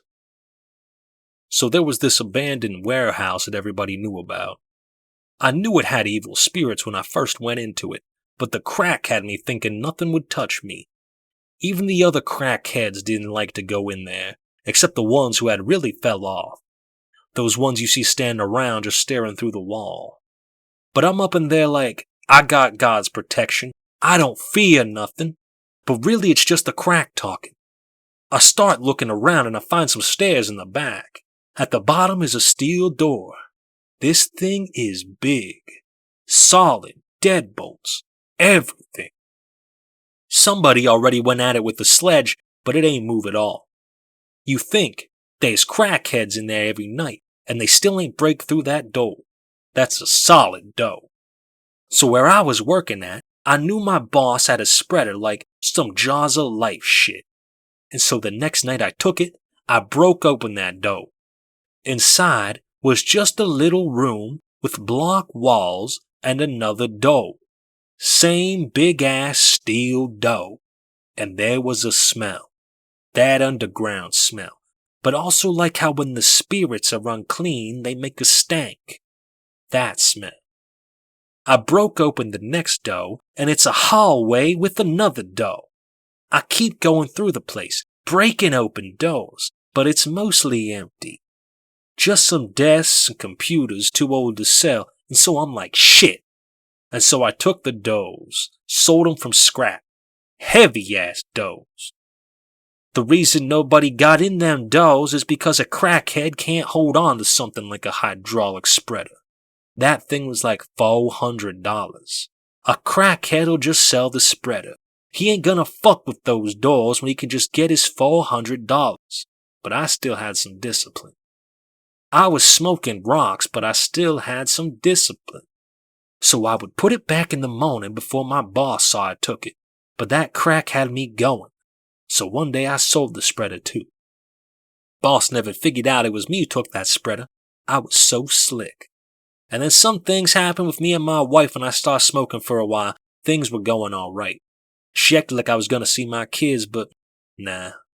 I'd forgot all about that old warehouse. But just as soon as I forgot, I looked at my boss's trail and he had another spreader, and so I'm like, damn. I didn't even want to look at it. I'd been clean for 2 months, but the crack was whispering. Got me again and I was back down in that warehouse. I just breaking open doors, going room to room. And they was hallways, stairs, more rooms. I keep going deeper. I found a room full of cages, a real big room like a pound. I was glad because it was a lot of metal, but in the last cage at the end... Do you believe the things I'm saying? I know you don't believe in God. I know you don't care about the Jews or the Gentiles. The Bible's real. It happened a long time ago, and people forgot. And that's why they carry on like they do. They don't know. And it's just when people forget, that's when the Lord comes again. And he will punish us for all the iniquities, the evils we do. The days to come will be full of terror, and the Lord will chastise us like little children. Man, the smell was strong in that room. That evil smell. I knew what I would find before I found it. There were some bones in the last cage. Little bones. Curled up in the corner still with clothes on. Man, I got out of there. I was gone. And I was never gonna come back. But God, I came back and I chopped up those cages and I took them all out. Just kicked them bones out on the floor. I came back again the next day and broke into the next room and there was more cages. All of them full. I was supposed to be back in my old house with my wife and kids, but I was down in that room with all these little skulls and hands. That's the insanity. It wasn't even worth that money, but I kept going back. There was always one more door, one more room, just a little more money. I didn't even think about where them bones came from, who killed them, who put them in them cages. I didn't care. Then I found the room with bones on the walls and I was done. That last night I was way down in there, down underground. I opened a door, and inside there was just a cave. The other rooms had block walls, but this was like a mine. I shone my flashlight around, and up ahead I thought there was crystals on the walls or something. But it was bones. I mean people. Hands, skulls, ribs, all of it just put together. And it went on, and I said, God, this is the valley of the shadow of death. I knew I wasn't scared of those spirits because they were already inside me, telling me, don't worry, telling me to keep going back down in there.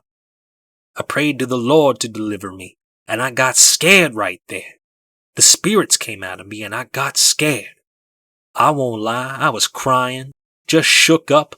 I knew I wasn't alone in there. I could feel the evil one down in that tunnel. It was all power in the dark. The spirits of all those dead people were all formed together to form up into the body of the evil one, formed into a beast.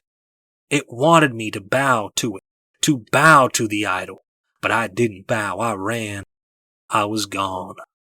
That was my moment of testing. I didn't bow, but for a little minute, I could feel all that power, and I smelt another smell different from the other rooms. I remember. My daughter's more grown now, but when she was little, I'd feed her applesauce. I'd be thinking about her when I smell it. And I smelt it then coming out of the dark, and God, I wanted to bow. If I could just be drunk until the end of time. 85th post.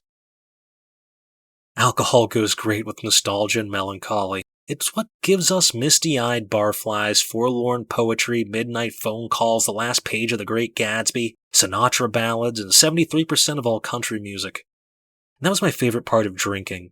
The wistful interlude a couple hours after the first flush of drunkenness when you wander away from a boisterous party and look out into the darkened woods and see for a moment the fragile past floating ghostily before you, colored in sunset oranges, all the bygone things which have slipped away in the gentle flow of time. Your breath catches in the tightness of your throat and your eyes fill with tears. And then somebody calls your name or you have to piss and you wander back into the party. I felt like I was at my finest in these moments. I felt poetic and sensitive, alive. Eventually, though, it all became an awful parody of itself. The gentle wistfulness devolved into me sitting in front of my laptop, drunk on a Wednesday night, watching sad YouTube videos, weeping, and slurping down vodka and water. I would watch any sort of weepy video, a soldier homecoming, kids with cancer, dogs being put down, etc., just to get a good cry on, to trigger the dopamine release that came with the tears. It was nothing more than emotional masturbation. Just like with the alcohol itself, I had found something that gave me true pleasure, then used it over and over until my feelings had become rote and dead. The same sort of thing happened with my memories of Mother. At first they came unbidden, stirring up a sense of wonder so powerful it brought tears to my eyes. But over the course of too many drinks and too many hangovers, I replayed the memories over and over from every angle. Eventually, I couldn't be sure if certain parts came from the original or were formed during later recollections. The whispering magic became a monotonous drone. The vaporous impressions dried and hardened into simple facts. Mother was a woman sewn together from different things. Mother would come in late at night with a bag that squirmed. Inside the bag were children. We would go down into the basement where she kept the cages. We would do things to them together. I thought the memories had no more power. I thought they were just abstractions at this point, bad data. Who could explain them? And why bother? And now I found myself walking down the street in the middle of the night, trying to burn off the eerie feeling that Sean's story had put inside of me. At the intersection, a stiff breeze zipped down the empty lanes, making the traffic lights sway. I walked by a bar with a patio and listened to the low rumble of confident male voices. A smell came off the bar. Cigarettes, and hot wings, and liquor sweat. It was the smell of action. The smell of good times. I could just walk in there, have a couple drinks and hold court, tell a few jokes, make a few friends. The problem with going out sober is you have to make all these little decisions. Where to go, where to sit, what to get. When you go out drunk, you just make one decision, to keep drinking. Every other decision just falls into place. Life becomes easy as listening to a story. It wasn't worth going in the bar. It would be closing time in an hour anyway, so I walked past it, on down the street, by myself. God, if there was no closing time. No tomorrow morning. Just darkness and magic and mystery forever. If I could just be drunk until the end of time. Mara in the Womb, 86th post. Mara is molting, so we can't play. I'll have to wait until she's done. I've moved out of the crowded sand burrow. I think 6 different broods live there now, and everybody crawls all over each other and bickers and snips. Now I live in one of the sea caves. It's wet and lonely, but at least nobody nips at me, and it's a little easier to find food. When Mara is done molting, I want her to come here, and maybe we can live together. The caves are made of Ghana black melt rock that is hardened into fluid shapes. The moons shine through dozens of porous holes in the roof, and the sea glitter throws shapes onto the rock ceiling. I like to sit back and let the shapes tell the ancient world story. This cave is nice. I will stay here. I'm getting tired of eating sea flowers, but I don't want to go through the trouble of buying livestock. The crowds at the temple are awful this time of year. Everybody clamors and begs, and the priests are greedy and officious. They tell us the livestock is a generous blessing from the womb sac of the mother, but I think they just buy it from the inland. At any rate, I don't want to be any part of it. There is never much food around during the ebbing, when the air turns cool and the worms travel away, but the plumes have not yet come. This year, it is even worse than usual. They say the ocean dies a little more each year. The water is becoming bitter, but since I live in this sea cave, I can get down into the cove before everybody else, so I'm pretty lucky with what I get to eat. I wake up to the sound of rain on the ocean outside the cave. I look out to see which kind it will be. Light yellow cata green, my favorite. I crawl out to a bluff and let the rain fall on my carapace. There is something sweet in the cata green rains that loosens up the whelks of my seams. I comb through my carapace with my forelimbs, snipping them off and letting them fall onto the rocks until whole front is clear and smooth. After that, I do my joints and my underside. Nowadays, with food scarce, it has become common to eat the whelks, but they taste like ammonia. Just as I am done grooming and feeling very new and shiny, Mara comes climbing up the rock. Her shell is brand new and looks amazing. We dance and burrow and make happy little snips. I have missed her even more than I realized. She moves the colors on her carapace to show me how she feels. They are very vivid on her new bone. She shows pictures of her looking everywhere for me, searching through all the sea caves. I show her myself as I sat in the cave, lonely and waiting for her. She snips at my front legs, and I dance around for her. Sweet, lovely Mara! I show Mara my cave, and she likes it. She loves the sea mist and the way we can see the teta-purple moons pass through the sky through the holes in the rock. I show us living here together and making it into a nice home. She shows me leaving the burrow, colored as a question. I show her that it was too crowded, and I was getting sick of all the others. She flicks her antenna at me, making slow, comforting movements. But I notice she hasn't answered about living in the cave. I feel my little plan is being washed away. Mara doesn't stay with me in the cave, but she visits often. I make sure to always have some sea flowers for her when she comes over. Lately, they have been harder and harder to find. I get so hungry that it's hard not to eat all the flowers before I can give any to Mara. I give her the best flowers, but still they are small and colored an ugly shade of Hana blue. Despite this, she always shows me how delicious they are. Mara suggests we go to the temple to get some livestock to make a proper meal. I show her that I don't like the crowds. But Mara has always loved the temple. She uses admiring colors to show the great gemstone mountain and the moons passing through the pylons and the great ziggurat where the livestock is bought and sold. She shows the priests with their painted shells and red claws. I insist I don't like meat. I prefer sea flowers.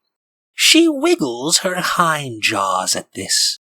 Nobody can prefer sea flowers. They taste like sand.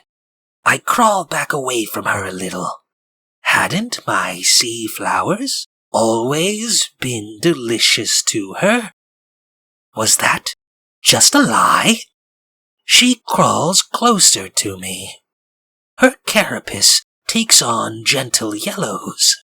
She shows me that they were delicious because I had picked them.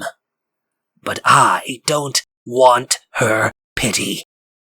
I pull my legs in and lay still until she leaves. I don't see Mara for a long while. The third moon makes its way to the high cusp, marking the end of the ebbing. The plumes have still not come, and I'm often hungry. Finally, Mara shows up with a meat wrapped in temple cloth. I wonder if she's there to taunt me, but she offers it to me. She shows me that my shell has become thin and dull, and I am looking worse. She's right. I have not eaten enough in a while. We go down inside my cave. Before she unwraps the meat, Mara lets me know that she has become a priestess at the temple. I turn blue with surprise. How had it happened so quickly? She had been studying for a while without telling me, since I never liked the priests. And I feel sad about this. How many times had I complained about them in front of her while she was studying to become one? It was no wonder I didn't have many friends. Mara unwraps her gift. The creature she has brought me is soft and pale pink. Mara likes the taste of these the best, but I don't think there is any difference between these and the brown ones. I break off one of the 5 little feelers at the end of its foreleg and nibble at it. But Mara snips at me and breaks off a hind leg and offers me the thick end. My shell turns yellow and I take it. The pretty red juice runs all over my jaws as they pull the meat from the bone. We eat in blankness for a while.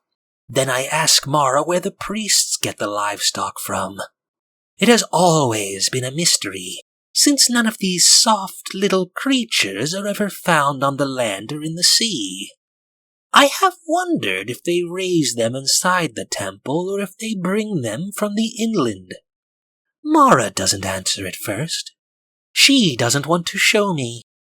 I ask again. She shows me a quick, vague picture.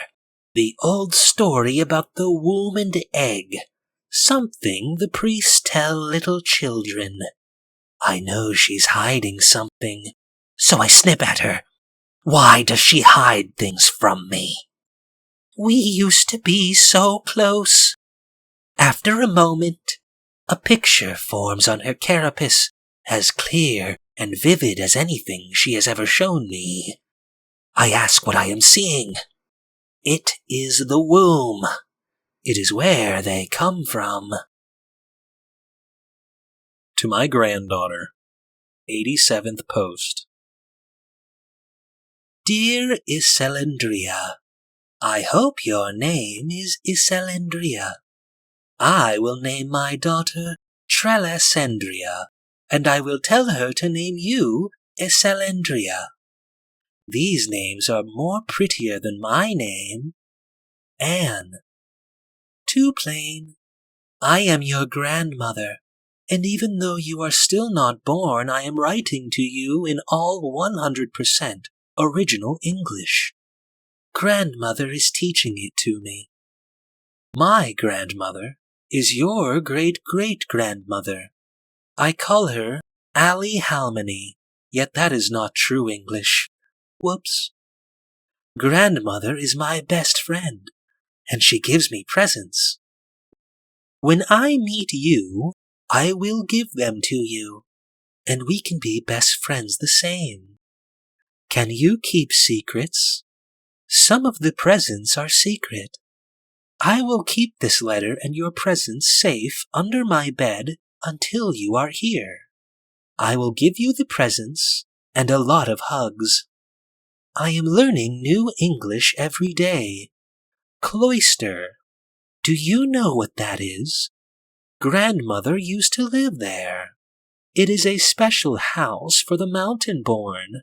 Surprise! Ha ha ha! Grandmother was a mountain-born, surely. She came out of the mountain's womb when she was a little girl. That's why me and Mom are very healthy. And I hope you will be very healthy the same. I hope you have curly hair and green eyes, rather than plain hair like me. Grandmother said she hated to live in the cloister because the monks are mean. Grandmother does not like monks, yet that is secret. Don't show this letter to anybody. It is just for you. After she moved out of the cloister, she met Grandfather. He was very nice, yet not healthy, and he is passed on to the love of the imp sun. On days when the imp sun rises before the big monk sun, I say some prayers to Grandfather. Grandmother never says prayers to the imp sun. Rather, she only prays inside.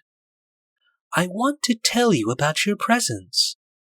Grandmother carved them directly from green crystal. The biggest one is a kitty cat. That is an animal that lives on the far world. The next one is a rose. That is a vegetable that grows on the far world.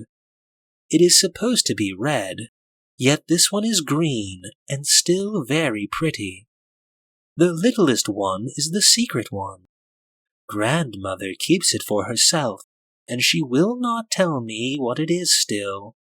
Yet one day she will give it to me. I think that she is still working to carve it.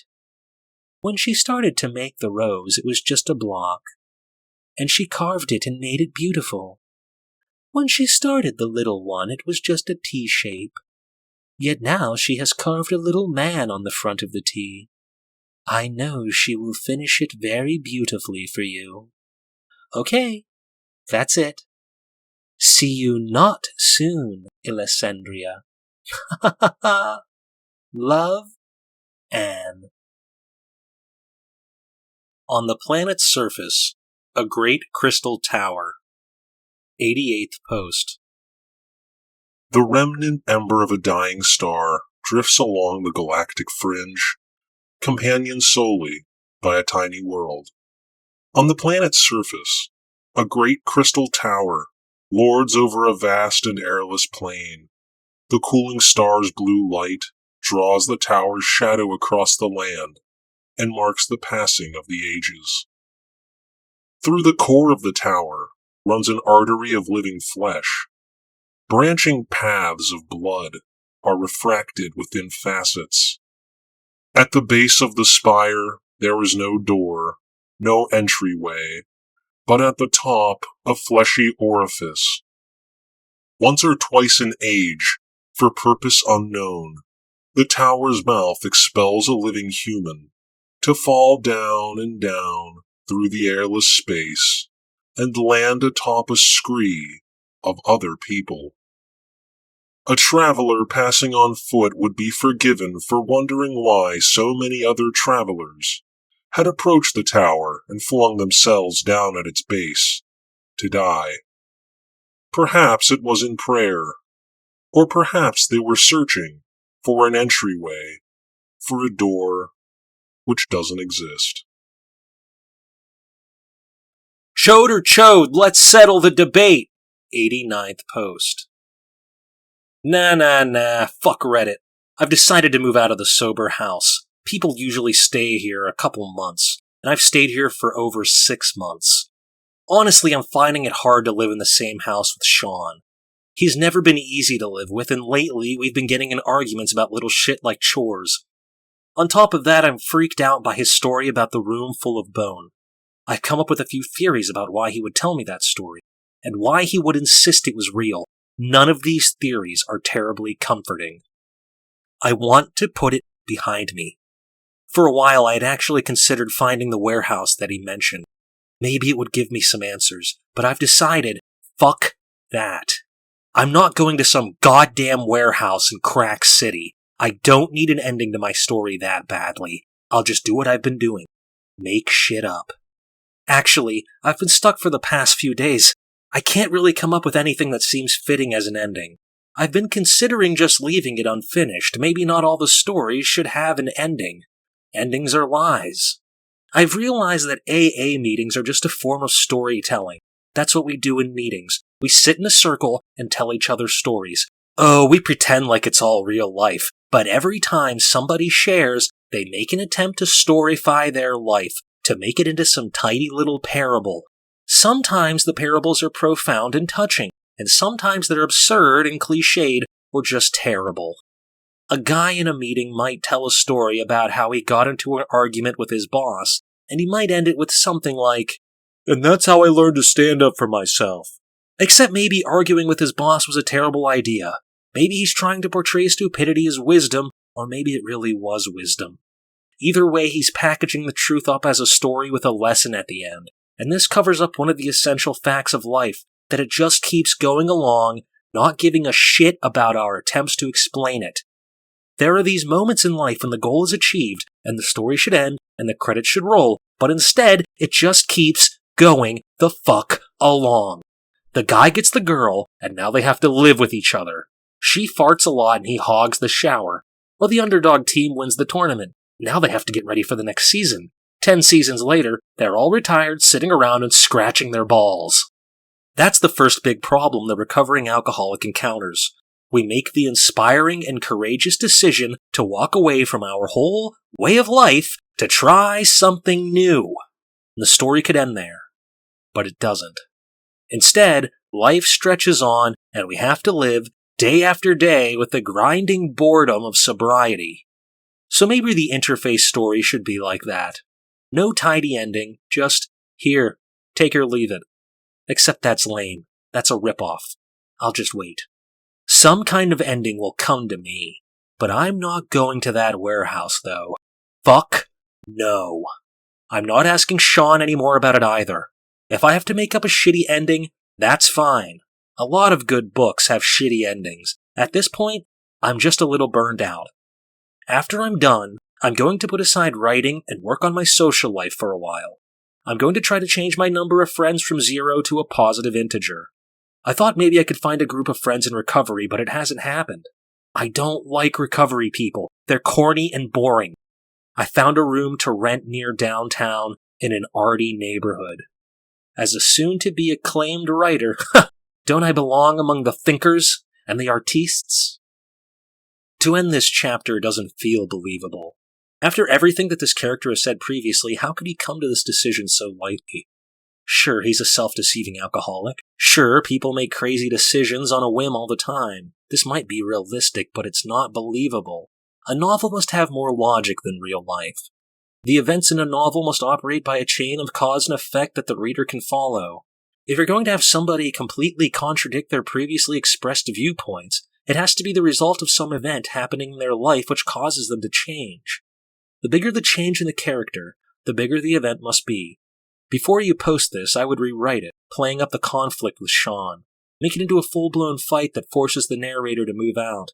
Then have the narrator living alone going to stir crazy, which leads him to make the fateful choice. K. I'm going to get in touch with some old friends and I'm going to go out and meet people. I'll just try to get a small circle of friends started. I know how to meet friends. I've always known how. It's easy.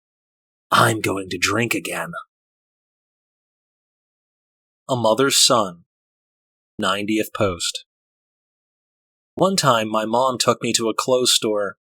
She was wearing a blue dress and I was following her around. But then I looked up and it wasn't her. It was some other lady wearing a blue dress I had followed by mistake. I was so scared I ran away from the lady, but then I couldn't find Mom.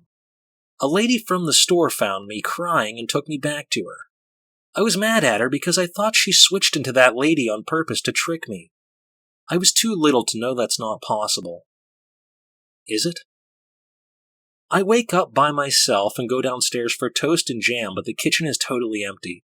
I call Mom, Mom, but she doesn't answer. I can't find anybody. In the TV room, there is a stranger sitting in the big chair. Uh-oh. I can only see the back of her head. Gray hair. I sneak away to my room. Upstairs, I check Mom and Dad's room and my sister's room, but they're all empty. Where did they all go? It's not fair that they all left without me. Anna and Brittany always go places and do things without me, but Mom wouldn't do that. She likes to take me everywhere. We're best friends. So what happened? Maybe they said they were going somewhere and I didn't listen. Mom always tells me to listen better. Why don't I? Wait a minute. Today's Sunday. Usually we go to church on Sunday. Mom and Dad go to the grown-up church and I go to Sunday school. They must be at church.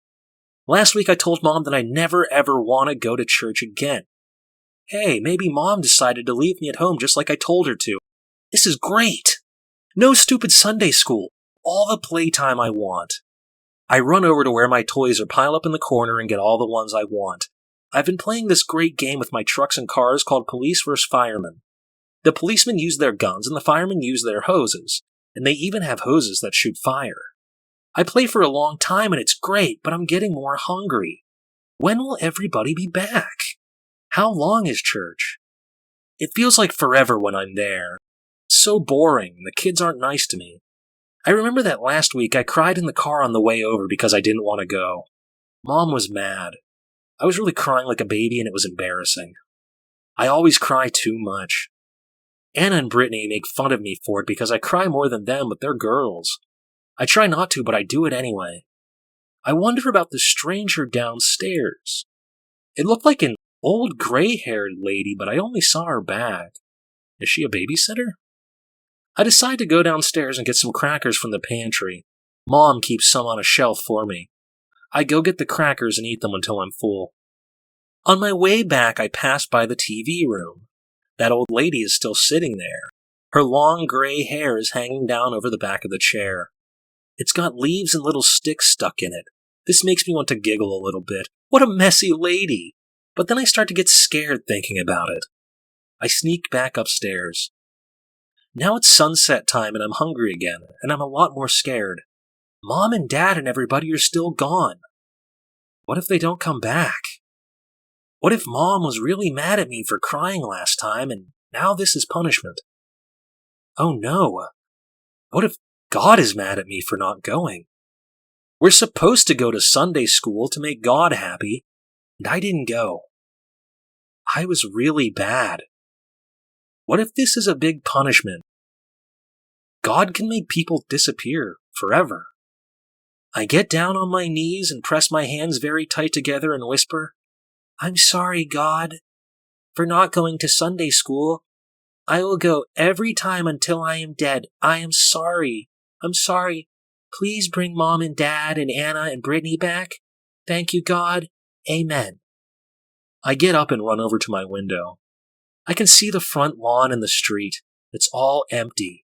I wait for Dad's car to come down the street. Now they'll all come back. But nobody comes. Downstairs, I hear noises, like a dog growling, but so loud, and something banging on the ceiling. I go into my closet. I cry too much. I always cry too much. Falling into the abyss. 91st post. The person sitting in the big chair, new mother, a basement full of specimens, glistening membranes, blurred faces laughing. Tower witch monster mountain, apocalyptic sky infested with winged things. The dream folds in on itself and spills out dozens of new creatures. Images intercourse. Panes of light behind everything. Ragged Muppet creatures tumbling out and chasing one another, devouring, bloody, crunching. Growing panes of light. Galapagos critters howling, ingesting, affixing, lamprey, succubus, Voltron, food chain formation, panes of light, a persistent locus. The window pane's persistence triggers reality, rational bootstrapping. Persistence rapidly infects everything else. The weird Galapagos creatures die off, too weird to live. All the props of ordinary reality are rushed into place just before I open my eyes. A sunlit window in a bedroom. Where is this? My new place. I rented it online before moving out of the sober house. This is real. I try to remember what I did over the last few days. The memories are a dark, shifting mess, a clinging mud I'm afraid to touch. My face hurts. My tongue finds cuts on the inside of my bottom lip. Brown spots dot the white pillowcase. Picking my head up and looking around at the room, I recall it from the 20 sober minutes I spent here before going to the bar. Beside the bed, the nightstand has been tipped over and the lamp is a corded pile of shards. Shit, this isn't my stuff. It's just a bedroom in somebody's house. I slide out of bed. My stomach tingles, my brain tingles, my limbs are moving stroboscopically. Oh wow, I am inside the nightmare. Mind crucifying. Reddish spots make a trail along the hardwood floor. Fuck, I can't handle this. I run to the little bathroom, and a red-faced creature lurches into the mirror's frame. Oh, Jesus. A distorted mass of bruises. I turn this way and that to see my new features. The horrible tingling in my brain feels like it is going to eat through my skull. I check my teeth, and my heart sinks. The bonding on my front tooth has been knocked out. The other teeth, they seem okay, though. I look down at the sink. It seems to have been scrubbed with blood. Swirling trails of reddish-brown cover the porcelain. It's on the floor, the toilet, the walls. Oh, it's a lot of blood. I'm taking the vodka. 92nd post. Have you ever noticed that whenever you swallow, your throat closes up for a moment and you can't breathe at all? Of course, it always opens back up. The process is quite automatic and you don't need to think about it, but what if you do think about it?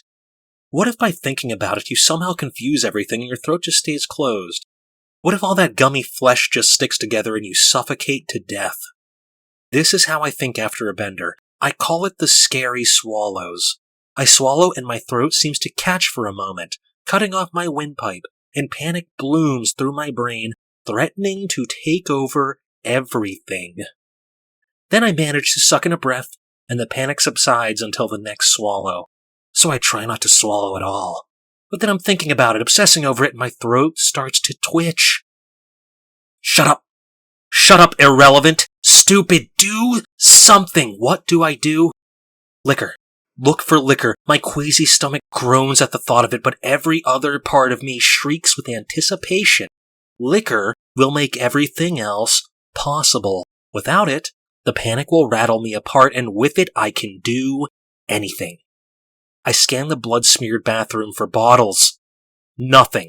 Out in the bedroom, there is an empty half-gallon of vodka and empty cans everywhere, drunk to the last drop. God damn it! Nothing in here!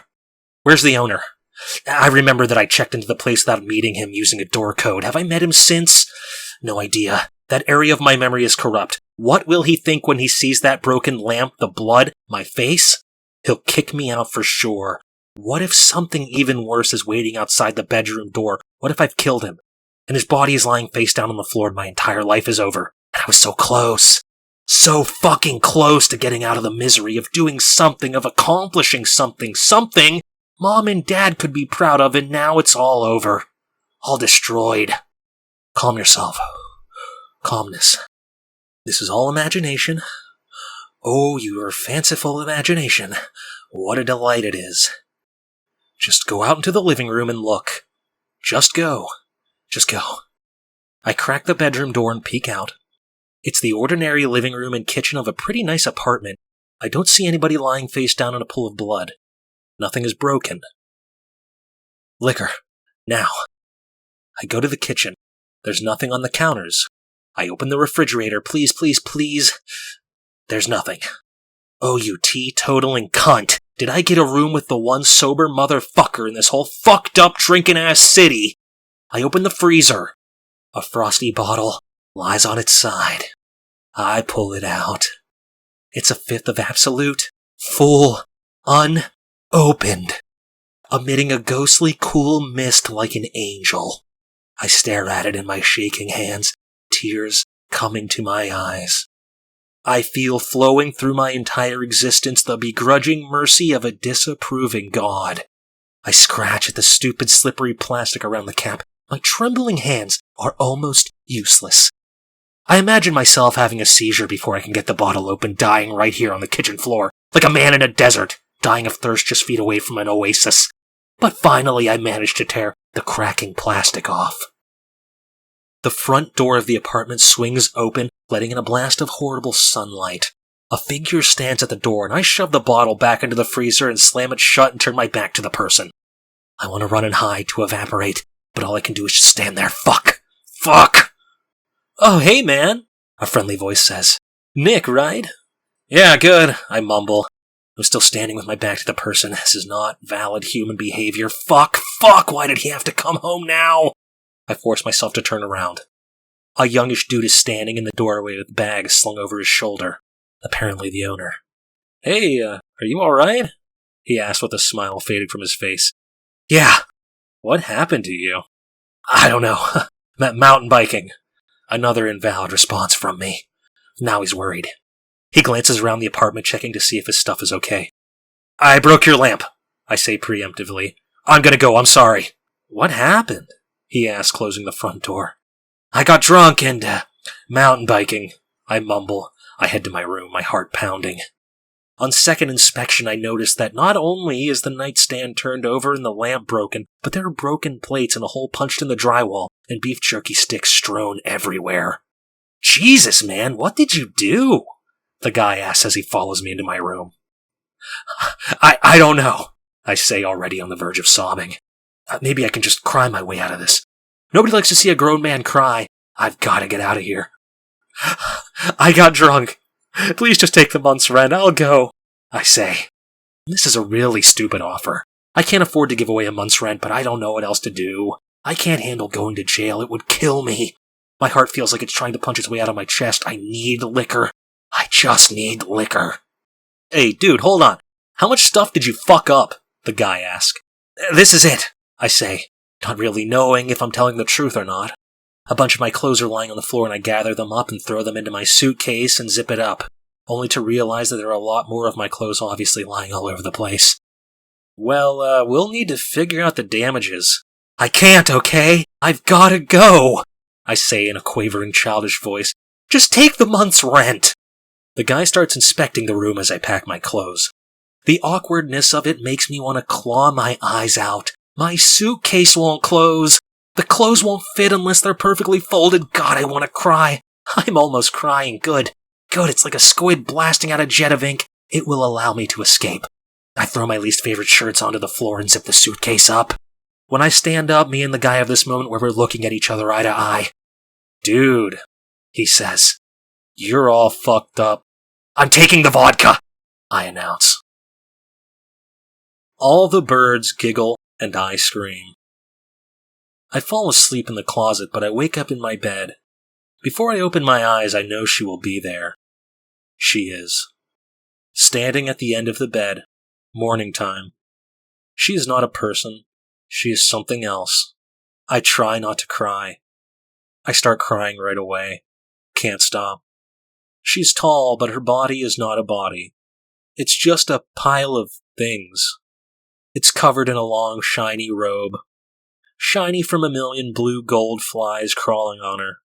Long gray hair covers most of her face. I look up at the ceiling and scream and scream and scream. I scream for Mommy to come back. The ceiling turns pink and fuzzy. I am screaming so hard. Then she is standing over me looking down on me. Her face is awful pieces of animals. I remember her eyes. The same eyes as the white horse Brittany rides. The one that Mommy said I could pet, but it bit my hand and I had to go to the hospital. The eyes are just hanging on the face, not really looking at me. Flies crawl on them. I am shaking, scared. Please, God, please, please make her go away. She snorts and makes animal sounds. Her old barn smell makes me want to throw up. She reaches out and her fingers are made of crabs' legs of all different sizes. No, no, no. I hate crabs more than anything. When we go to the beach, my dad always makes sure to pick a part of the beach with no crabs. He says he can tell when there are crabs because no, she touches my face with her crab hands. Horrible. Horrible. I close my eyes as tight as I can and scoot against the back of the bed. The touching stops. I press my eyes shut tight. Tweets and chirps. Treat! A happy little voice says. I keep my eyes closed. Treat! Says the voice. It sounds fun and cartoony. I open my eyes just a little bit. Oh, a dozen bird heads have crawled out of a hole in her neck. They move in different ways. I found a dead baby bird once in our backyard. It had no skin and blue lumps for eyes. It is there with the other heads. Treat! It says in its funny parrot voice. She holds up a big silver spoon in her crab hand. A greenish monkey hand holds up a glass bottle full of purple stuff and pours it out into the spoon. I can smell it. Grapey like the medicine Mom gives me. Is it the same stuff? She holds the spoon up for me to drink. Please, God, make this stop.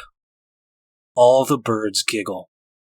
Her claw pinky pokes my neck and it hurts. I open my mouth. Down goes the medicine. I lie there with my eyes shut tight. I cry and stop crying, and I cry again. I know she's there. The smell, the flies, the sound of animal breath. Why won't she go away? Please go away, go away, go away. Please, God, make her go away. Something slipped inside my eyes. I can see it even though they're closed. Not a square, not a triangle. A shape I don't know the name of. Lots of shapes.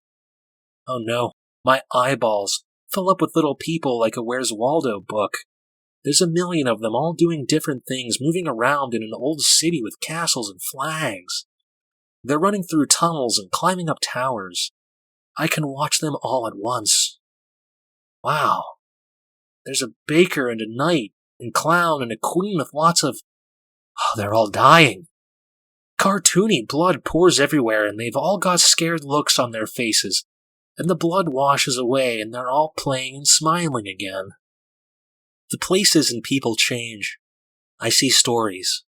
They happen all at once, 100 stories, but I can watch them all at once. It's different people crying and laughing and living and dying and doing all kinds of things. It's like seeing 10 movies all at once, and it's so much. Too much. I open my eyes. She's still there, piled up on the edge of the bed. The Where's Waldo people are still there, playing and laughing and bleeding and dying. The animal pieces of her face open up and... Look, there's another face inside. It's a woman's face, or maybe a man's face, made of wet clay. It's smooth and beautiful, and I'm not scared at all looking at it, and I feel like I'm floating. The clay changes, and the face turns into other faces. An old man, a young man, a Chinese guy, a sad black guy, other guys, a cat. The shapes of the face change, but something in the eyes stays the same, staring at me, telling me something. The face changes one more time. It's a woman's face. Mother. Maybe very old, maybe very young. Mother. The eyes say something clearly. Mother. I can feel my heart beating. When it beats, it says mother. Mother. Mother. The eyes are sad. So old and sad. Kind. So kind, like they're sorry for me, like they wish they could help me. But the face is still, and the lips are pressed together like she, Mother, is trying to hide that she is sad. Trying not to be sad. Trying to be strict because she is going to punish me. It is the same look Mom gives me when I have been bad and she puts me in timeout. The face is Mom's face, but also 1,000 other faces. They feel sorry for me. Oh no. Oh no, no, no, no, no, no, no. I scream and scream and scream, scream, scream. Fuck a 5-day bender. AKA, I am the king in the land of misery. 94th post. Outside, the midday light and the heat are mind-bending like some kind of goddamn UFO ray zapping me. Sweat rolls down my burning face. Squinting makes my cheeks ache. The wheels of my suitcase rumble over the gritty sidewalk. I have no fucking idea where I am or where I'm going. Some street. Some fucking neighborhood. Oh, I desperately want to drink from the bottle of liquor I'm carrying in a grocery bag, but I'm afraid somebody will see and report me. All the internal alarms in my mind and body are ringing at once.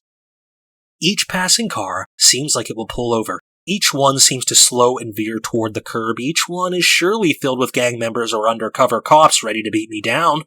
Each one passes, sending a wave of warm air and panic past me. I am insane. I do not belong in normal society. I must be isolated. I must keep moving. The sidewalk ends. Shit! Fuck, the road is turning into some kind of freeway. Can I walk along it? Is it allowed? I don't know. Why don't I know things? Everybody knows things, and here I am wandering tits out, no fucking clue. This wet bottle of liquor is showing right through the plastic bag. I've got to get somewhere. Got to get this liquor inside me. I trudge through an abandoned lot, trying to get away from the road, dragging the rebellious suitcase over rocks and weeds. There's a bunch of high grass and some kind of sloping concrete drainage thing behind it. I don't even know what the fuck it is or how to describe it. I'm not a novelist. I never was. I plop down on the concrete so that the weeds shield me from the passing cars on the road, and I spin the cap off the bottle. My stomach cringes when the cold liquor hits it. Relief begins to flow, almost immediately, into my brain. Merely psychological, I'm sure, but psychological is exactly what I need right now. I breathe deep and shudder, and take more sips, shaping my tongue into a sluice to send it right down my throat with no fuss. The panic slackens. Perfect. Perfect relief. All the nightmarish feelings are still inside me, but Now there's just a bit of distance between me and them. They're at bay. Pretty soon I've taken down a quarter of the bottle. Wow. Fuck, look at me. Just a few days out of the sober house and I'm literally lying in a ditch with a bottle of liquor. At least it's a concrete man-made ditch. No déclassé dirt ditches for me. I snicker at the thought. My panic of just moments ago seems ridiculous. Underneath it, though, the awful horror is still there.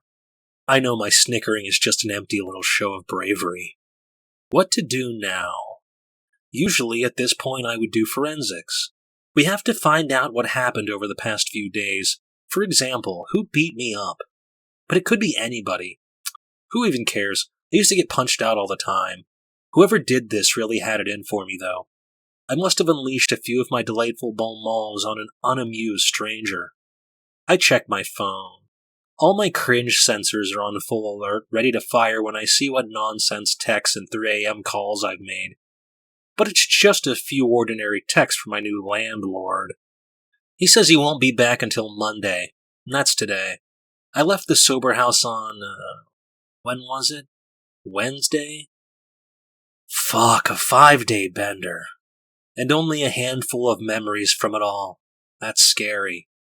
At least the owner was out of town for most of it. I take a sip to my good fortune. It occurs to me to check Reddit. I have a vague memory of being on there, chortling at some outrageous comment I made. Let's see. It turns out I posted the piece I had been working on, and the title was, Chode or Chode, let's settle the debate. Jesus. How stupid.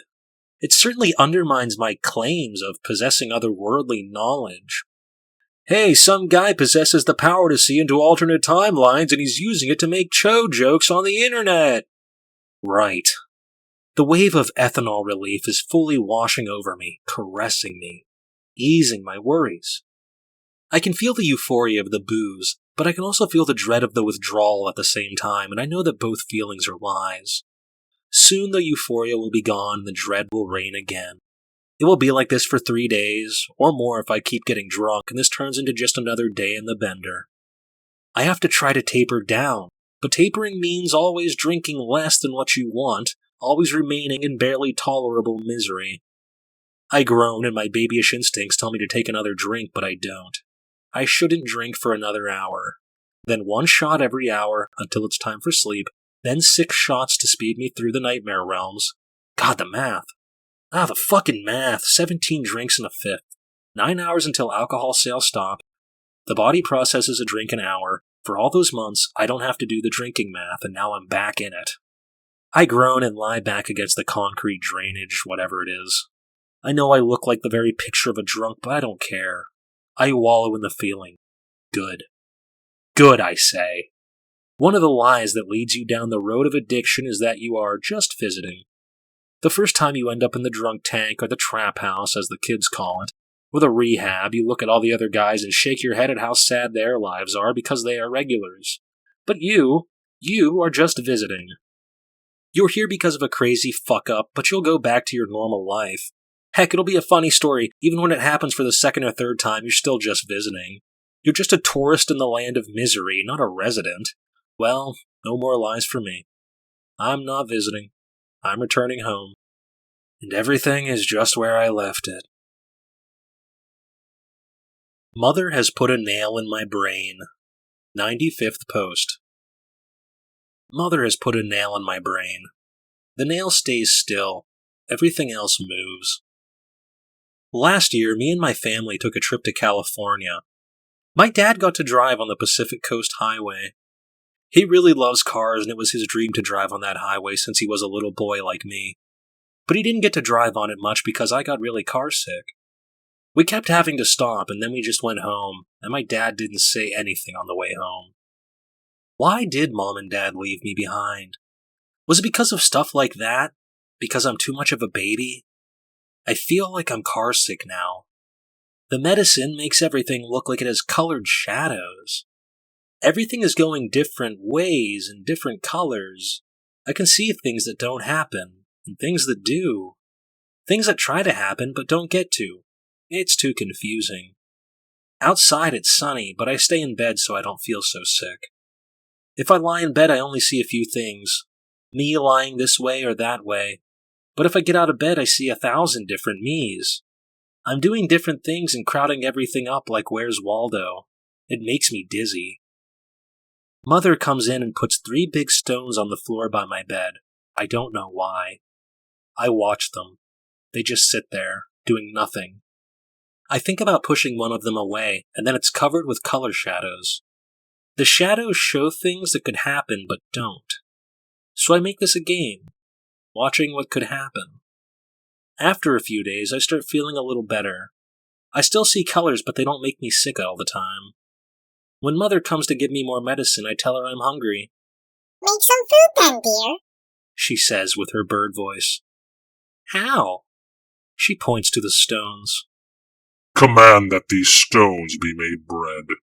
She says in a new voice, a man's voice. I look at the stones. Now they are colored with more shadows moving every different way. It looks like colored fire, but I don't know what to do. I say, Stones, turn into bread, and shake my finger at them like Harry Potter pointing his wand.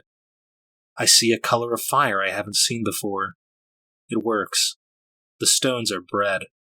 Mother laughs. Mother leaves and I eat the bread. It's wonderful, just like my favorite bread from Tony's.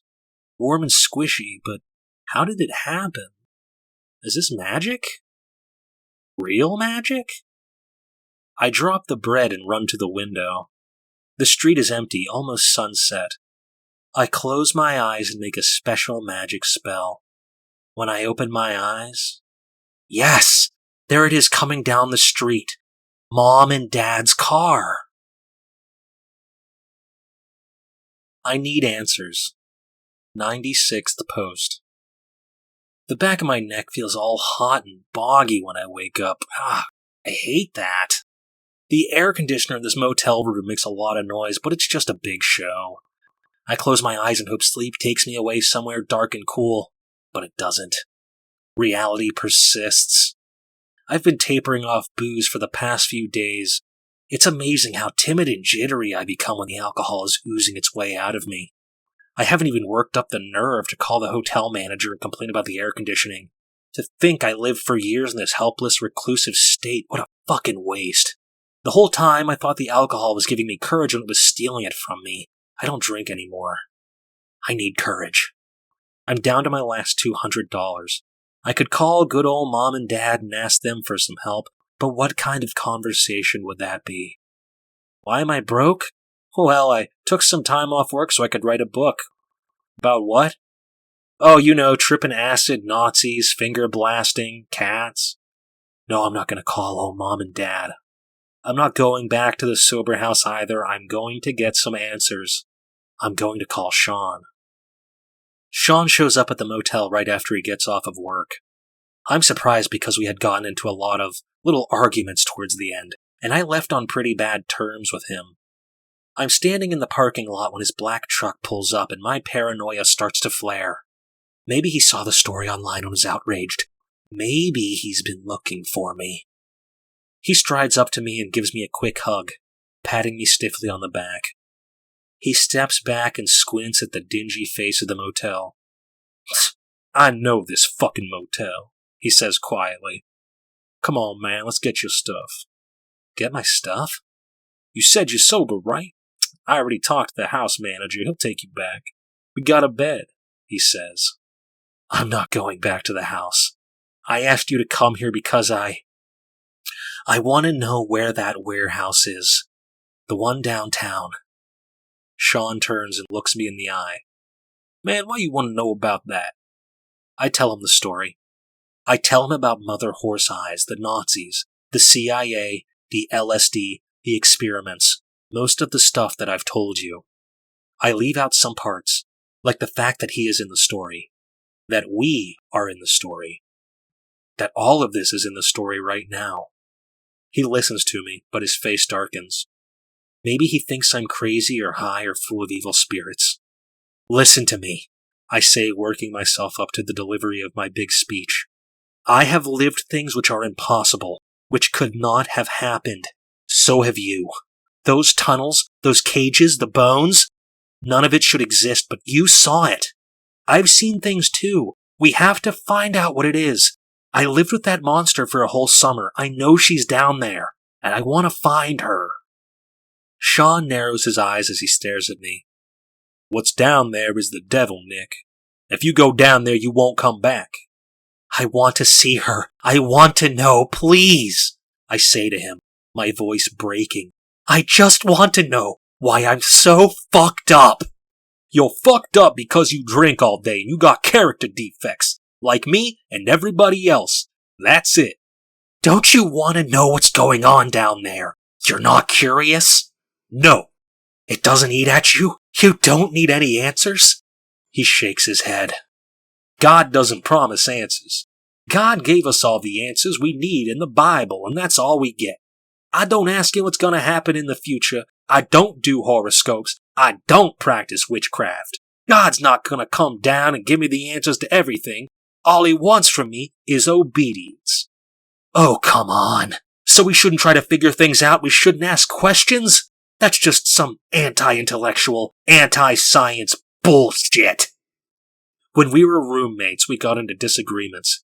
He would start quoting the Bible at me, and I would start picking at him with snide intellectual arguments, using as many big words as I could. We're falling back into the same dynamic. Anti-science? He says. Shit, I'm not saying don't be a scientist. I'm saying don't go into a tunnel with fucking bones on the walls, man! I find myself laughing at this. He smiles with me. For real though, man, it's dangerous, he says, the smile fading. I look out across the crumbling parking lot. Long evening shadows are drawn across the asphalt. Man, I don't know, I just feel like if I could figure out what happened during that summer, then maybe I wouldn't be so fucked up.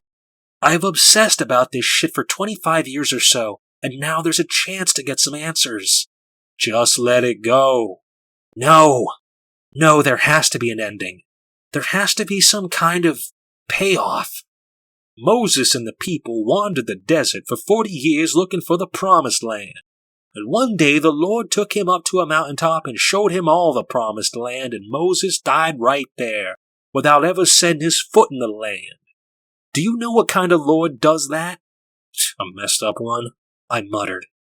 The Lord knows that we are generations. Man is of few days. Generations might pass before we get any answers. For the last 10 years, I've been living like the world might end any day, but I'm not doing that anymore. I have to remember that we know neither the day nor the hour wherein the Son of Man cometh, and that's why I'm going back to school and all that.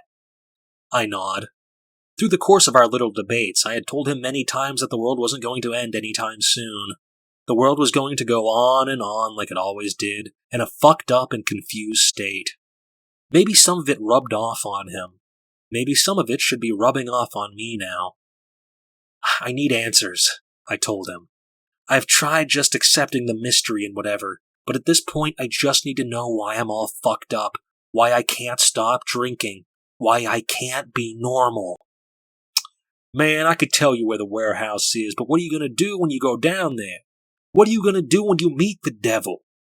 I haven't told him that part of the story. It's a part I'm not sure I really believe myself. I think I've been given reason to believe that whatever is down there, I can destroy it. Mother's in the kitchen. Do you know what she's cooking? 97th post. As soon as I see the car, I rush downstairs. Mother is in the kitchen making noises, but I run right by her. Outside, the car pulls into the driveway. I run to it smiling, but I slow down. Something is different about the car. Whose car is this? The door opens. I stop. Dad gets out. He's got that grumpy look he usually has. He's wearing his pajamas, but they have no buttons. Mom gets out of the car too. She comes out of the same door. She's wearing her blue dress. I start to cry and run to her and hug her legs.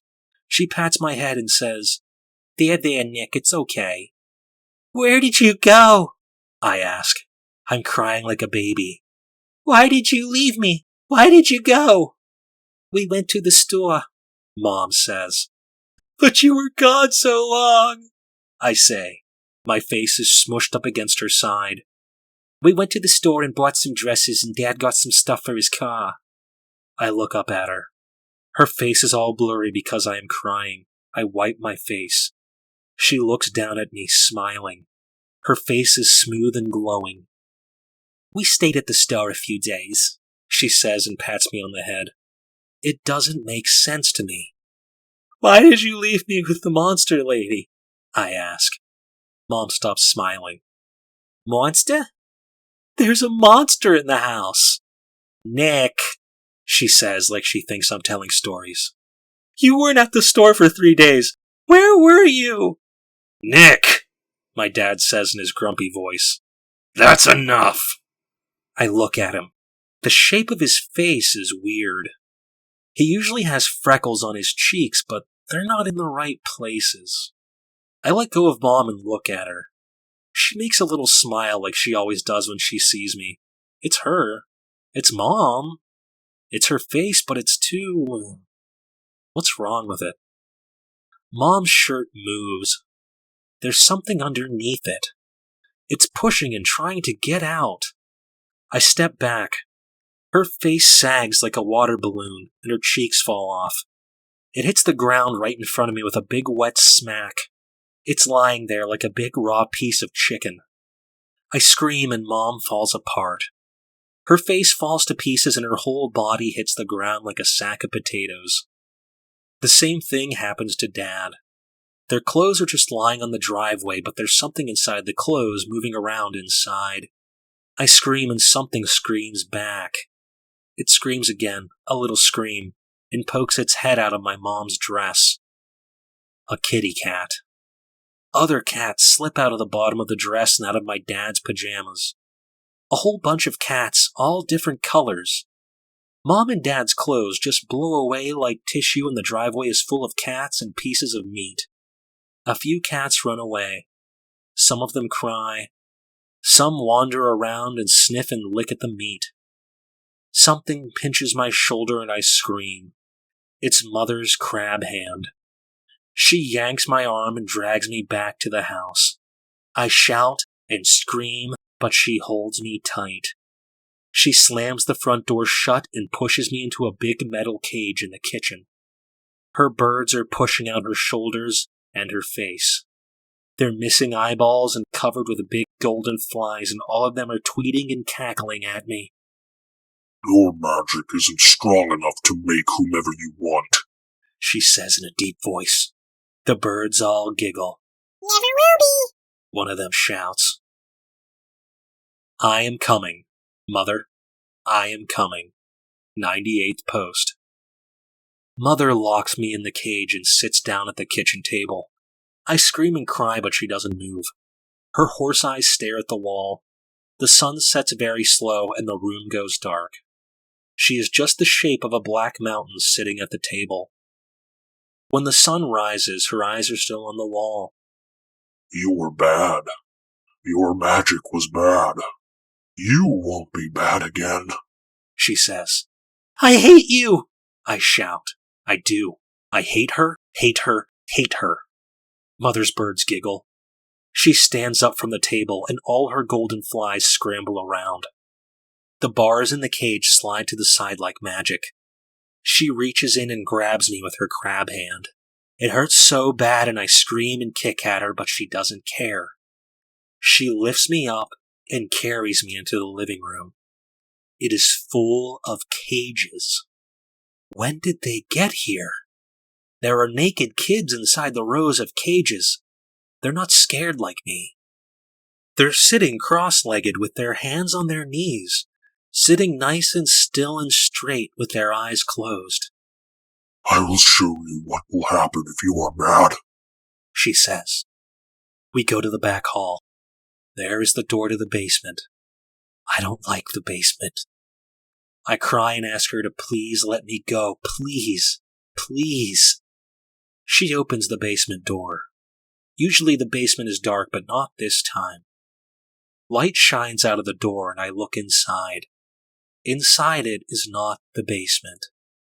It is alive. Grim stuff of the news lately. Gunshots popping off like fireworks, people scrambling through shaky footage, cops dead in the streets. It hit 100 degrees today. It's supposed to be 100 every day this week. What a strange summer it's become. Nobody can agree on the truth. They say the media is ignoring the problem. They say the media is creating the problem. The protesters are the problem. The cops are the problem. The whole thing is a false flag operation so Obama can take our AR-15s away. It's a false flag operation so they can crack down on Black Lives Matter. Chemtrails crisscross in the sky. Conspiracy theories clash in the comments section. Single women in your area want a date now. Across the ocean, they're crucifying people again. I feel so much different than I did in the spring. Less optimistic. I thought maybe I would achieve the dream of publishing a novel and, gee, wouldn't that be neat? But now I don't feel any excitement about it at all. Whether I publish something or not, I'll still be this friendless little specter holed up somewhere sneaking drinks. Money is pointless for a recluse that never does anything, and fame? A bicycle for fish. There is nothing in my future. I'm going back to the past, and I'm going to kill it. Mother doesn't care what I do so long as I don't bother her. I make sure not to bother her. When she comes into a room, I sneak out quiet as a mouse. I never go into the room with cages. I never ever go near the basement. I just stay quiet and make sure not to get into trouble. I've been practicing my magic, doing small secret things. I make bread for myself out of stones. I make yummy cookies. My stuffed animals walk around and do fun things. My trucks race around a little track I made. Magic is a lot of fun, but I'm afraid of making Mother mad. How long will Mother stay here? Will it be forever? I think it will be forever. It makes me cry when I think about it. I can't even think about Mom and Dad for a little second before I start to cry. I came up with a neat idea. Lately there are a lot of ideas in my head, like a crowd of people all talking at once. One idea was very strong and clear. I tried to bring Mom and Dad to the house, but I couldn't do it right. My magic fell apart and they turned into stupid cats. It's because Mom and Dad are on the outside. I can't make them do things with magic. I'm not strong enough. But I can make myself do things. Sean told me where the warehouse is. I am going down there. I am being called. By the shape of my entire life, I am being called. The story must end this way. Mother will be down there, and so I will try to destroy her. I thought about bringing some kind of weapon, but what good would a weapon be against her? She who is everything, who has shaped my life across time and space. I feel exactly like I do when the evening comes. I have woken up so many mornings swearing I won't drink that day, but 7 p.m. comes and I am walking to the store, feeling none too wise, and I don't want to be walking to the store, and I know I'm making the wrong choice, but my feet keep moving me closer and closer. I know what I am doing is wrong, but I'm doing it anyway. I am coming, Mother. I am coming. So long, and thanks for all the chitinous cruciforms. 99th post. I am being changed. Mother's lessons are teaching me things, transforming me. At night I lie in my little bed eating cookies and watching the ceiling, and then the seams open up and, wow, look at what's behind them.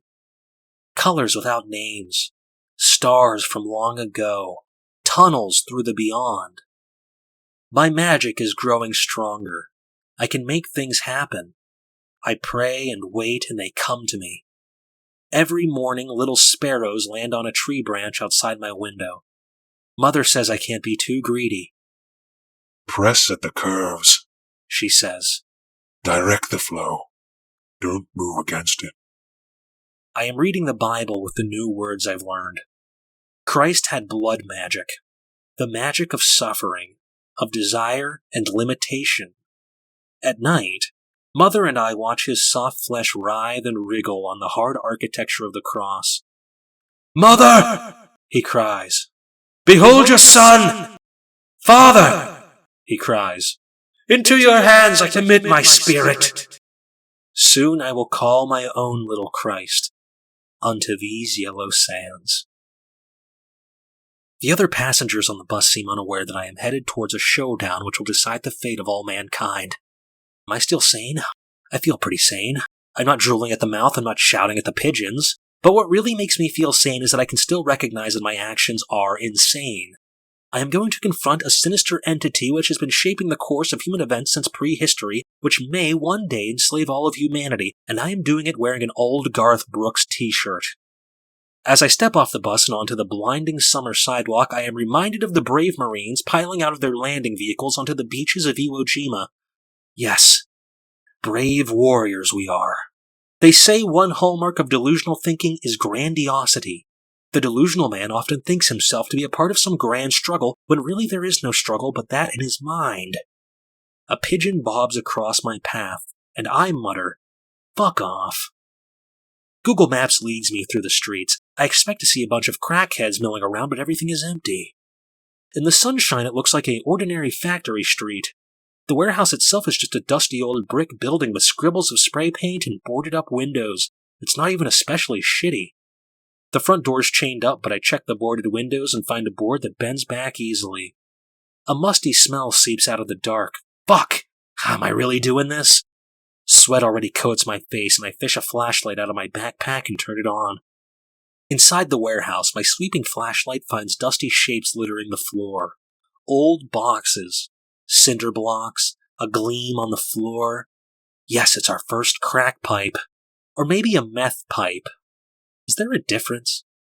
Listening to people in the rooms has made me feel rather worldly when it comes to drugs, but it's all been secondhand stories. What do I really know? Sean said there was a flight of stairs that led down to a door.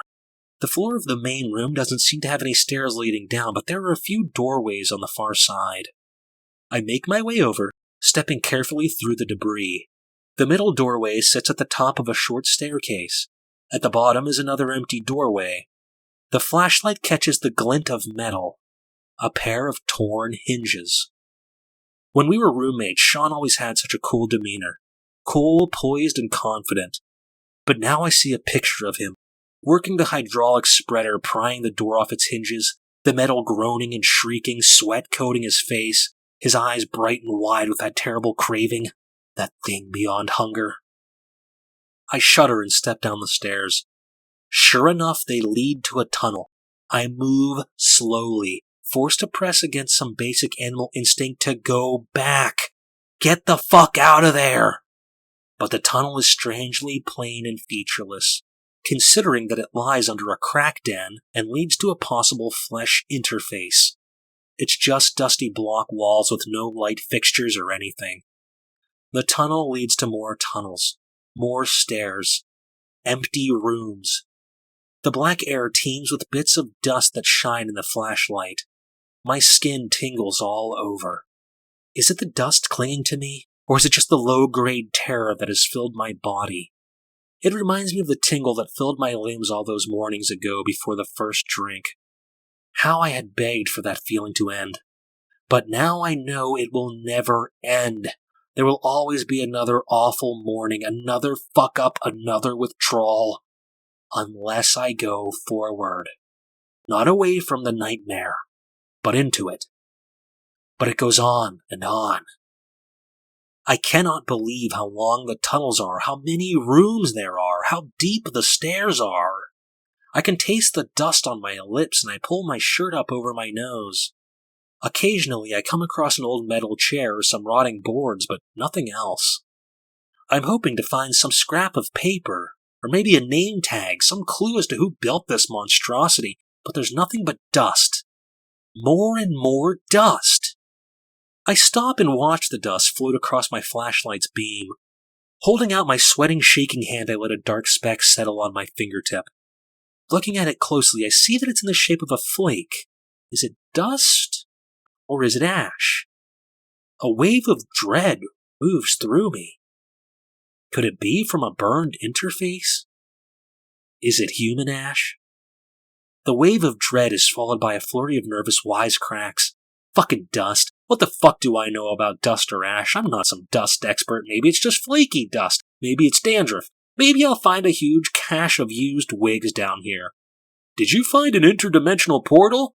No, but these wigs are in pretty good condition. Look, we got a mid-60s Dusty Springfield here.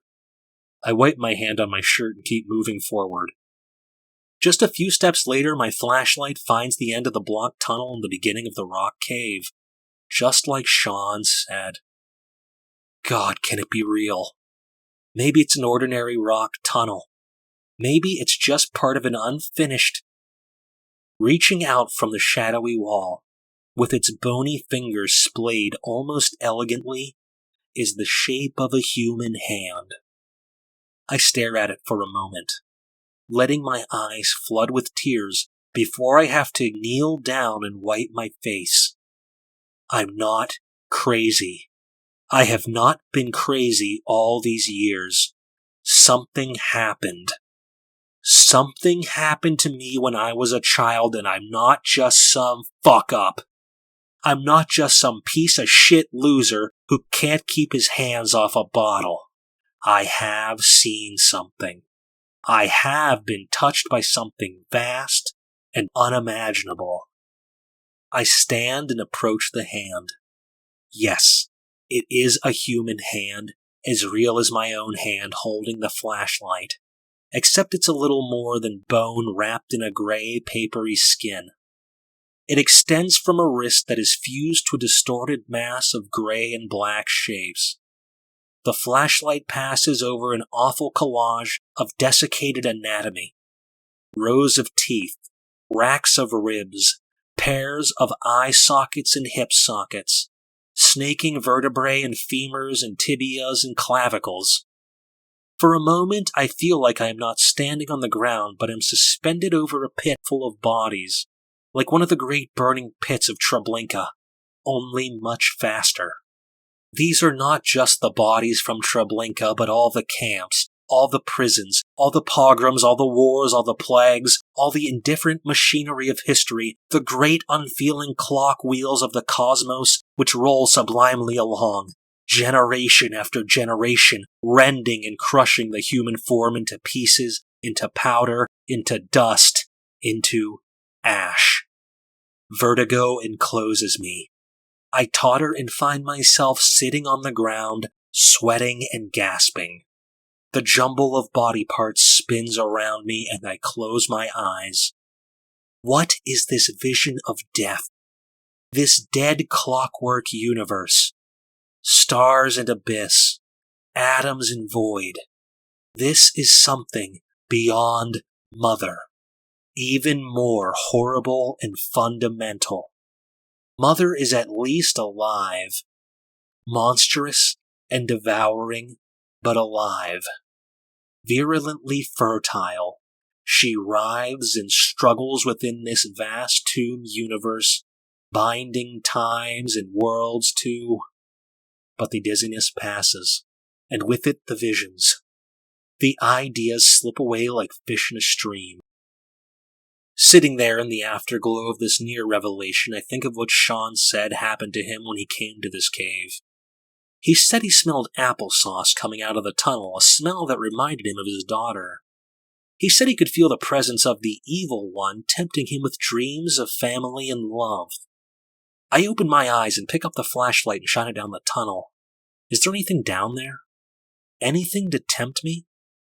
The flashlight catches awful shapes along the walls, extending on until the beam of light fails. But I don't see anyone in the tunnel. I don't sense anyone waiting for me. And I don't smell anything but dust and ash and... cookies. Little sugar cookies. Oh my God. I remember. They were like the ones my mom used to make for me, but not quite the same as them. These were the ones I used to make for myself, out of stones. The memory of it comes flooding up to me so hard that again my eyes are full of tears. Christ, I used to sit in my room with stones and turn them into cookies. I tried to make them like Mom's cookies, but they always tasted a little different, and that made me miss her even more. Impossible. Completely impossible, and yet real. Real and floating in the darkness before me. I stand and brush myself off, There is something at the end of the tunnel waiting for me. Good or evil, it will be an answer, a resolution, an end. I walk into the dark. I say my prayer and look out the window. For a long time the street is empty, and then he comes walking down the road, carrying a flashlight even though it's light out. I rush downstairs. Mother is sitting at the kitchen table. I think of saying goodbye to her, but the gleam in her eyes tells me there is no need. I go into the dim little front hall. A beam of daylight is shining through the peephole. There's a knock on the door. I wait. The knob turns and the door opens. This is it, the beginning. I walk into the light. Of the Song of the Seed of Exiled Israel, 100th Post. We have to take back the world to free it from Mother and let it be born again. It's our world. Either it was made for us, or we were made for it. Either God designed it and bestowed it upon us, or we slowly evolved according to its rhythms. Either the glove was made to fit the hand, or the hand was made to fit the glove. Either way, it fits. Either way, we were meant to live among the trees and the grasses and winds and sunsets, not to live in these stinking steel pipes, staring at this empty blackness as our power cells slip into entropy. We were meant to be eternal, to strive to live forever, to pass ourselves down, however imperfect we may be, so that something of us remains in future. We weren't meant to be living in some plastic coffin, flicking our endorphinic clits until we decay into the point of hopelessness. We were meant to roam the lands, to wake up with the sun, to smile at the warm air and to take shelter against the cold and the dark. We weren't meant to live in this eerie half-light, where there is no true sun and no true setting of the sun, no real cold and no real warmth. Moses traveled through the desert with his people for 40 years and died before his people ever reached the promised land. Some would ascribe this to the cruelty of God, but you must understand, in this incident, God showed in his great and wondrous mercy. He showed that a man's acts can live beyond himself, that a man is not here to fulfill his own whims but the higher call of history, which stretches far beyond a single man's life.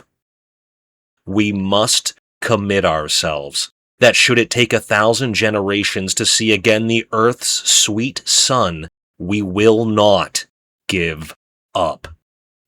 For we do not seek reward for ourselves, but we seek to simply become part of the long and unknowable flow of righteousness, mere atoms in the water in the stream of the sweet river Jordan, not rewarded in this life, but rewarded in our connection to what is beyond this life.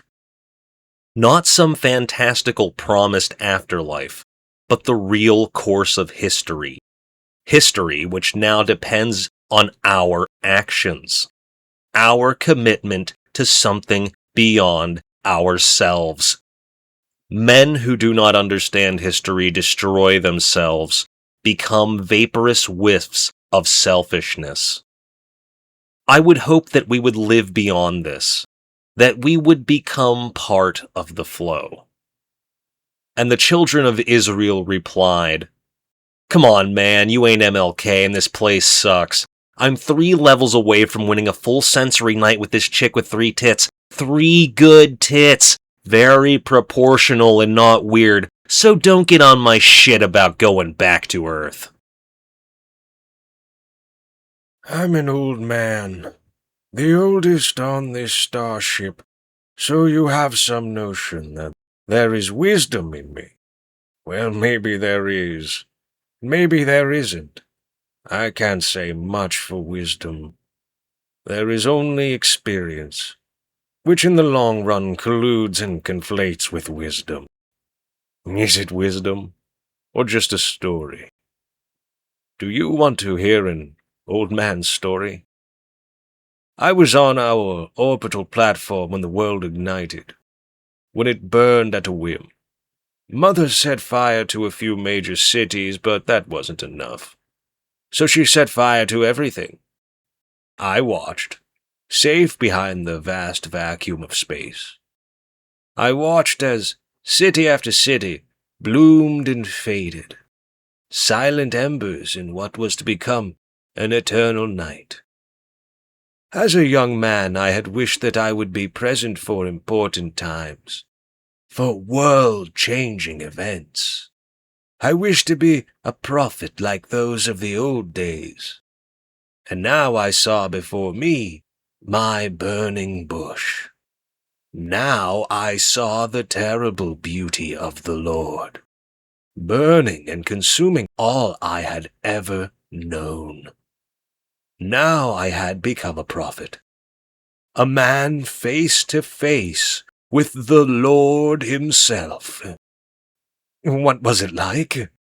It was beautiful, truly beautiful, beyond man's conception. Moses stared into the flames of a burning bush. I stared into the flames of a burning world. But what difference should it make to a God who is eternal? Avoid prophecy, eschew revelation. When the Lord calls, bow and turn your eyes down. This, if it is wisdom, is the best advice I can give you. I have to admit, with no small amount of shame, that I've always been perversely titillated by the Nazis' depravities. That's why I wrote the Treblinka segment in the rather lurid style that I did. When I look at the old pictures of the Nazis in their nicely pressed uniforms, I can feel the austere pride with which they wore them. I can feel the almost sexual withholding of human compassion that accompanied their crimes against their fellow human beings. To button up your nice, crisp jacket and step out onto the campgrounds, to strip other people of all their clothing, and then strip them of their lives, well, this must have been a thrill. One of the deepest and sickest and darkest thrills a human can experience. People have been slaughtered by the millions in various atrocities throughout history, but the Nazis brought a certain orderliness to it, a pristine hypocrisy which has not been matched before or since. The fusty cravats of American slaveholders, the drab tunics of Chinese and Russian communists, the sweaty overalls of the Khmer Rouge, none of them can incite that sick and awful delight that the SS uniforms incite. The ancient Jew, as the Nazis saw him, with his stories of shepherds and wine, with his beard and his curled sidelocks, with his insistence on the value of God and history, with his lawyers' offices and jewelry shops, must have seemed the perfect target for destruction. For the Jew was both more modern and more ancient than the Nazi. In the West, at least, he lived in the cities and earned money through what we now call the knowledge economy. But he practiced a faith far older than all others, save perhaps Hinduism. For a set of sociopaths bent on creating an entirely new past and a new future, the Jew, through entirely no fault of his own, was an ideal vessel for their hatred. With their runes and their silly firelit ceremonies and all of Himmler's invented lore, the Nazis made their claim to ancientness, but compared to the Jews, it must have all looked rather amateurish. And wasn't this at the root of anti-Semitism throughout the ages? As the centuries passed, Christianity was able to assume the prestigious mantle of ancientness, but to know there was something still more ancient, something which rejected their claims to majesty, it must have rankled. And so the centuries of killings. The Nazis wanted to own the past and the future. They wanted to bend both of them to the throbbing will of the Fuhrer and his obedient Volk. but the past cannot be owned if it is still alive. To build a pristine new future, the past must be destroyed and made remote. It must be argued that at some point in time, the flow of history was interrupted, that we have become decoupled from our glorious past, that it does not currently live among us, that the eternal flow has been diverted and must be restored. Though I hope it doesn't need to be said, I feel I should make it clear that I reject anti-Semitism in all of its forms.